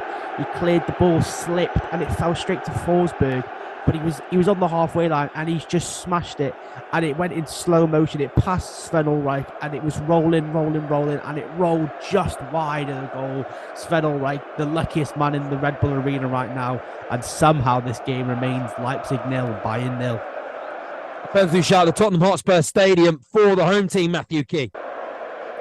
Yeah, it's everyone's favourite again, Josh, the handball rule. What is it? No one seems to quite know, but you'd say they've got that one right. It was really good play again from Tottenham, who managed to sweep it out to Kulusevski on the right-hand side, cross into the box, was blocked by Van Dijk and out for a corner. His arm did look up initially, but when you see it on the replay, right down by his sides, hit him on the elbow. Definitely not a penalty, but God, you'd like to say you've seen them give them, but you definitely have, unfortunately. But I think that they've got that one right. Still 0-0. Yeah, definitely not a handball. It's tucked in, isn't it, behind his body? So it's definitely not a handball there. Matt, just in terms of Richarlison, we saw him having a few words with Jurgen Klopp. You already touched upon we've got a goal here, and here's a goal, and it has come in the Bundesliga. The goals, powered by Noirette. And it is the Bundesliga champions who are trailing early on against Leipzig. We thought the Leipzig may be the main challengers to Bayern Munich's Bundesliga crown so far this season. They already beat them comfortably 3-0 just a few months ago in the German Super Cup, and they've taken the lead against at the Red Bull Arena against Thomas Tuchel's men once again. It is Leipzig 1. Is Leipzig 1, Bayern Munich 3, and Bayern Munich 0, Leon Jones. It's Luis Openda, the summer signing for RB Leipzig. He's broken the deadlock, and you can't even call it a surprise because they've been on top in the last few minutes.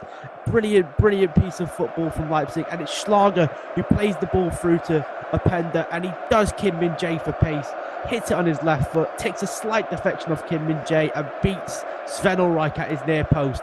Leipzig have broke the deadlock. It's 1-0 at the Red Bull Arena to RB Leipzig. Thank you, Leon. And now we're going to head over back to Matthew Key. Matthew, I was just saying about Richarlison. We saw you really touched upon the way he has that relationship with Liverpool through playing, being a big player for Everton. We saw him last year. He scored that last minute goal, taking his shirt off before Liverpool ended up replying in that fantastic 4-3 game. And we have Matthew, I can't get to you because there's so many goals. We've got another goal, second for Real Madrid. The goals, powered by Noirette. It is Los Blancos that are now doubling their advantage there. Girona, we spoke about how they've been really good this season. Luke Charlton, and maybe the surprise they could conjure up against Real Madrid today. But Real Madrid, they're the big boys. They're the players for these occasions. They know what they're doing, and we're seeing that difference in mentality now. Exactly that. It's been the quality overall, the individual quality that's been able to shine through in these moments. And ever since that first goal from Joselu, Real Madrid have been dominant. They've been a bit forceful on the ball. Valverde had a fairly speculative shot that was blocked by a defender and went out for a corner. And from that resulting corner, Toni Kroos was able to shine, whipped in delivery, straight through to a free header for Tchouaméni to just knock it back past the goalkeeper into the top corner for a second goal for Real Madrid. It's 21 minutes gone. Girona 0, Real Madrid 2, and this game looks like that Real Madrid are really finally coming alive this season. Thanks, Luke. Now we finally get to Matthew Key to answer my, just give us a little bit of what Richarlison and Jurgen Klopp were sharing words there, and you're already seeing that little bit of passion, a little bit of fight, and a little bit of history. Yeah, absolutely. You wouldn't say either of them are backwards in coming forwards, would you, Richarlison and Klopp? And look, with Richarlison on this left-hand side in the first half, he's right next to Klopp, and a little bit of words exchange. But we like to see that, Josh. It's a big game. You've got to expect that passion from both sides. Just seen Salah have a shot there. He thought was deflected. Goal kick was given in the end. Salah, bit of a pop at the referee. Thought it was a deflection. We'll have to have a look on the replay, see if he had a point or not. But yeah, as I say, it's a big game. You can't expect to see teams being all friendly and nice to each other. You get that in the warm-up. You get that at the end, I'm sure. But for 90 minutes. It's a battle out there, and it's what it's proven to be so far. Tottenham not been happy with a couple of challenges from the Liverpool players. Could have arguably been 1 or 2 red cards, but referees kept his 3 yellow cards. But the referees kept his cards in his pocket for now. So yeah, we'll see. But bubbling away nicely this one. 22 minutes gone, and still Tottenham 0, Liverpool 0. What about Udogie v Mohamed Salah, Matthew? Because obviously Udogie came up against Saka last week, and he did obviously get the cross in for that own goal from error, but largely was the better player against Salah and against Saka and dealt with him. He's now coming up with another incredible right winger in Mohamed Salah. So real 2 tough tests back to back for Udogie, the left back of Tottenham Hotspur. How has he impressed you so far? Yeah, he has. As you say, that first 20 minutes, Saka really had him. He got the yellow card, and you, from his point of view, thinking, oh dear. And I'm sure Tottenham fans at that point would have been asking Postecoglou to get him off the pitch, but he responded so well, stayed on the full 90 minutes, and dealt with Arsenal's most dangerous player really well. And Salah's been good so far. I can't deny that, but it's been more his own work rather than up against Udogie. He's come inside a couple of times, but the Tottenham fullbacks kept with him so far. He's not got the better of him as of yet, has Salah. So yeah, only 20 years old Udogie, but settled in to the Premier League, and this Tottenham team really, really nicely, and offers a lot going the other way as well. So yeah, been really impressed with him. As we see a yellow card, which is for Curtis Jones this time. Just stood on Sarr's leg there. It's not his first one either. So yeah, I'd say that's right from the referee. Got our first card of the game for Curtis Jones. Still 0-0. Sports Radio 88.9 Brila FM. If you're betting on sports this week, why not make your money go further? Sign up to Noirette for 11 days of risk-free betting. If your bet loses, you will get your stake back as a free bet up to 2,000 Naira. All you need to do is register a new account with Noirette today and qualify to get up to 22,000 Naira in free bets. Visit www.noirette.com/bonus for more information. General and free bet terms apply. Must be over 18. Must be KYC approved. Must place a qualifying bet. Bet must include football, tennis or basketball markets. Please gamble responsibly. You are listening to Football Live and exclusive on Brila FM. The Premier League, the Bundesliga, Serie A, La Liga. 4 hours of football every Saturday and Sunday on Brila FM with Football Live. You are listening to Football Live on Brila FM 88.9 and 101.1 FM. Take Brila anywhere, everywhere. Yes, you can take Brila with you anywhere, everywhere. The Brila app is available for free download on Google Play. It is also there on the Apple iTunes Store. Yes, on Google Play and the Apple iTunes Store. Look out for the Brila football and microphone logo with the letters BRILA in green colour. That is our authentic app. It gives you Brila FM, Brila.net, BrilaSports.tv, and all the extra betting tips, live score, plus our Twitter, Facebook, Instagram, Google Plus, and YouTube posts. Sports fun. You can post your videos and eyewitness reports. Brila, BRILA. Available for download on Google Play and the Apple iTunes Store. Football Live is back tomorrow afternoon from 10 to 2 with Dean Kilford. Nottingham Forest take on Brentford at the City Ground in the one and only Premier League match tomorrow afternoon. We'll also be in Italy for Udinese against Genoa. In France, high-flying Nice take on Brest. It's the beginning of the Women's Super League in England. Arsenal entertain Liverpool. In the Bundesliga, Darmstadt take on Werder Bremen. And we'll also be in the Turkish Super League for second against third. Fenerbahce taking on Rizespor. What an action-packed show we've got lined up for you tomorrow afternoon here on Football Live, exclusive to Brila FM. You are listening to Football Live. Let's get back to the action on Football Live. Powered by Noirette. This is Football Live with Josh Bailey. It's been a drama-filled afternoon, and that drama is only about to go to the next level because we have an incident in the Tottenham-Liverpool game, and it's a red card, Matt Smith. But who for? It's for Liverpool, and you know what I said, Josh? I said we've had the first yellow. Well, I'm wrong. We haven't had the first yellow. We've had the first red card. It was. You can say what you think with this one, Josh, but it's Jones and Bissouma that have gone for the ball, and Curtis Jones' foot seems to have slipped sort of off the ball and then gone into Bissouma's shin. I mean, it is high. It's a difficult one to say. I think it's your classic orange card, but the ref's been sent to the screen. He's had another look at it, and he's decided that it's a red card. I'm not sure what you think about that one, Josh. Yeah, mate, we'll have a discussion in a minute. I just want to quickly announce that we have a goal in the Bundesliga. The goals, powered by Noirette. I don't know what's in the air at the Red Bull, but there's got to be something strong because Bayern Munich have passed out because it's Leipzig who've got a second. And really, they're running away with it here, Leon Jones. Oh my word, Bayern Munich looks stunned. This is the worst I've seen Bayern in years. They look jittery, they look staggered, and it's an awful mistake from Sven Ulreich again. We've never associated goalkeeping issues with Bayern Munich, but they really need to get this sorted out in January or in summer. Ulreich is not fit enough to be the Bayern Munich goalkeeper. Let me just tell you quickly about the goal. There was a penalty shout for a foul on a Pender, which was turned down by the VAR, and then a corner was given to Leipzig. And then it was whipped in by Raum.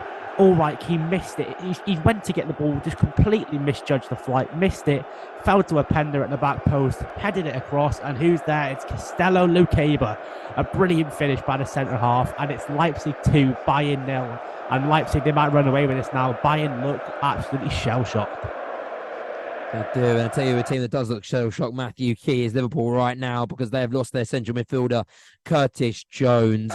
Just on the incident there, Matt. Actually, we'll talk about the incident in a minute, but what are they doing now, Matt, to try and... Obviously, they're down to 10 men. It's dangerous. What are they trying to do to solidify themselves? What changes are Jurgen Klopp making from what you can see? Well, I'm just looking down on the bench to see if Klopp is going to do anything. He hasn't at the minute, which, I mean, it might only be a couple of minutes, but it's dangerous. They've got two in the midfield, Szoboszlai and McAllister, and they're up against Son and Bissouma, who've got really good legs, really good powerhouses on them, and of course Maddison, who will be able to find those pockets. He's just had a shot which has been saved by Alisson well. He's held on to the ball, give his team a bit of respite. But yeah, they can't afford this, you wouldn't feel, Liverpool. Obviously, this is actually their third red of the season in the Prem. McAllister and Van Dijk both been sent off as well. In both occasions, Liverpool have actually won those games. Of course, the Van Dijk one slightly more impressively, coming back from 1-0 down at that point to beat Newcastle 2-1. But you've got to feel that something's got to change here. They've got 3 up top, and they've all had good starts to the game. But you just feel if Liverpool want anything from this game, they might have to sacrifice one of those 3. Probably Diaz, I'd say. Maybe Gakpo. As a neutral, I mean, from a neutral point's perspective, it sort of does ruin the game as a football fan, really. Obviously, the red card, whether it was needed or not, like I think orange cards perfectly sums it up the way you summed it up there, Matt. But I feel like it just does ruin the game. This was a game where both teams were matching each other, both powerhouses in the way they play. Absolutely incredible. And it's been a really, really good game so far. Both teams going toe to toe. Football at its finest is what I described it as. But that red card feels like it just dampens it and it ruins it now. Yeah, I mean, from the neutral point of view, it's a real shame. As you said, it's been a really good start so far. Both teams really going at each other, not going for a draw at all. Both looking to get all 3 points. But Liverpool got to change the way they play now. Got to look to play on the counter attack more than anything. But for Tottenham, from their point of view, what an opportunity this is. Get those 3 points against Liverpool, bit of a bogey side for them, and just really strengthen what's already been an excellent start to the season. You'd say now that they'd probably be disappointed playing 60 minutes at home against 10 minutes if they weren't to find a win, despite this Liverpool team obviously still having plenty of quality. You'd expect Tottenham to go on and win it for them. You would, and I think that's what everyone normally says when you get a red card. But I think if you look at it, a lot of teams that end up playing a lot of these games with red cards, they don't normally, the team with 11 men don't normally end up winning as much as you think they possibly would. Just because it can be hard to play against a team that's digging deep and sitting low. But in terms of Tottenham's perspective, we've seen that the 2 games they've struggled the most this year against Brentford, against Sheffield United, are teams that sat in deep, sat in low and frustrated. So yes, the red card is in an ideal scenario, when you just think about it, ideal. But if you think about it a little closer, a little bit deeper, this actually might play against Tottenham in terms of getting the 3 points here. Yeah, I'd say the most important thing for them is to stay patient. Obviously, against Sheffield United, they got those 2 dramatic goals right at the end to win from, well, it looked like they were going to lose, but from here they need to be patient. 60 minutes is a long time. They don't have to win straight away. Richarlison's just gone close, should have done better, and I will hand back to you right now, Josh. Thought we'd had a goal, but it's offside at the moment. It was Liverpool that scored. Luis Diaz that scored there, but been given offside. This will be close. Come back to me in a couple of minutes. I'll have the decision for you. Yeah, well, we will see, because they have scored, haven't they? But it has been given offside, and we're looking at it right now. It looks like it is going to VAR there, Matthew Keir. Looks like VAR are having a look and taking a look, and it looks like it might be onside. Liverpool might have done an absolute smash and grab here, Matt. How long? And it looks like no, it has been given offside. So we can confirm now here on Football Live, Liverpool did have the ball in the back of the net, but the goal has been given offside. You said it was really close there, Matt. Is that the right decision? Yeah, they've got it right, but it just shows what we've been talking about, Josh, that it can be dangerous. And Tottenham, as I said, they need to be patient. Liverpool almost going to draw them in now, so that they've got space to counter-attack. And it was Salah that picked the ball up inside his own half and slid a lovely ball through to Diaz. He got it out of his feet, finished really well. And the first angle that they showed, it looked onside, but as you saw from the second angle, it was just gone too early. It looked like Van der Ven's leg was playing him on, but the second angle, you could say that you've just gone too early. But that's encouraging for Liverpool. A lot more than that, and a bit of a warning sign for Tottenham, which might not be a bad thing for them either. Don't need to panic. Just take your time, and the chances will come for them in this game. still shows that Liverpool are going to be in this game, and Tottenham need to be aware about this game is not done yet. Do not expect that Tottenham are just going to walk this game. Let's go to John Kane now, our in-play betting expert. John, just tell us about the odds and where our listeners can maybe best place their money with your knowledge. The latest in-play betting odds from Noirette. Yeah, I'm not sure about knowledge because I thought Spurs will actually... Josh, I think I'm going to have to go back to you because there has been a goal at the Tottenham Hotspur Stadium.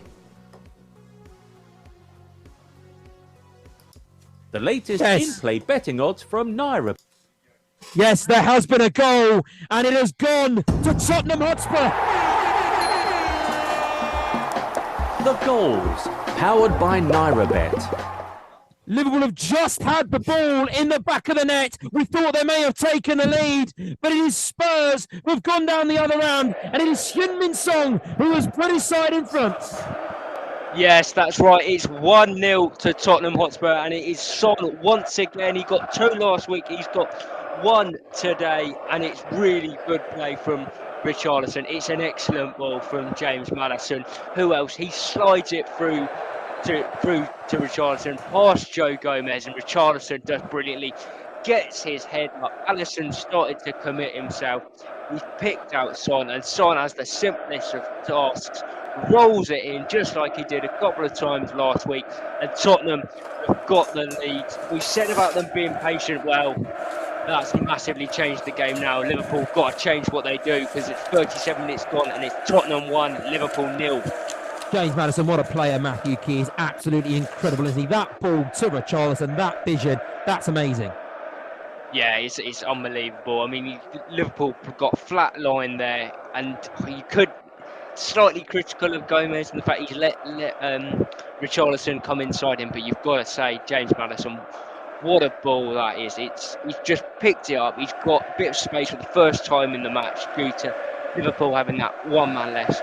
I said it's so dangerous to give him those little pockets, and he's found himself in one. And Richarlison ends up with the assist, but that goal's all about James Maddison. Perfectly weighted pass that's dissected the Liverpool defence, and it's 1-0 to Tottenham.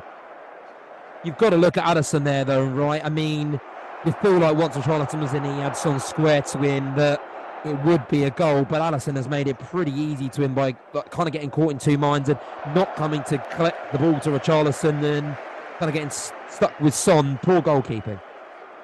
Yeah, I'd agree with that. I think he's made Richarlison's decision for him. If Richarlison gets his head up and sees Alisson on his line, he's got the option. He can either shoot or he can try and find Son, who has been at that point quite tightly marked. Alisson coming out has just made the decision so much easier for him and just allowed him to knock in Son, and he never ever going to miss from there was Son. So yeah, Liverpool, I think they lost their heads a bit. Obviously going down to 10 men, then responding really well, thinking they'd gone one up. They just lost concentration momentarily, and it's dearly cost them, and it's going to be an uphill battle from here. Yeah, what do they do from now, Matt? How do they do? Because they're 1-0 down. They've got the whole game to go, trying to get back into the game with 10 men. What do they do here? I think they've got to take it as deep as possible. Tottenham will know that the one goal isn't enough. They're not going to change the way they play here. They're going to continue to push forward, try and get two goals might kill the game. 3 goals certainly will. So Liverpool have got to stick in here, try and get to sort of 60 minutes, still be in the game. And then, as we said earlier, like they did against Newcastle, you never know what can happen. Get a goal from a set piece or something, 1-0 again, it's a completely different game because Tottenham then start pushing more. As we see McAllister pick up a booking as well. Poor tackle that on Adogi, stopped the counter-attack, and he slid in. Liverpool, they've lost their discipline here for a bit, both in terms of their positions on the pitch and some of the tackles they're putting in. They desperately need to get to half time, only 1 down, and get Klopp having words with his team. Thank you, Matthew. We're going to head over to John Kane, who is our in-play betting expert. John, how does that goal affect the odds? Yes, thank you, Josh. Last week, come to some odds. I was going to say Spurs are very good odds here for winning the game, and now they've gone down, obviously, to 1.30 for the win. The draw is only 5.50, and Liverpool just gone down to 11.0. So if you think Liverpool can make a comeback, 11.0 is a very good odds at the moment. Leipzig, Munich. Leipzig are leading by 2-0. Leipzig at 1.33 for the win. The draw has just gone up to 5.50, and if you think Bayern Munich would turn it around, it's 9.0. Girona, Madrid. Girona are losing at home by 2-0. Girona are 26.0 for the win, as expected. It's 13.0 for the draw, and it's 1.08. So literally next to nothing for you put money on Real Madrid to win. In Italian Serie A, Milan are playing Lazio. It's still 0-0 there after 51 minutes. Milan have just gone up to 2.20. The draw is 2.38, and Lazio win is 6.0. Of course, all these odds are from the Noirette website, and it's all subject to change. Thank you very much, John Kane, for that. We finally got to hear all his knowledge and all his wealth and worth, or whatever you want to say, whatever it is. He's a great man. Anyway, that is John Kane then. Let's go around. We haven't heard a lot from our reporters, Leon Jones and Jack Charlton, around our games in Europe, respectively, because there's been so much happening in England right now. So we'll go to Leon Jones because Harry Kane was booked for a challenge. I'm assuming he was down hurt. Is he okay now? Yeah, the big money sign, and he's back up on his feet now, but he's really not had much of a say in this game at all. He's had 9 touches, he's had no shots. I think the most important thing he's done in this game so far was the early through ball he gave to Musiala, which if Bayern would have scored that, this could have been a completely different game. But he didn't, obviously, Musiala, and now we're looking at Leipzig being 2-0 up, going into half-time in about 3-4 minutes. It's slowed down a bit in the last 5-10 minutes, really, with a few injuries. Obviously, Kane went down after that bad tackle, and now we've got another injury with Forsberg down. And Leipzig, they've looked comfortable. Bayern, when they're on the ball, they're slow. They're waiting for something to happen. There's just no energy. There's no spark today. Musiala's looked a shadow of himself. Sane and Coman, they've been poor on the wings, and there's just nothing happening for Bayern today. And that's also credit to how well Leipzig have played. But I think Tuchel, he's sat on the sideline. He looks absolutely livid. And if it carries on like this, Leipzig, they're going to just score more and more. And Bayern are going to be falling down the Bundesliga table by the end of the night. But it's 2-0 Leipzig here approaching half-time. Bayern struggling. Spurs soaring. Matthew Kears. Richarlison hits the post. Yeah, that's right. Another really good sweeping move down the left-hand side. Udogie and Son both involved, and they find Richarlison. Left-footed shot. It's low and hard. It's always going away from Alisson, but unfortunately for Tottenham point of view, just goes away from the post, from the goal as well. Hits the outside of the post, bounces out. Tottenham got on the rebound, but offside. But yeah, Liverpool absolutely rattled here. Tottenham playing with such confidence and freedom now. They've played. We said about it can be dangerous going down playing against 10 men, but Tottenham have done it absolutely brilliantly so far, and Liverpool, as said, desperately need half-time as they give it away again, and Tottenham get another chance to get on the attack. 43 gone, Tottenham 1, Liverpool 0. Yeah, really unfortunate that was for Richarlison there, wasn't it, Matthew? He really hit that well and just didn't get the luck of the angle. No, that's unlucky for him, absolutely. He's been really good in this opening half. Obviously, didn't play last week. Brennan Johnson got the nod. Obviously, went off injured to Brennan Johnson. So Richarlison's got the opportunity this week, and he's made the most of it so far. The only thing he hasn't had is a goal. Obviously, already got the assist for the Son goal, but looked really dangerous every time he's got on the ball, and given Joe Gomez playing at right back and an awful time in this first half, even when it was 11v11. Thank you, Matthew. What is going on at Bayern Munich? They're absolutely in turmoil as Leipzig come really close to a third. Oh my word, it should have been 3. I mean, in the end, the flag did go up anyway, but let me just tell you what's happened. Xavi Simons, the young 20-year-old, an incredible piece of play. He's cut open Bayern with a pass, 4 defenders taken out, and it's a Pender. He's got a goal and assist today, and he's one-on-one with Ulreich. He rolls the ball to his left foot, and Allright takes him down. And it should be a Stonewall penalty. And I'm thinking to myself, why hasn't this been given? And then you look at the replay, and Openda was just marginally offside. But if he'd have been stay onside there, that would have been a red card, a penalty, probably 3-0, and game over and good night for Bayern. But they're still hanging on by a thread here at the Red Bull Arena. The Leipzig fans are bouncing. The players are playing off the pitch, and it's 2-0 to Leipzig.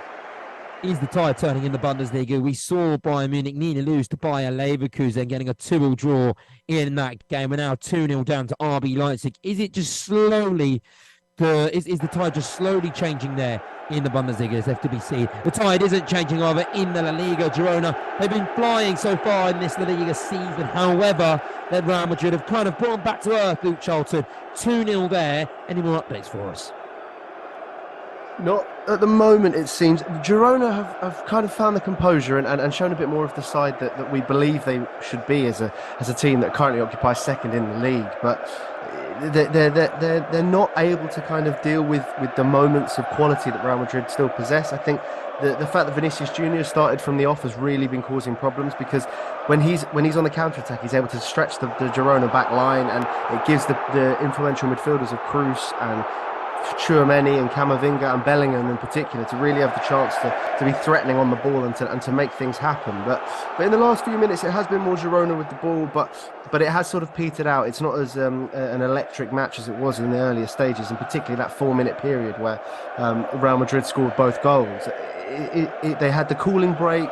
There was a little bit of rhythm taken out of the match from that, but Girona still look like they've got some quality there, and they look like they'll be hoping to grow in it in the second half, with just in the injury time here of the first half. But as it stands, I think Real Madrid feel fairly comfortable, but Girona, maybe a tweak at half-time, a quick conversation with the manager there will give them a little bit more of a spark, a little bit more life in front of the home fans here to really go on and push for something, particularly as they know that they've got it in their locker that they've beaten Real Madrid in recent times. So it's not necessarily a complete surprise if that was to happen. So the task is obviously very difficult now, being 2-0 down, but I'm sure there'll be something for them coming in the second half for definite. But it remains now in the 47th minute, Girona 0, Real Madrid 10.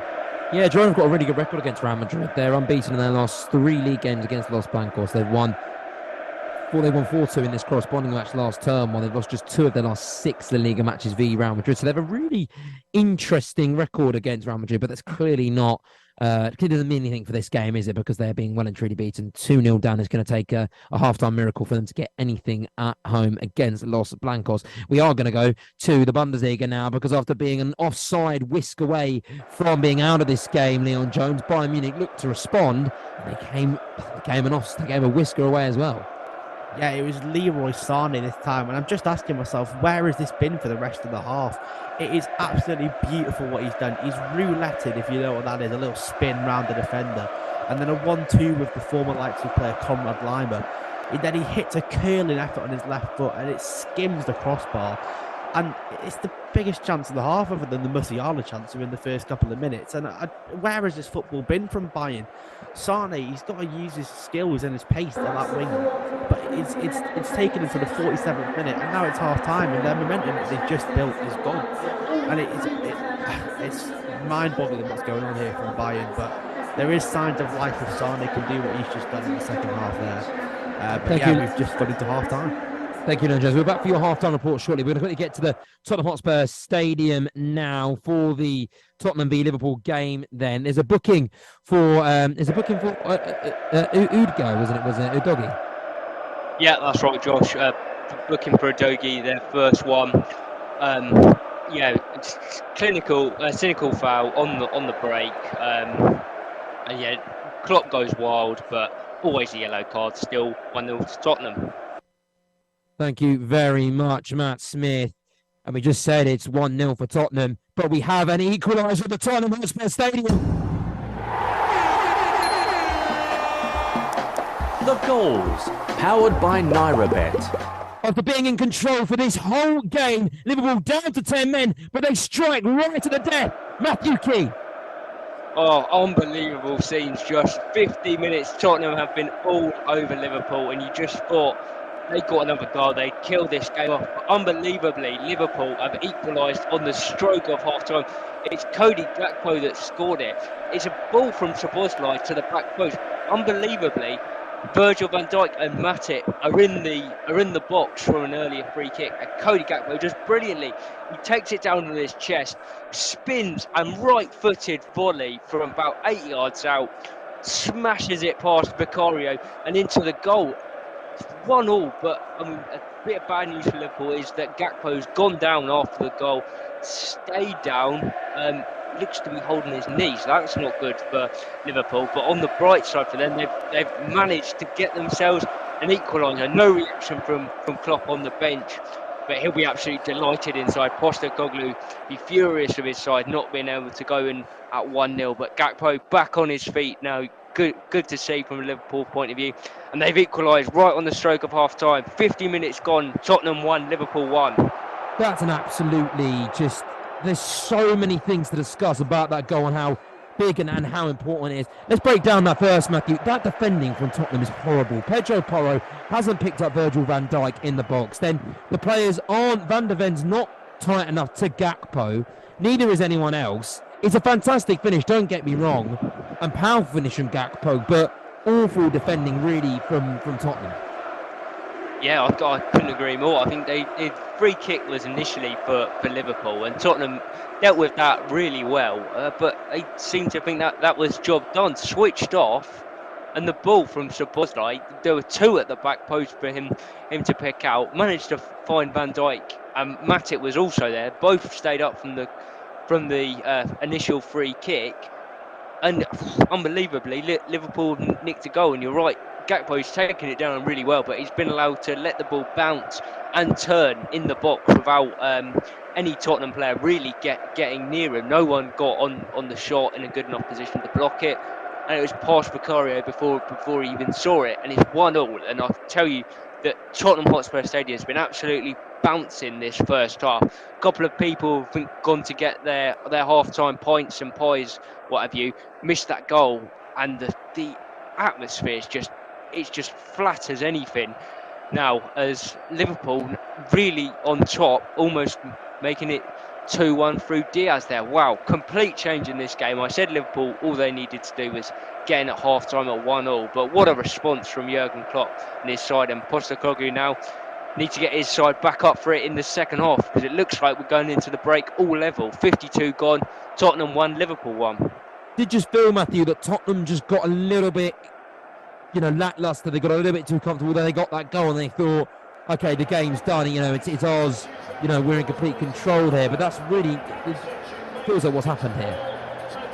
Yeah, I think, to their credit, Tottenham, for the first sort of 10-15 minutes of the red card and going 1-up, they were in complete control. They'd managed the game really well, but they've got so close to half time, they've lost their concentration completely, and Postecoglou will be so disappointed with his side there. They're in complete control, but it gives Liverpool a real emphasis in this game as something to fight for and potentially something to build on. I mean, incredible from Jurgen Klopp's side to stick in there, and they'll really fancy this now. You can't help but feeling all the top pressure back on Tottenham, having gone 1-up. They'll be disappointed if they don't win from here. They really would be. Thank you, Matthew Key. That is the first half done then between Tottenham and Liverpool. It's Tottenham 1, Liverpool 1. We're going to join FJ and the team shortly, but just quickly give you some updates in our other games as the half-time whistle rung around Europe 2. It is half-time. It's Girona 0, Real Madrid 2, and it's half-time. It's Leipzig 2, Bayern Munich 0. Everything is delicately poised for the last hour of this show. I cannot wait to see what happens. For now, though, we will go to FJ and the team, because this is Football Live.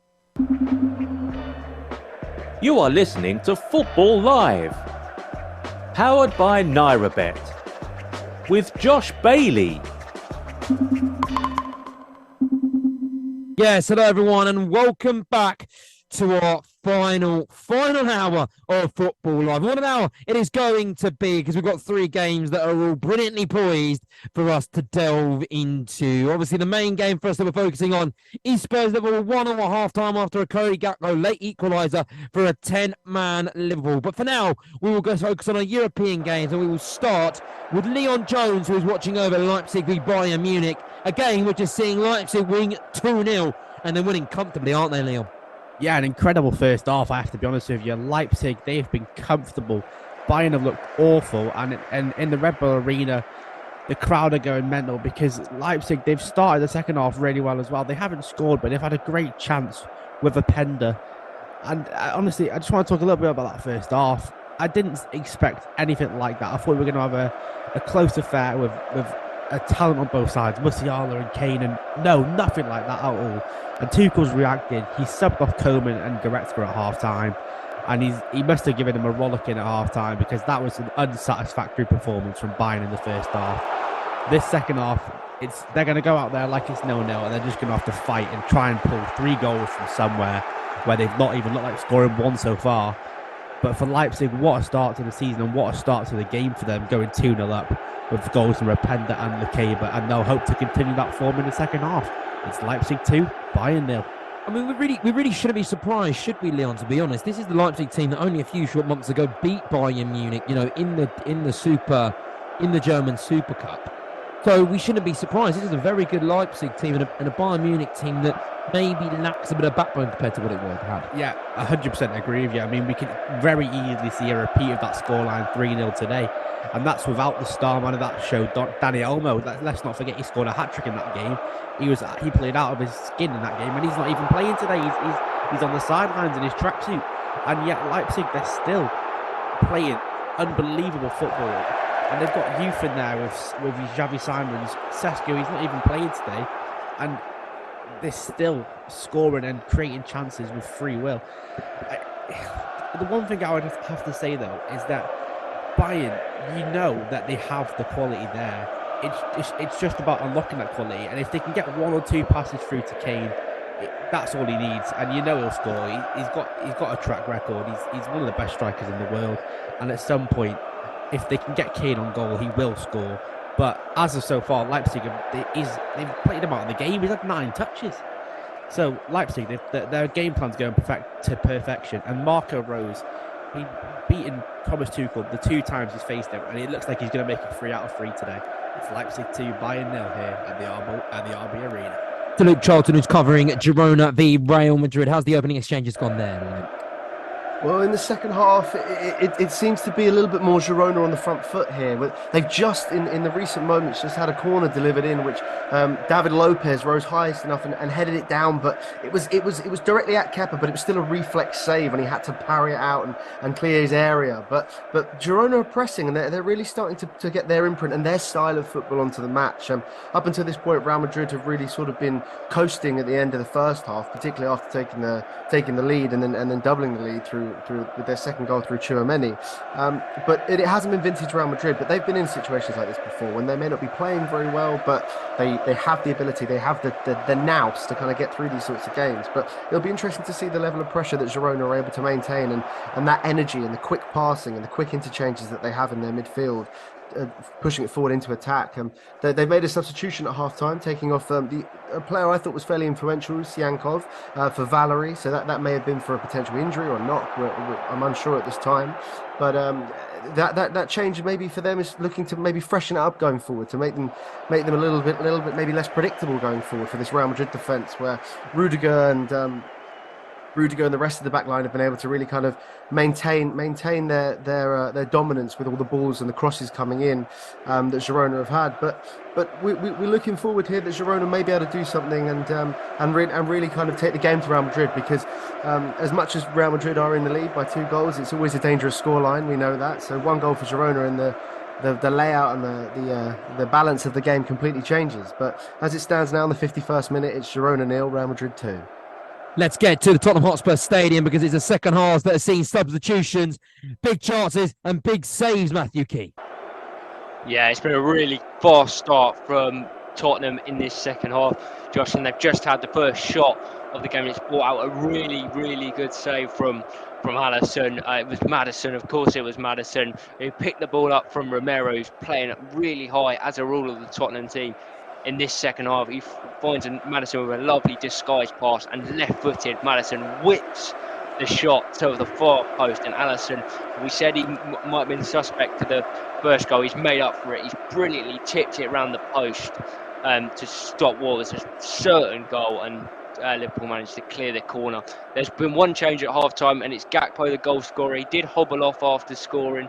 He hasn't come out for the second half. Instead, it's Diogo Jota that's come on for him. I'm really surprised, to be honest, Josh. We said about Liverpool playing a risky game, only really having two in midfield now, and at the minute Tottenham are just slicing them open. I think Klopp's been a bit stubborn here, and he needs to quickly, in my opinion, get another midfielder on. They've got the likes of Endo, Gravenberch, and even Trent on Alexander-Arnold on the bench that could all come on in that midfield. But at the moment, it's all Tottenham. Liverpool really, really living dangerously at the moment. 5 minutes in this second half, 51 minutes gone. It's Tottenham 1, Liverpool 1. That's a really, really lovely save, and it's from Alisson. He's actually phenomenal. He's the best keeper in the world, isn't he, Alisson? He's amazing. Yeah, I mean, he's just made another one, just as you've been saying that. It was Son this time who's got the balls come in, and Son has brilliantly chested it down and hit it right-footed. Alisson's tipped it over, really close range as well. That might be even better than the first save. I don't know how Son's been allowed to take it down like that, a bit like with the Gakpo goal in the first half. But yeah, it looks like a matter of time before Tottenham take the lead here. They've responded really well to that late goal in the first half. Still 1-1 though. We have a penalty in the Bundesliga, Leon Jones, but who for? Is it a way back in for Bayern, or is it Leipzig seeing the game off? It's a lifeline for Bayern, and I must tell you, I didn't see anything of this at first. It was a dangerous free kick from Leroy Sané, and he hit it, and it went out for a corner, and I thought, well, here we go, let's see what happens from this corner.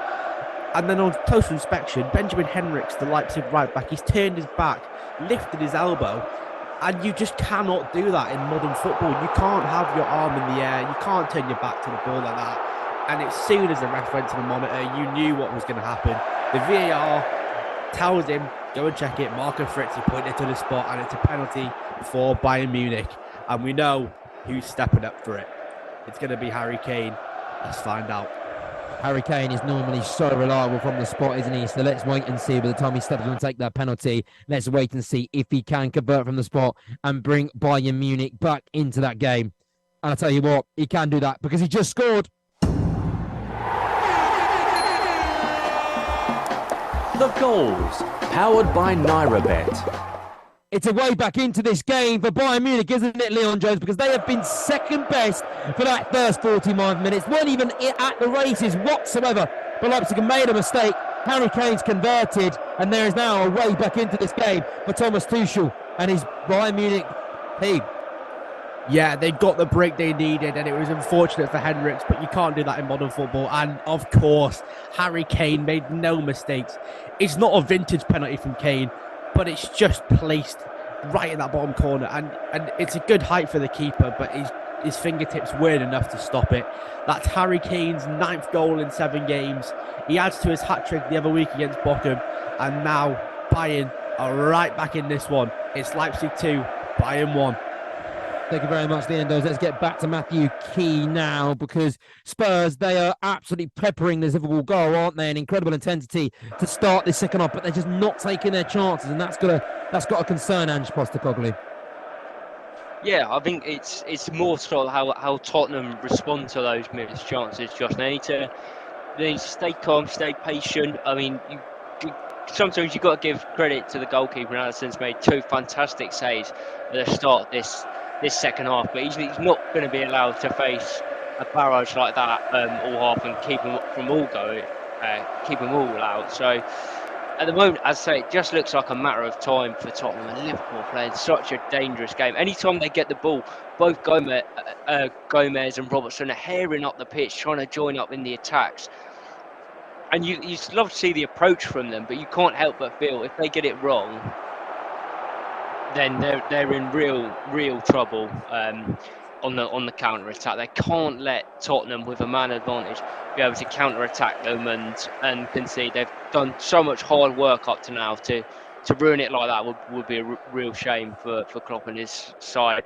Still living dangerously, but to be fair to them, after a tough start, they've been fairly comfortable the last couple of minutes, but I don't know how long that will be for. 55 gone, 10 minutes in the second half. Still Tottenham 1, Liverpool 1. I mean, we've got to say, Liverpool, the fact that they have already, twice this season, come back from, won from 10 men. And they've also already this season come from behind. They've conceded the first in each of their last 3 away games and came back to win them all. You know, they come from behind. They did it against Leicester in midweek. They did it at Bournemouth, and that's 5 times this season. They have come from behind to win. Twice they've had a red card against them, against 10 men, and one as well, most notably against Newcastle. That was an incredible performance. They're no way out of this, are they? They have an incredible fight. They're not out of this game, are they? And actually, there's a part of me that thinks that Liverpool are more likely to win this game for Spurs for some reason. Yeah, absolutely. They're not out of it, Josh. But I think it's important to put the context on it if you're from a Liverpool persuasion. I think Tottenham are a level up from any other team they've come up against from behind or had red cards against. I mean, no, they beat Newcastle, but Newcastle are really poor when going down to 10 men, and they let Liverpool back in the game. Tottenham aren't. They're playing really well at the start of the second half. They're on the attack again here, and Liverpool just need to look at it. They can't. I'm not saying just go for a draw now, but they don't need to win this game. A draw will be a very good result. And if the chance comes on the counter-attack, which at some point it probably is in this second half, they can have it. But they don't need to go all gung-ho now. They need to let Tottenham dictate the game, and then they can respond to what Tottenham are doing rather than letting Tottenham have those chances, have those counter-attacks, because eventually it's going to lead to a goal with the attack, with the quality and attack that Tottenham have.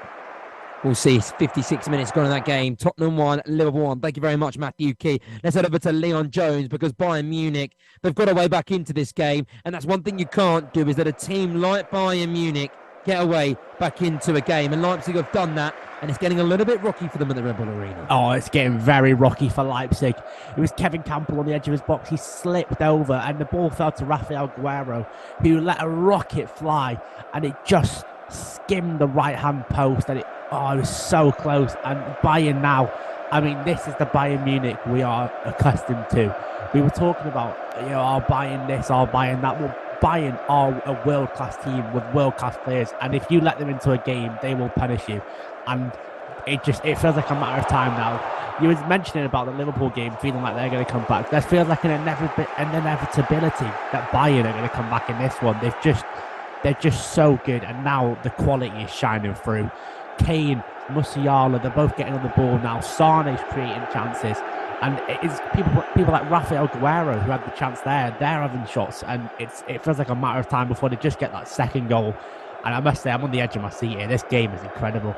It's Leipzig 2, Bayern 1. 2 incredible games that are really developing. One incredible game between Girona and Real Madrid. It seems like Carlo Ancelotti's men are pretty much home safe and dry. However, Girona are looking to change that by making a few substitutions, Luke Charlton. Yes, that's correct. Michel's thrown the dice for his Girona side and decided to swap out his striker and taken off a central midfielder for another attacker. So it really feels like Girona really think that they could get something from this game. And on the balance of play in the last few moments, I'd say that there's potential there. That they need to obviously score fairly soon, because we're entering the latter stages of the half, the last 30 minutes or so to go, and they're still very much chasing the game, because Real Madrid are comfortable with their 2-goal lead. But with the introduction of Stuani in Porto, they're going to be looking to really go for it now. And there was a few moments ago a potential penalty shout. Ferreira was able to run into the box for Girona and was fouled late on by Camavinga, but the referee said no penalty. It was checked by VAR and they agreed with the referee's on-field decision. It was very soft, but in real time it did look like there was potential that Girona could have had one back there maybe from the penalty spot, but it wasn't given. And as things stands now, in the 62nd minute, it's Girona 0, Real Madrid 2. Thank you, Luke. We thought we had a goal at the Tottenham Hotspur Stadium. Spurs thought they had a goal to put themselves 2-1 up in this game, but it has been ruled out for offside. Matthew Key. Yeah, well, it was an absolute carbon copy of the first goal, Josh. It was unbelievable. It was honestly like watching a replay. It was Maddison who picked the ball up. Again, he found Richarlison, who found Son, who tapped in from close range. But this time, the flag is up. That's the only difference. It was Richarlison who just went a little bit too early. To be fair to Liverpool, they've had a good line there, held their nerve, and he is offside. Bit more conclusive than the Diaz one in the first half, but from a Liverpool point of view, you're pulling your hair out of that. You haven't learned from the lesson in the first half. Maddison's got that ability in him. He'll do that all day if you give him the chance, and Joe Gomez needs to be more alert here because Richarlison's making some really good runs. Anytime Maddison's on the ball, Richarlison's off. He's off and running. He's just got that one wrong there, but seriously close, and Liverpool playing a really dangerous game, and they need to stop that combination. Maddison, Richarlison and Son, they're the ones that are causing all the problems for Tottenham, who are so on top in the first 15 minutes of this second half. Yes, thank you, Matt. Appreciate it very, very much. I've got to give you some scores around Europe. Then AC Milan are currently beating Lazio 2-0, and at 7:45, Salernitana they play Salernitana they play Inter Milan. That's at 7:45. In the Eredivisie, PSV are beating FC Volendam 2-0, and Utrecht are beating Almere City. No, not beating, it's a draw. It's 0-0. In the Liga, of course, Girona are beating Real Madrid 2-0, losing 2-0 to Real Madrid, and Real Sociedad play Atletico Bilbao at 8 o'clock. The game is really deadly poised right now, isn't it? You've got 60 minutes just gone. It's 1-0, and you've really got to be asking yourself, how do either team win this game? That's really the question. For Liverpool, you feel like it's going to come from a moment of just optimism and a moment of just chance. Well, Spurs have just got to be patient and bide their luck. But for now, we're going to go to an ad break. So this is Football Live. Sports Radio 88.9 Brila FM. Brila. News and engagements never stop on our website. www.brilla.net. And our social media handles. 889 Brilla FM. On Facebook. Yes, 889 Brilla FM on Facebook. At 889 Brilla FM. On Instagram. Got it? At 889 Brilla FM on Instagram. And on Twitter. It's at Brilla FM 889. And Brilla Sports TV on Google+.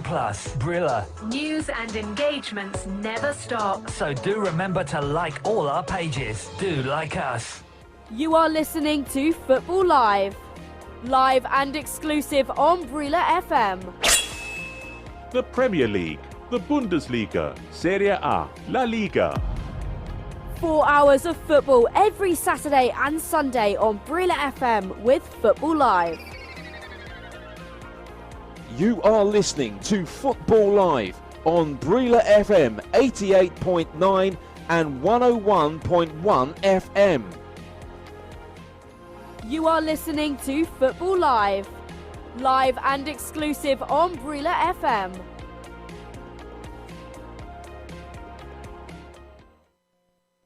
Football Live is back tomorrow afternoon from 10 to 2 with Dean Kilford. Nottingham Forest take on Brentford at the City Ground in the one and only Premier League match tomorrow afternoon. We'll also be in Italy for Udinese against Genoa. In France, high-flying Nice take on Brest. It's the beginning of the Women's Super League in England. Arsenal entertain Liverpool. In the Bundesliga, Darmstadt take on Werder Bremen. And we'll also be in the Turkish Super League for second against third. Fenerbahce taking on Rizespor. What an action-packed show we've got lined up for you tomorrow afternoon here on Football Live, exclusive to Brila FM. Some of the best start from the streets of Africa. This is not just a game.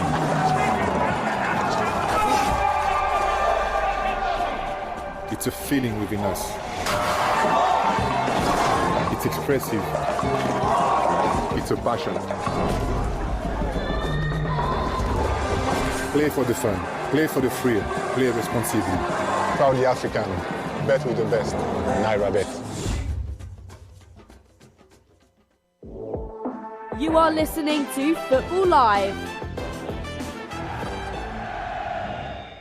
Let's get back to the action on Football Live. Powered by Noirette. This is Football Live with Josh Bailey.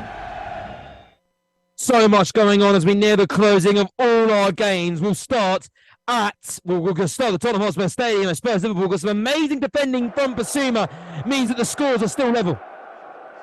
Yeah, that's right, Josh. As I say, it's been all Tottenham this second half, but Liverpool got one of the opportunities they've been waiting for. It was a free kick for Tottenham, which Liverpool managed to clear and played up to Salah, who all of a sudden found himself with a 2-on-1 situation, and he brought it down brilliantly. He ran down the right-hand side. Diaz was there, and just as he looked to pick him out, he had Basuma with him, and brilliant from the Tottenham midfielder. So alert, and didn't dive in until the right moment. Won the ball back. Absolutely brilliant concentration from the midfielder, and then won a free kick for his team as well. Salah pulled him back, wasn't happy with the decision, kicked the ball away. That equals a yellow card in today's game. Just shows the frustration that he's feeling, not being able to get involved as much, for obvious reasons with the 10 men. But brilliant from Basuma, but a reminder for Tottenham to got to stay alert, and set pieces present an opportunity for them at one end, but they've got to be careful to not give Liverpool an opportunity at the other. 65 gone, still Tottenham 1, Liverpool 1. Football is absolutely incredible, isn't it? Because in the first half of our Bundesliga match today, Leipzig dominated Bayern Munich. They suffocated them, and they were rightfully 2-0 up. But they gave away a stupid penalty to start this first half. Harry Kane converted. It made the scores 2-1, and it gave Thomas Tuchel's team a little bit of hope. They've peppered the Leipzig goal from there on in, and they have just got their second.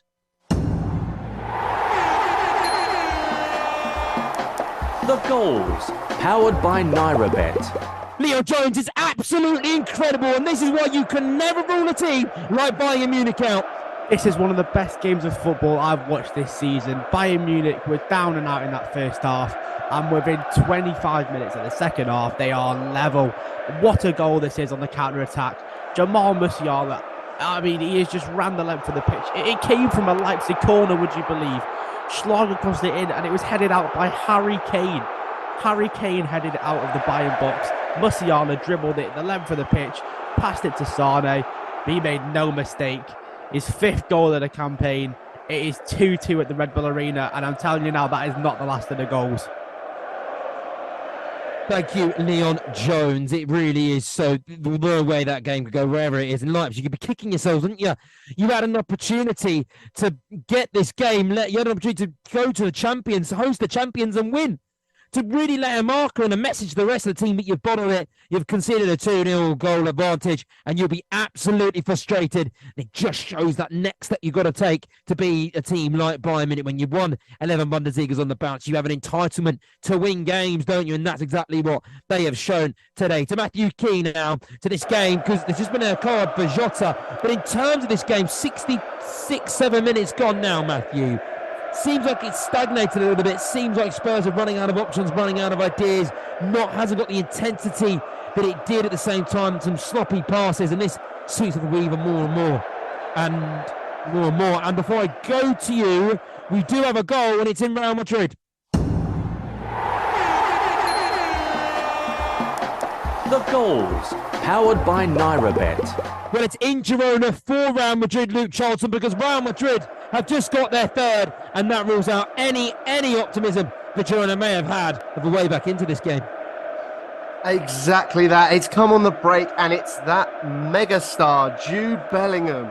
He had an incredible chance a few moments ago where it was brilliantly saved by Gazzaniga in Girona's net, but this one, there's no way of keeping it out. Hostelou is played through on the break. He has a brilliant shot that is parried by the goalkeeper, but Bellingham is there to pick up the piece and kick the ball back in towards the net to get Real Madrid to a 3-0 lead here. It's just brilliant play, and the pressure had been building because Girona were really getting active in Real Madrid's box and really looking to probe and to score a goal that would bring this game back into some form of competitive nature. But with this 3rd goal now, it's all much said and done, because Bellingham finding the net again, it's almost inevitable at the moment with the way he's playing. So with 72 minutes gone, it's Girona 0, Real Madrid 3, and the 3 points I think are going back to Madrid. It's Son off, Solomon on, and Ange Postecoglou might just be kicking himself because Liverpool are down to 9 men in the Premier League v Tottenham Hotspur, Matthew Key, and it's Jota, the substitute, with 2 yellow cards in 2 minutes. Oh, well, I'll tell you, Jurgen Klopp will be wanting to kick Jota after that. Absolutely unbelievable from the Liverpool midfielder. He's completely lost his head. And, I mean, it was an uphill battle for Liverpool anyway. This is just almost made it mission impossible. I can't believe it. It's the first yellow card, so Jota's already he got away with one where he could have been booked. He's just been booked for stopping the counter-attack. Cynical little trip on Udogie. Takes the yellow card. Was a yellow card anyway, but certainly was because it was his second. And then, I mean, we're talking minutes later, Josh. He's just had the ball in his own half, lost it, had it taken off him fairly from Udogie, who starts to run with the ball, and Jota just sticks his leg out, catches him, and it's as clear a yellow card as you're ever going to see. I mean, Liverpool have actually been really good the last 5 minutes, but that is shocking from the Liverpool forward. He's only been on the pitch since half time as well. I can't believe it. The lack of maturity that he's shown there is unbelievable. And Klopp, well, whether he'll say anything in his post-match interview, I don't know, but it's certainly behind closed doors in the dressing room. He'll be absolutely livid at Diogo Jota for that, because I'd say it certainly kills Liverpool's chances of winning this game, but quite possibly as well any chance of taking anything from this game. 20 minutes plus injury time with 9 men. You've got to look at this man and say, how do Tottenham not win this game? 9 men now. It would be, if Tottenham do not take this opportunity, it will be an absolute travesty, won't it? Yeah, I mean, Liverpool have stopped Salah and Diaz up for the entire second half. Jota's sort of been playing in, I suppose, number 10 role, where he's been helping in both, well, trying to help in both sides of the pitch, but he certainly hasn't there. And we're probably 2 minutes after that second red card for Liverpool, and Salah and Diaz are now 5 yards outside their own box, so it's going to be attack versus defence now. I can't see any way that Liverpool get into Tottenham's half, let alone manage to create an opportunity to score. It's suicide from Jota, to be honest. He may well have cost his team, and as you say, Tottenham now, they'd have expected to win before playing an hour against 10 men. Certainly now, 20 against 9, as we see triple changes from Liverpool. I'll talk you through these. We've got Endo coming on, the defensive midfielder, Japanese international. He's coming on for Joe Gomez. Konate's coming on to bolster up the centre-back, and Trent is coming on as well. Luis Diaz is one of the other ones making way. Just see who Trent Alexander-Arnold's coming on for. It may well be Salah, and they may well just stick 9 players. It is Salah. Salah gone off as well. So that's all Liverpool's attacking threat off the pitch, and they're going to see if they can hold out for a draw here, which would be a brilliant result given the amount of time they're going to be playing with 9 men now. Unbelievable from Jota. 9 players behind the ball. That's going to be very, very hard for Tottenham to break down, is it? Especially without Son up top now, and it's going to be Richarlison in the line. That is not easier said than done. Well, that's the interesting thing that you mentioned there, Josh, is that before that red card, that Solomon's come on, and you didn't know who was going to come on for, but no one was expecting Son's number up. I think it must be an injury-related thing. I think Richarlison, to be fair to him, had a really good game, had Joe Gomez's number. Be interesting to see how he gets on now against Trent. But Kulusevski, for me, was the one that wasn't really having any impact on the game whatsoever. Had that missed chance that he didn't go for in the first half, but other than that, been not offered anything at all. So I'm shocked that he's stayed on the pitch and Son's gone off. It must be an injury. Son, obviously captain as well. I'm not quite sure who that's gone to. May well be Maddison. I'll get confirmation of that when I see it. But yeah, strange one from Postecoglou. Must be an injury, because he'll be disappointed now that Son's not going to have the opportunity to run at the 9 men of Liverpool, who've just forced a corner, by the way. So come back to me at the end of the day if anything comes from this. 75 minutes gone. Tottenham won. 9-man Liverpool won. Yeah, I mean, you look at Tottenham's bench here. Look at Tottenham's bench here. There's no real. Logically, you'd make an attacking change, but there's no real attacking player for them to bring on now. Obviously, the injury to Brennan Johnson not making the bench, you'd logically bring on Brennan Johnson if you did. But there's no Perisic to bring on because he's injured, so you can't bring on that attacking left back in replace of Udogie. You might bring on Emerson Royale, but you've got Velez and Donnelly, who are both strikers, but both incredibly young strikers who are yet to make a professional debut for their clubs. They're the only attacking options you've got. You feel like luck just might be on Liverpool's side today, and that might sound a little bit thing, but the way the cards have presented themselves before, Spurs haven't got a lot of cards to deal right now. Yeah, I mean, we have to assume that Son substitutions due to injury, because it makes no sense otherwise. So yeah, a bit like last week when it sort of seemed like a game changer moment when Declan Rice came off for Arsenal. That seemed to swing the game massively in Tottenham's favour. That and Højbjerg coming on actually was really good last week for them as well. He's on the bench, maybe could turn to him, although not the most attacking of players.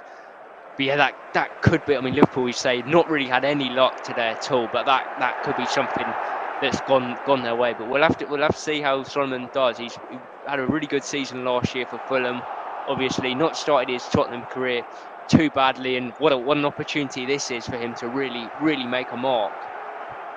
86 seconds between them to Diogo Jota. Yellow cards resulted in his red and result. Liverpool being down to 9 men. We also talk about the fact that Son has been injured. He has got a groin injury. Apparently, that is why he came off. He had been nursing an injury coming into this game anyway, so maybe he's either made it worse or he is, or they're just nursing that and watching that. But right now, Tottenham seem like they're out of a few ideas. We'll get back to Matthew Key shortly. Let's go now to Leon Jones to talk about this Bayern Munich game, because this is a game that is fascinating itself. One of the best games of football, as Leon Jones has said this season. 2-2 right now. Has the Bayern Munich momentum stopped? Are Leipzig crawling something back here, Leon Jones?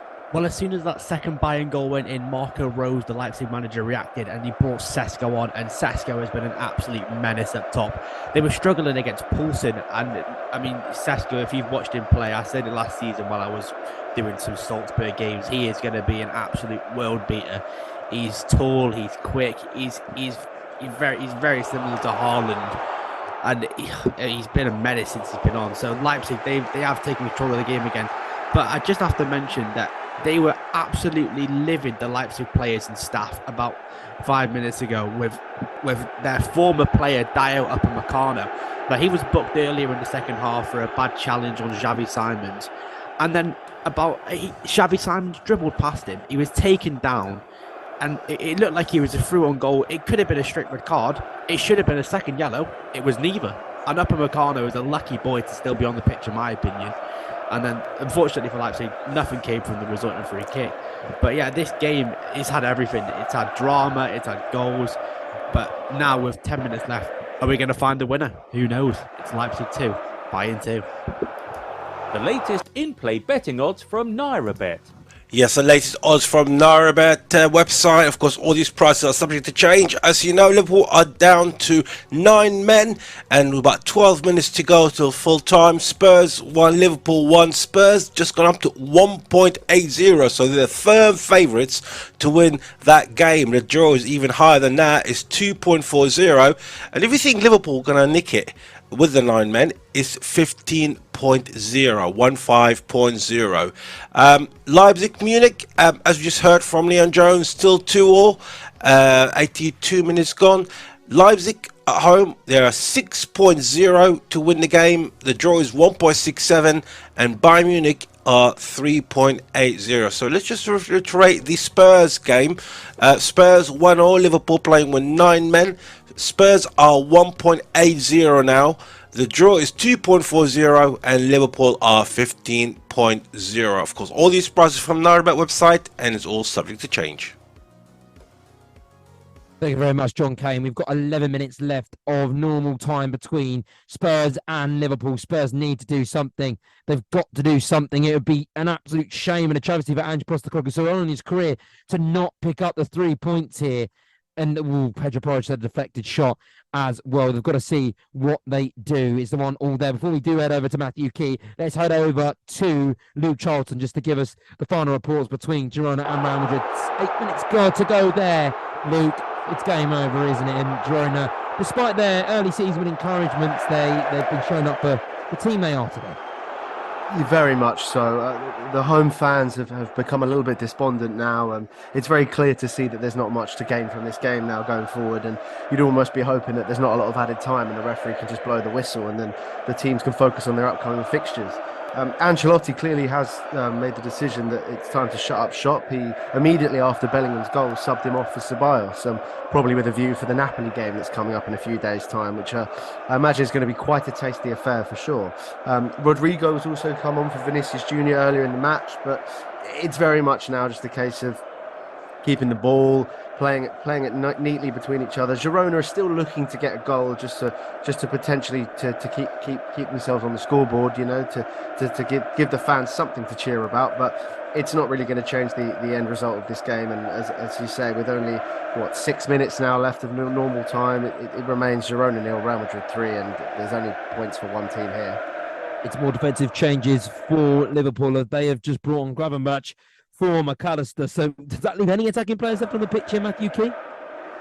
No, I'd say the most attacking they have now would be Szoboszlai, and they've also got Trent as well. So maybe just in case they get a corner or something like that, they've got the wanderer right foot of Trent Alexander-Arnold to get it into the big guys, the Matic, Van Dijk, and Konate that's now on as well. But I mean It's like a training ground exercise now, Josh, where the manager's set up 10 defenders and said, go and break them down, lads. And that's what Tottenham are trying to do. But to be honest with you, they've not had many shots at goal since that Liverpool went down to 9 men. Alisson not really been called into much action of late. I think, obviously, we've got a long way to go here. We've got a penalty shout that's never going to be for Kulusevski. 9 minutes left, plus I'd say a considerable amount of added time, so probably the best part of 20 minutes left in this game.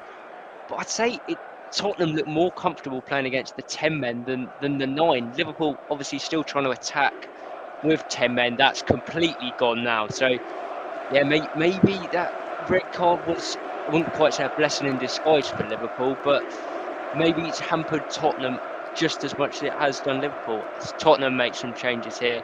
Oliver Skipp's come on for Pape Sarr, had a really good game in the middle of midfield, and the Dogi gone off for Ben Davies. Bit surprised about that one. Thought Emerson Royale might come on.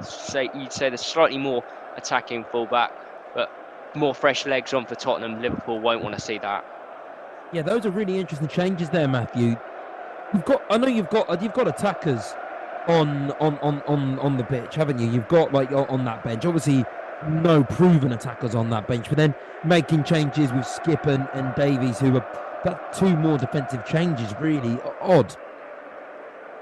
Yeah, you say they're young, these attackers, which they are. I think both be their debuts today, but I mean Liverpool literally have not had a single player in Tottenham's half for about the last 10 minutes. You don't have to take Richarlison, Kulusevski or Solomon off. Just chuck one of them on there. Right place, right time. You never know. Just need a little lucky deflection.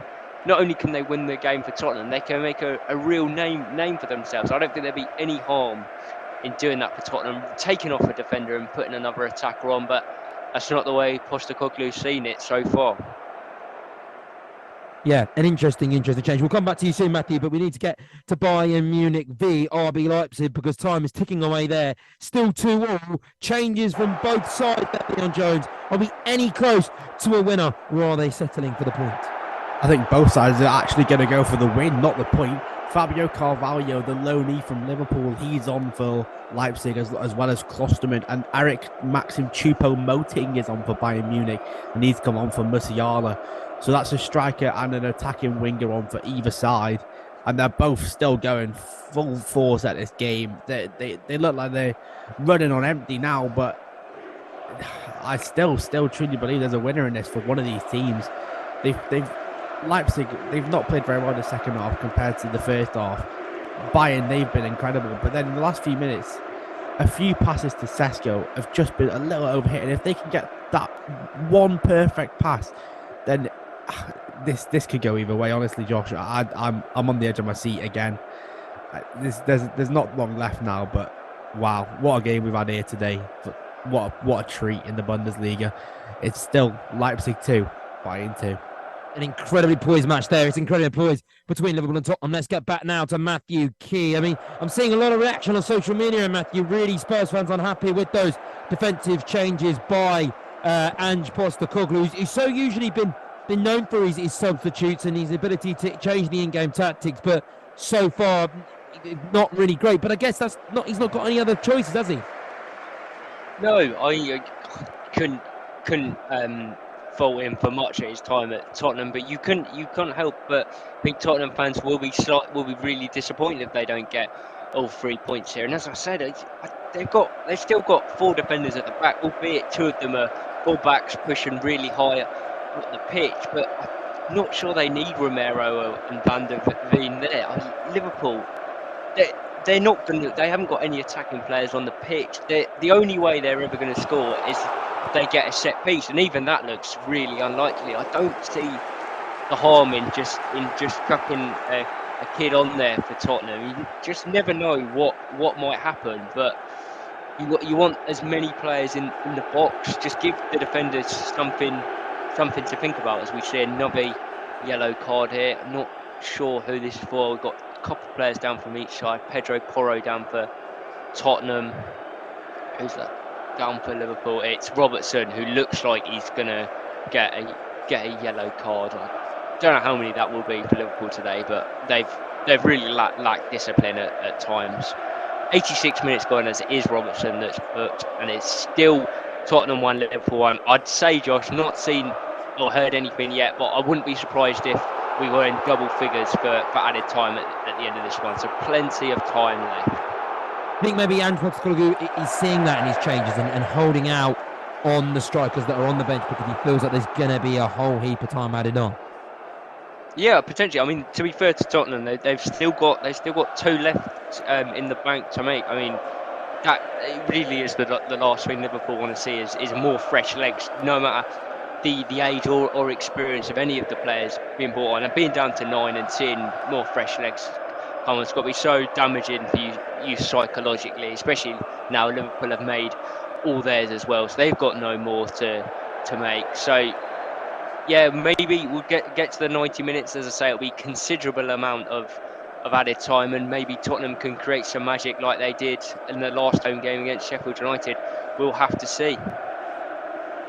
Thank you very much. In terms of Liverpool, do you think Jurgen Klopp's made his right changes here?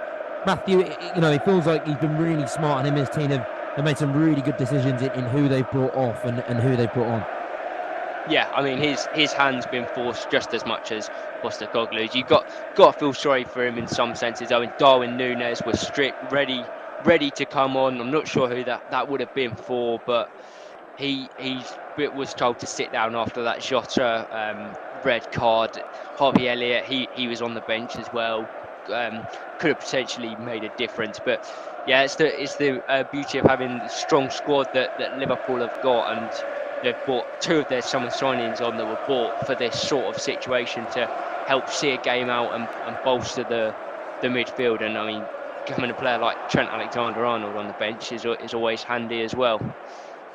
As we see, a Liverpool free kick, lead to nothing, and Tottenham will be on the attack again. 2 minutes of normal time to go. Still Tottenham 1, Liverpool 1. Thank you, Matthew Keels. Jumped in there, so eager to get to the Bundesliga match because that has got 6 minutes added on time. We've played 2.5 minutes of that 6 minutes there. Leon Jones, are we going to get a winner? But I've just seen that Leipzig came agonisingly close. Oh, it was inches away. I mean, Fabio Carvalho has been electric off the bench. Liverpool, they could use his energy right now. Never mind Leipzig. I mean, Fabio Carvalho has been immense. And he's just put in an almost perfect ball for Sesko. And it is so close. He gets a toe on that and it's 3-2, game over. And it was just an inch away from his toe. And wow, Leipzig, they are not settling for a draw here. They want this win. They had it in their hands. They let it go, but they are trying to fight for it back. 3 minutes to go here. It's Leipzig 2, Bayern 2. Back to a game which is also drawing Liverpool v Tottenham. However, you really do have to say here, Matthew, that it's not great showing from Tottenham. You know, they've got 11 men v 9. They played the whole game with that extra man. They're the team that looks tired. They're the team that looks uninspired. They're the team that looks out for the count. Yeah, uninspired is exactly the word, I think, Josh. They've really not threatened at all since Liverpool went down to 10 men. Maddison's just gone off as well. I mean, I suppose from his point of view, he had what looked like a really nasty injury last week against Arsenal. Had to go off. Weren't sure if he was going to be available today. So to last the 90 minutes perhaps is more than he might have expected. As we see the board, 6 minutes. I to be honest with you, I feel like that's not as much as it should be. We've had a lot of stoppages in the second half. Liverpool quite understandably slowing the game down as well at every opportunity. But just to run through those changes for you, it's Højbjerg that has come on for Maddison, and Bissouma, who's just been booked as well, that has come off, and it's one of the young strikers that have come on for Tottenham. That's Velez that's come on. But yeah, as you say, George, they've had a couple of yellow cards, just needlessly giving the ball away, and then even more needlessly giving away free kicks, which is absolutely perfect for Liverpool in this situation. Any opportunity to slow the game down, they're going to take. They don't need to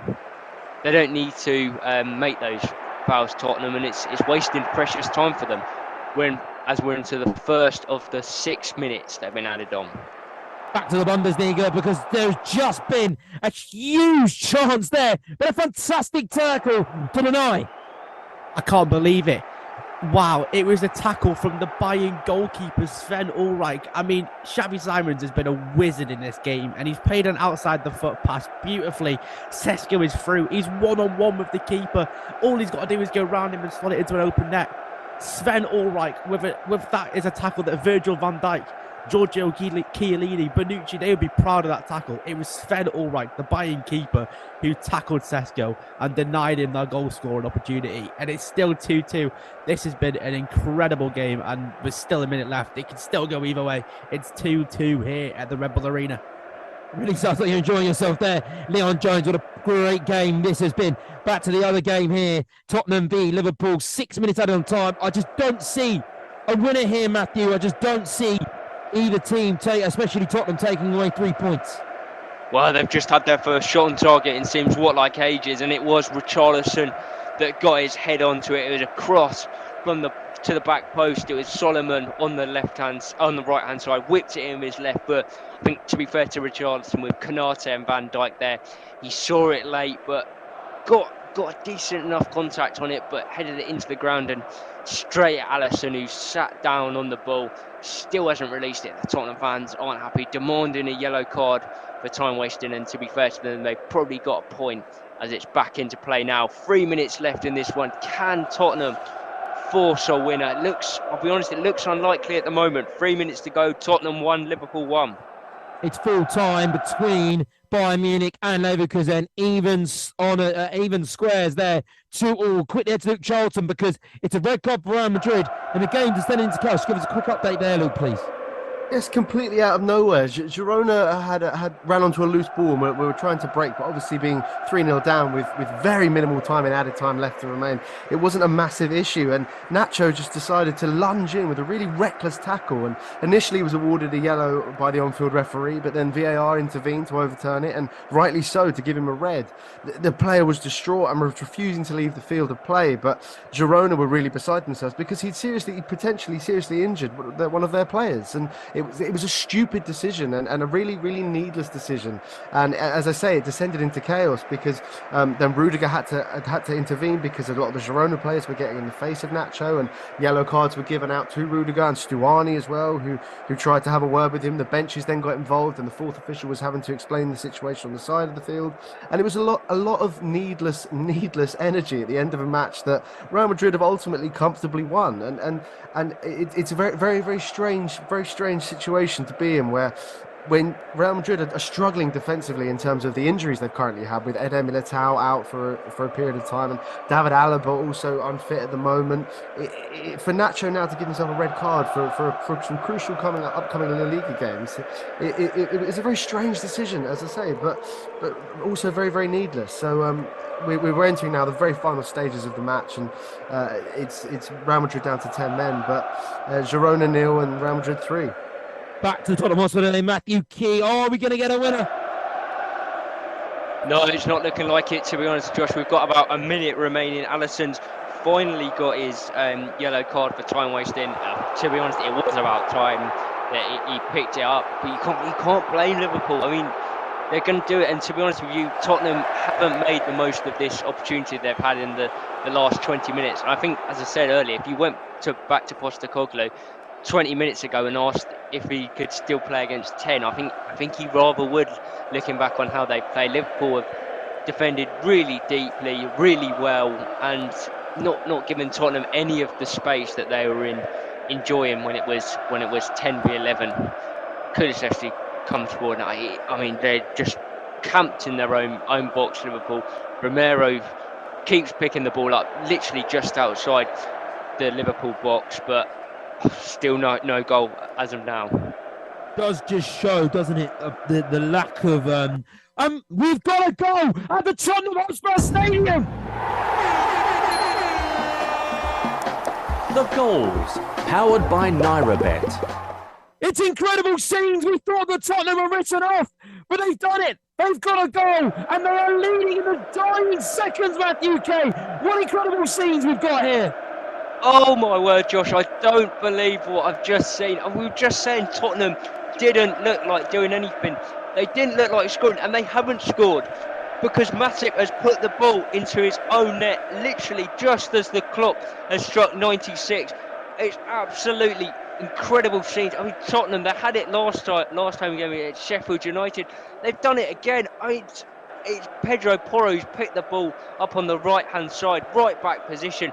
He's put it into an area, and to be honest with you, there's not a Tottenham player in sight but Matip. It's the tiredness, it's the fatigue, it's the lack of concentration setting in.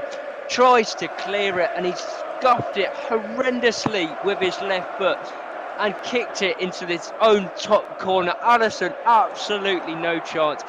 The Liverpool players are crestfallen on the side of the pitch. They can't believe it. All that work, and in the end, it's going to come down to nothing.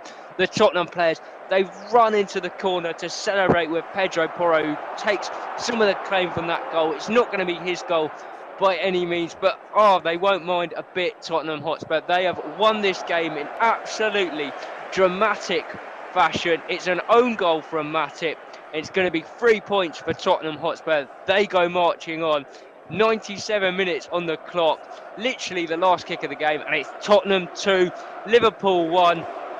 I think that might be the final whistle. It's a huge slice of luck, isn't it? Tottenham look down and out. They look uninspired. It's just across a flailing leg, and the ball has somehow found the back of Alisson's net. And for Liverpool, you've got to say, what a day it has been. They just got to look to the sky and think, you've had 2 red cards, an own goal. Tottenham have got lucky. Liverpool, they're down on their luck. And that is why we love the Premier League, because it's never over until the final whistle blows. You never know what score it is going to produce. And that is absolutely incredible. I think it is full time. The full time whistle has gone. Tottenham have got the 3 points. Matt Smith just give us a quick full time report. Well, it's what you just said, Josh. It's the beauty of this game that we all love. I mean, the contrast in emotions here on the pitch. It's only 3.7 games into the season, but Tottenham, their players are celebrating, dancing around like they've won the league. It just feels like a massive moment for them and Ange Postecoglou.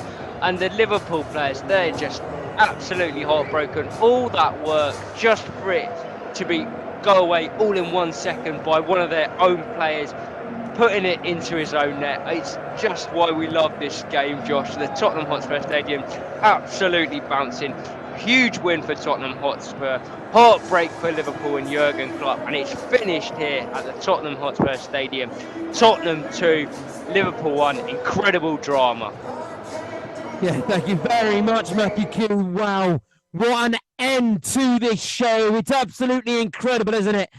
Oh, I'm lost for words. I'm lost for words. The Liverpool players, they all have their hands on their knees. Virgil van Dijk's got his face to the turf, pointing downwards, while behind him is just a sea of white which dances and celebrates. It's absolute luck on Spurs' side. They've got a huge slice of lady luck, but they've done it. Doesn't matter how you do it, you get the 3 points. And it was all but sealed. Tottenham get 3 points. What a huge, huge win it is for them. What a crushing defeat it is for Liverpool. That is it for the show here on Football Live. I've been Josh Bailey. Thank you very much to my team of reporters. And thank you very much to the producer, John Kane, as well. It's been a fabulous Saturday. Don't forget to come back tomorrow where you get to see Dean Kilford host tomorrow's Sunday show. But for now, enjoy your evening. Thank you for listening to Football Live this afternoon. Football Live is exclusive to Brilla FM and powered by Noirette. A big thank you to all of our reporters on today's show, which was produced by John Kane. Football Live is back again tomorrow.